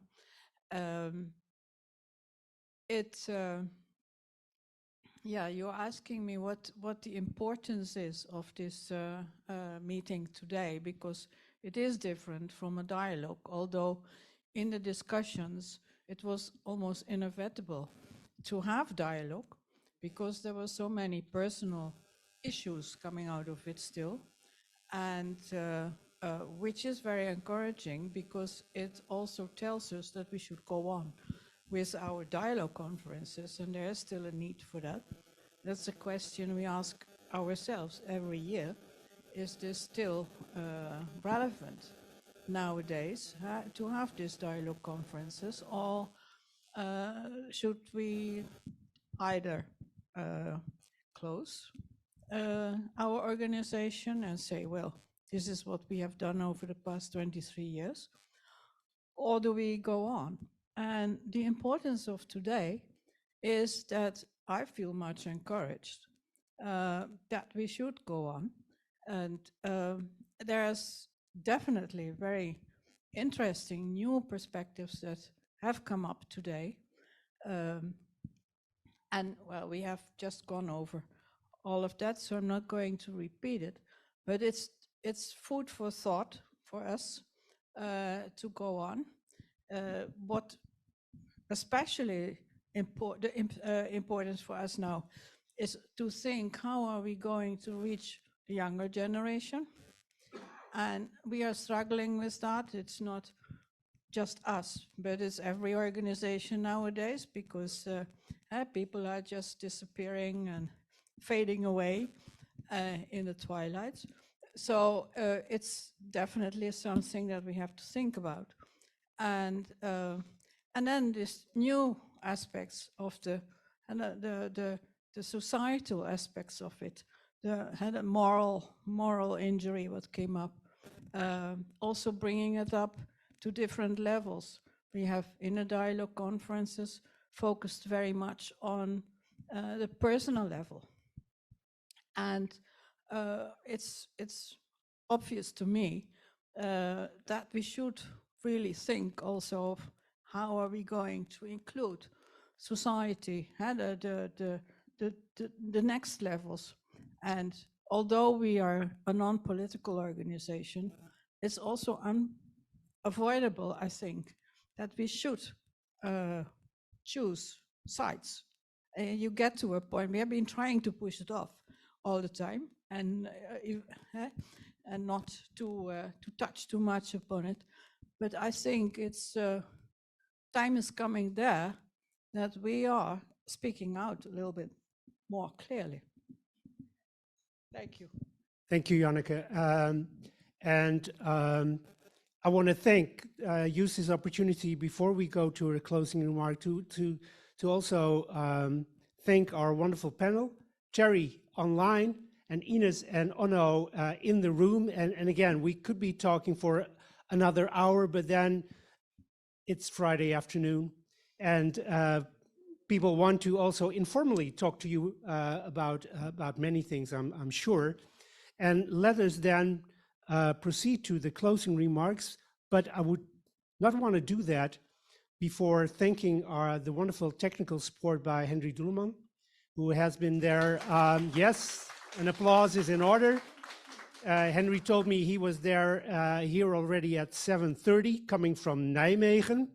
So yes, that is definitely commitment. And thank you for this, for the support, because everything went very smoothly, which is not always the case when you have hybrid events. So again, thank you very much. But now for our closing remarks, and I also want to thank all the participants, and there are still comments coming in on the chat, and the chat will be saved. So for those of you who have contributed, and thank you very much for those contributions, by putting in questions and comments, even though we might not be able to address them all today, your questions and comments will not be lost into internet space, but will be kept for archival reasons. And if there are questions that we can direct to the people who gave presentations or to the organizations, we will definitely do so. But now for the closing remarks, I would like to give the floor to Professor Muraoka, who is one of the founders of the foundation. He is the founder, not one of the founders, but the founders. And then it is definitely fitting that Professor Muraoka gives his final closing remarks. So, Professor, the floor, the screen, and our attention, all yours.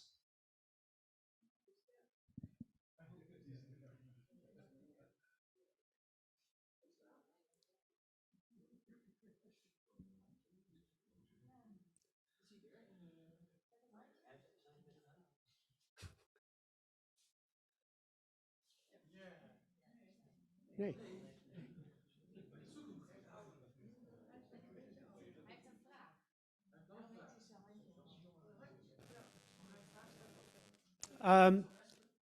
Sir, you have a question. You are in luck, actually.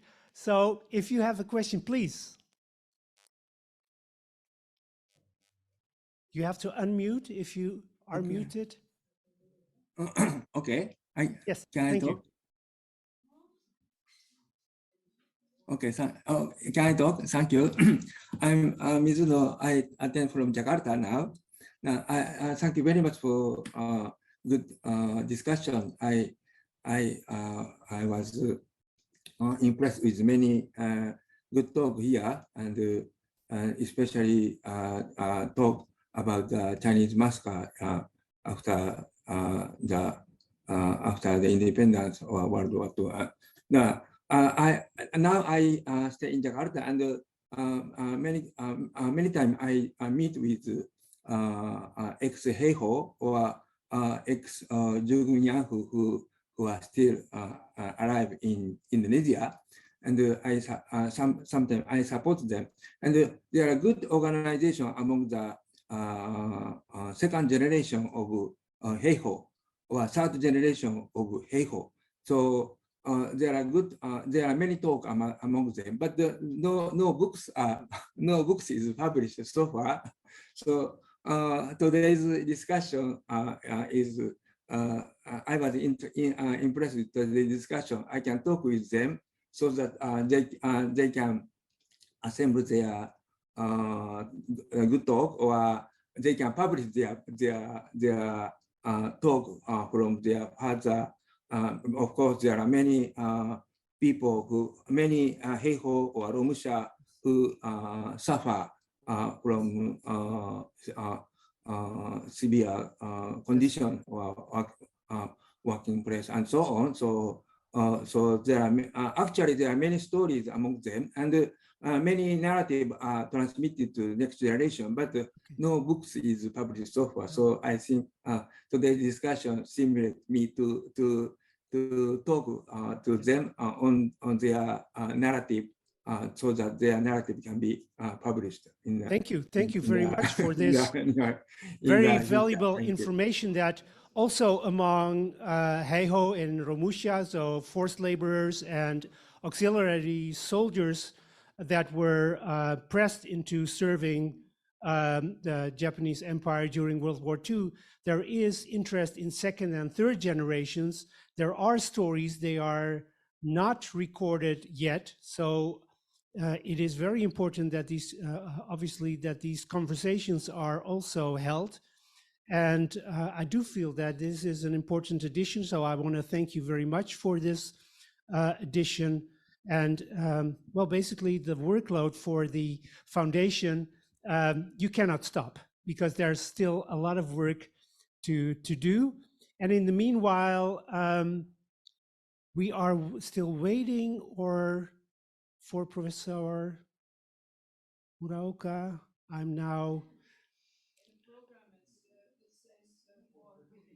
4:15. So we still have 5 minutes before he might join us. So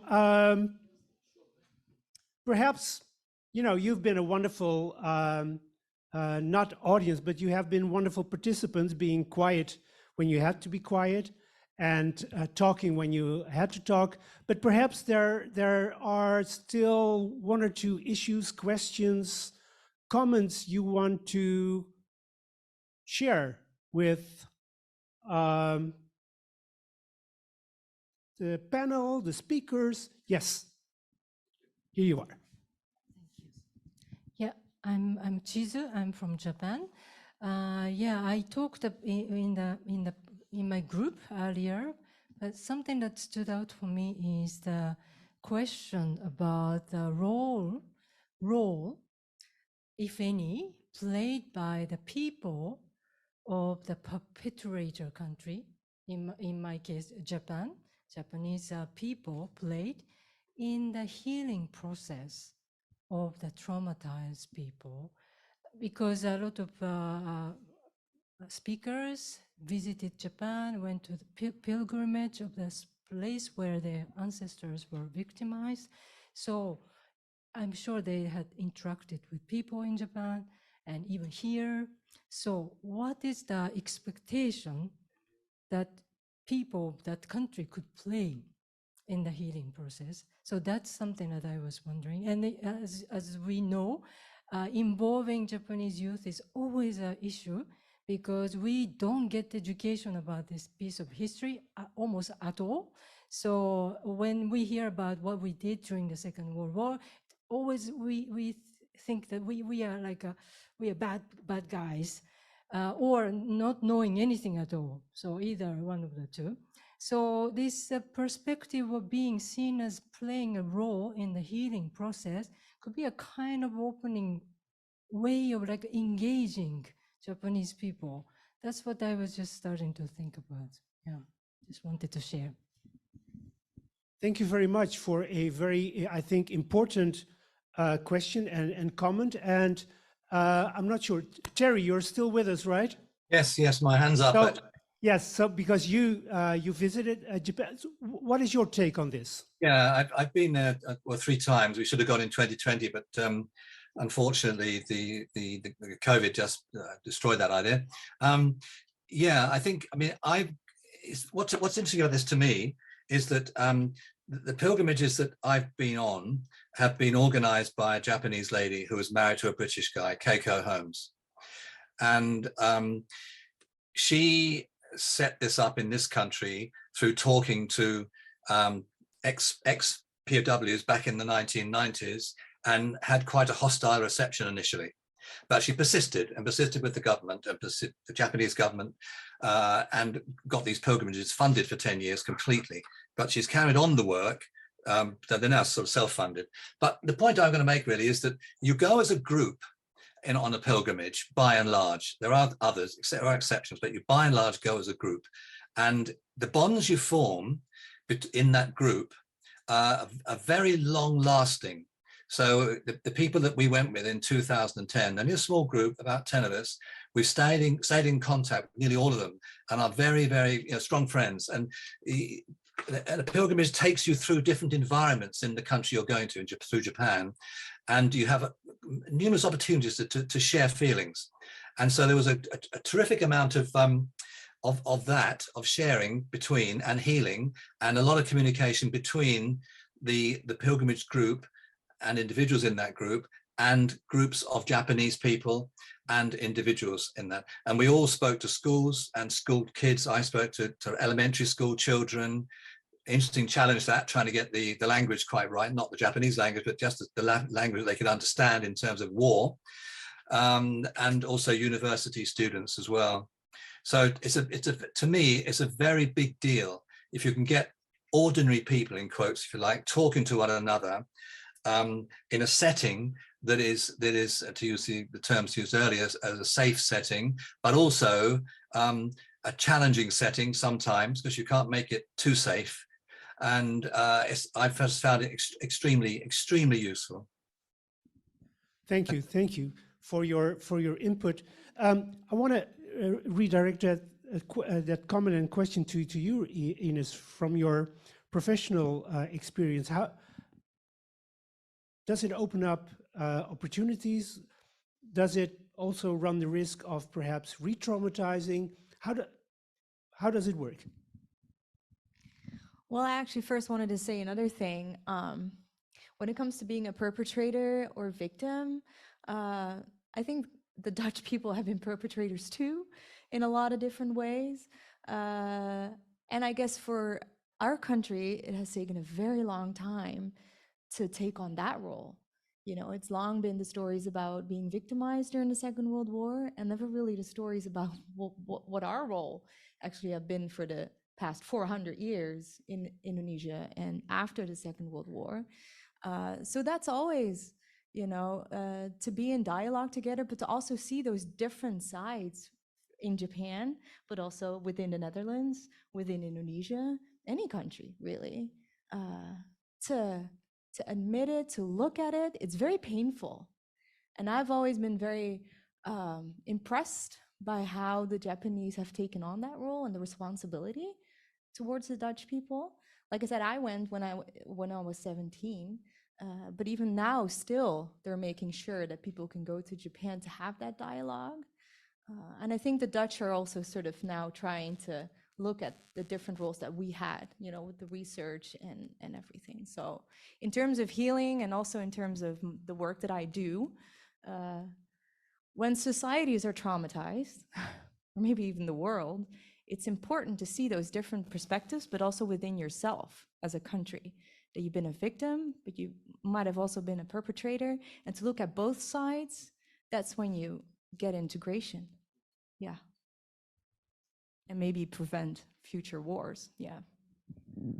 Thank you. That's definitely something that we all hope for, but we also have to be realistic in that respect, unfortunately. Perhaps anyone else who has a question? Yes, or a comment. Please.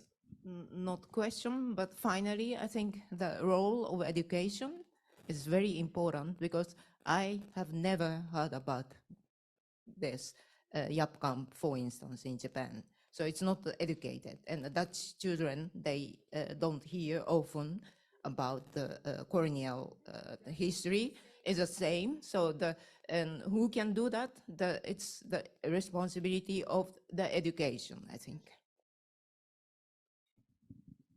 Thank you. Underscoring the importance of education, and you're absolutely right. Also here in the Netherlands, where sometimes we tend to think that we are very much on the forefront of many developments, it sometimes takes a lot of time also to tell all these stories in all their complexities. And I see a hand in the back. Here we go. I want to respond on this. Wat is dat, voorzitter? Chairperson. Van de gastdocenten Tweede Wereldoorlog Zuidoost-Azië. The people go to the schools to tell the story, and not only the story, but that part of the history that what the children doesn't know. So. Thank you, and I think, to the best of my knowledge, you do incredibly important work, because many people say young people are not interested in history, but when you come into the classroom and you tell the personal story, they are interested, right? But you have to tell it in a way that connects to what children are interested in at a certain age, obviously. Oh, I'm coming back with the microphone. And there is no knowledge. Many teachers don't have the knowledge about the history. So even teachers who are, of course, also educated in a certain system with all these hiatuses, are also not in the best position to perhaps tell that story. I'm now looking, but I need some help to see whether or not Professor... I've been trying to send it as well, and No. So I think, can I ask Roland to go ahead and just make the wrapping up of the Absolutely. In the absence of Professor Muraoka, I think what we have done today is important. We have had in our morning session incredible lectures spanning the world, basically starting in Japan, then go to Indonesia. I think and then lectures about how theory and praxis are actually bound together. I think when I think back on this day, to create safe environments, the importance of peer groups. So you're not alone. You have other people that you can rely on, that basically share your pain sometimes, right? Where you can talk about these things to people that actually understand. That is important. I also see that, of course, the role of governments is important. If a government is not open to self-reflect, that makes the work of people that we've heard even more important. The importance of recording stories to basically undo erasure. And one of the images in the presentation of Ravando Lee was very strong. FX Harsono basically making these Chinese letters visible again, which was a very strong symbolic gesture and a ritual to a certain extent. The books that are being published, and of course, Terry Smythe's book is a wonderful example. It is important to record, and if you're not in the position to do the writing yourself, reach out to academics, reach out to writers, because there is a growing interest also among younger people to engage with the traumas.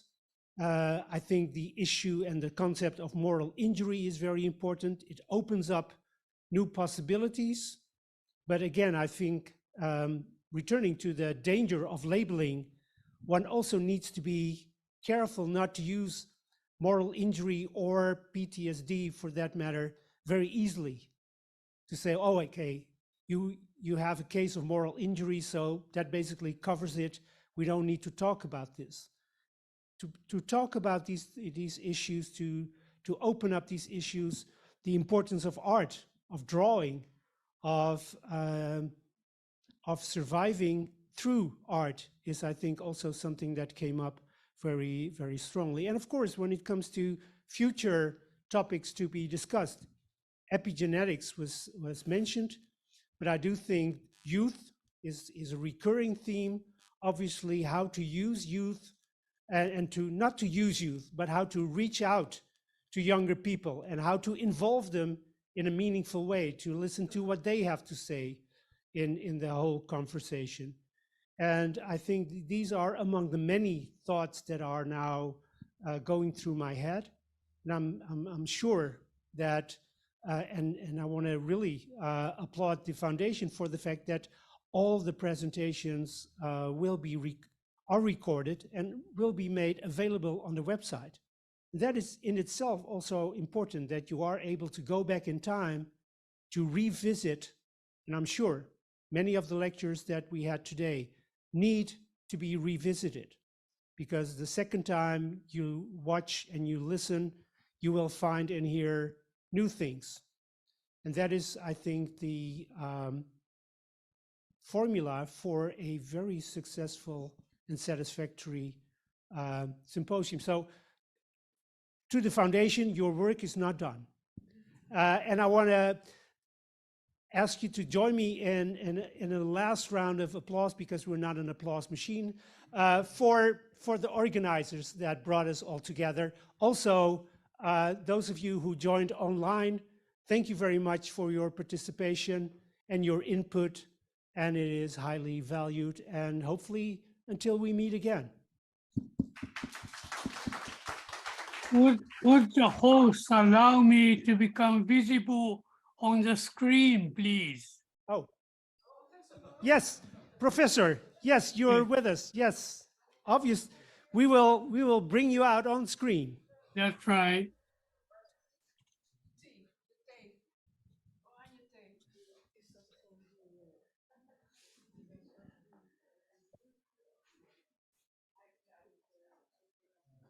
I'm not yet on the screen.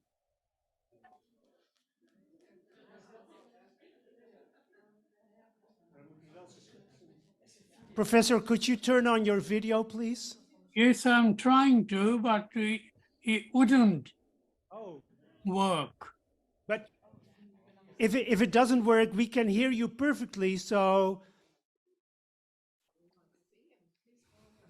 you could go ahead, because what you are saying is important also without visuals.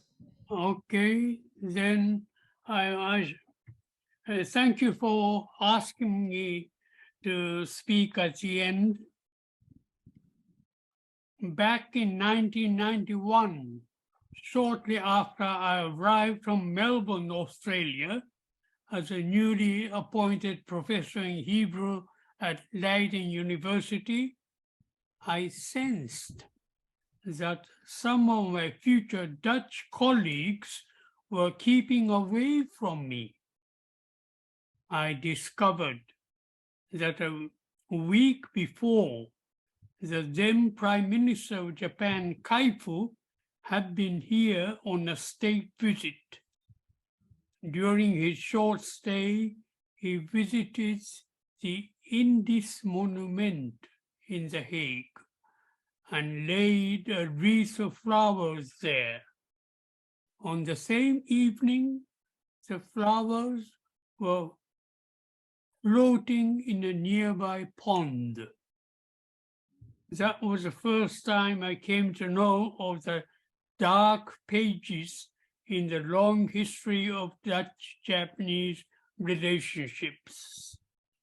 As a consequence, I got to know Dutch returnees from the former Dutch East India. These contacts led to the establishment of the Dialoog Nederland-Japan, and the first conference was held back in 2000. Of the initiators of the dialogue, some are no longer with us. Adrie Lindeyer and her son Wim Lindeyer, Annie Houtwaard and her husband Herman. My wife and I happen to be the oldest of the initiators still around. Over 23 years, much water has flown under the bridge. Today, we have heard about the trauma suffered not only by veterans of the Second World War staged in Asia, but also by their children and grandchildren. I don't think, however, that people associated with a dialogue are interested in purely technical scientific aspects of the trauma and medical devices available for coping with the effects of the trauma. It was very, very painful to see tens of skulls of Chinese Indonesians murdered by native Indonesians. I do hope and earnestly desire that our dialogue continues to pay attention to moral, ethical, and political aspects of the trauma, which shouldn't have been caused in the first place. Dutch children should be kept being taught at school about atrocities perpetrated by Japanese soldiers in Asia during the Second World War, even at the expense of some decrease in commercial benefits from Japan. I once heard of a Japanese tourist who had been to the Philippines twice. On the first occasion, it was a multinational group. On the second occasion, she was with Japanese nationals.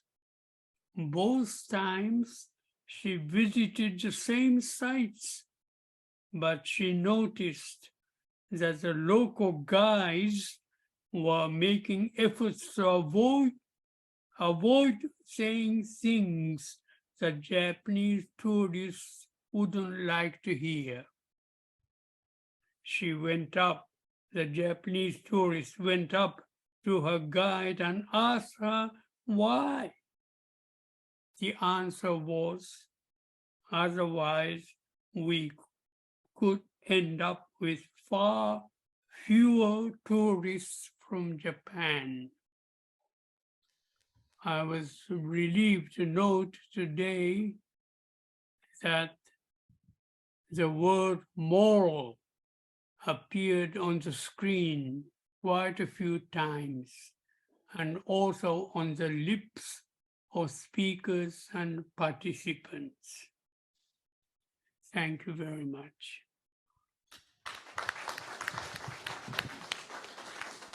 Thank you very much, Professor, for these important closing remarks.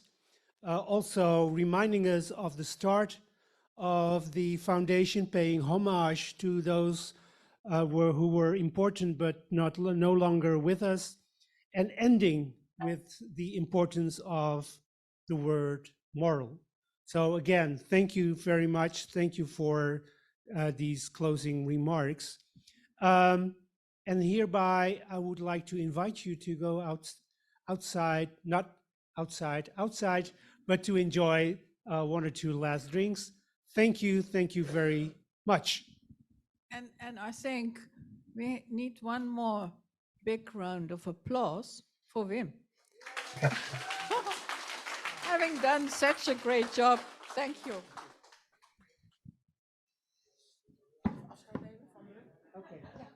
And saying goodbye to all of those online participants. Take care and enjoy your weekend. Thank you. Thank you.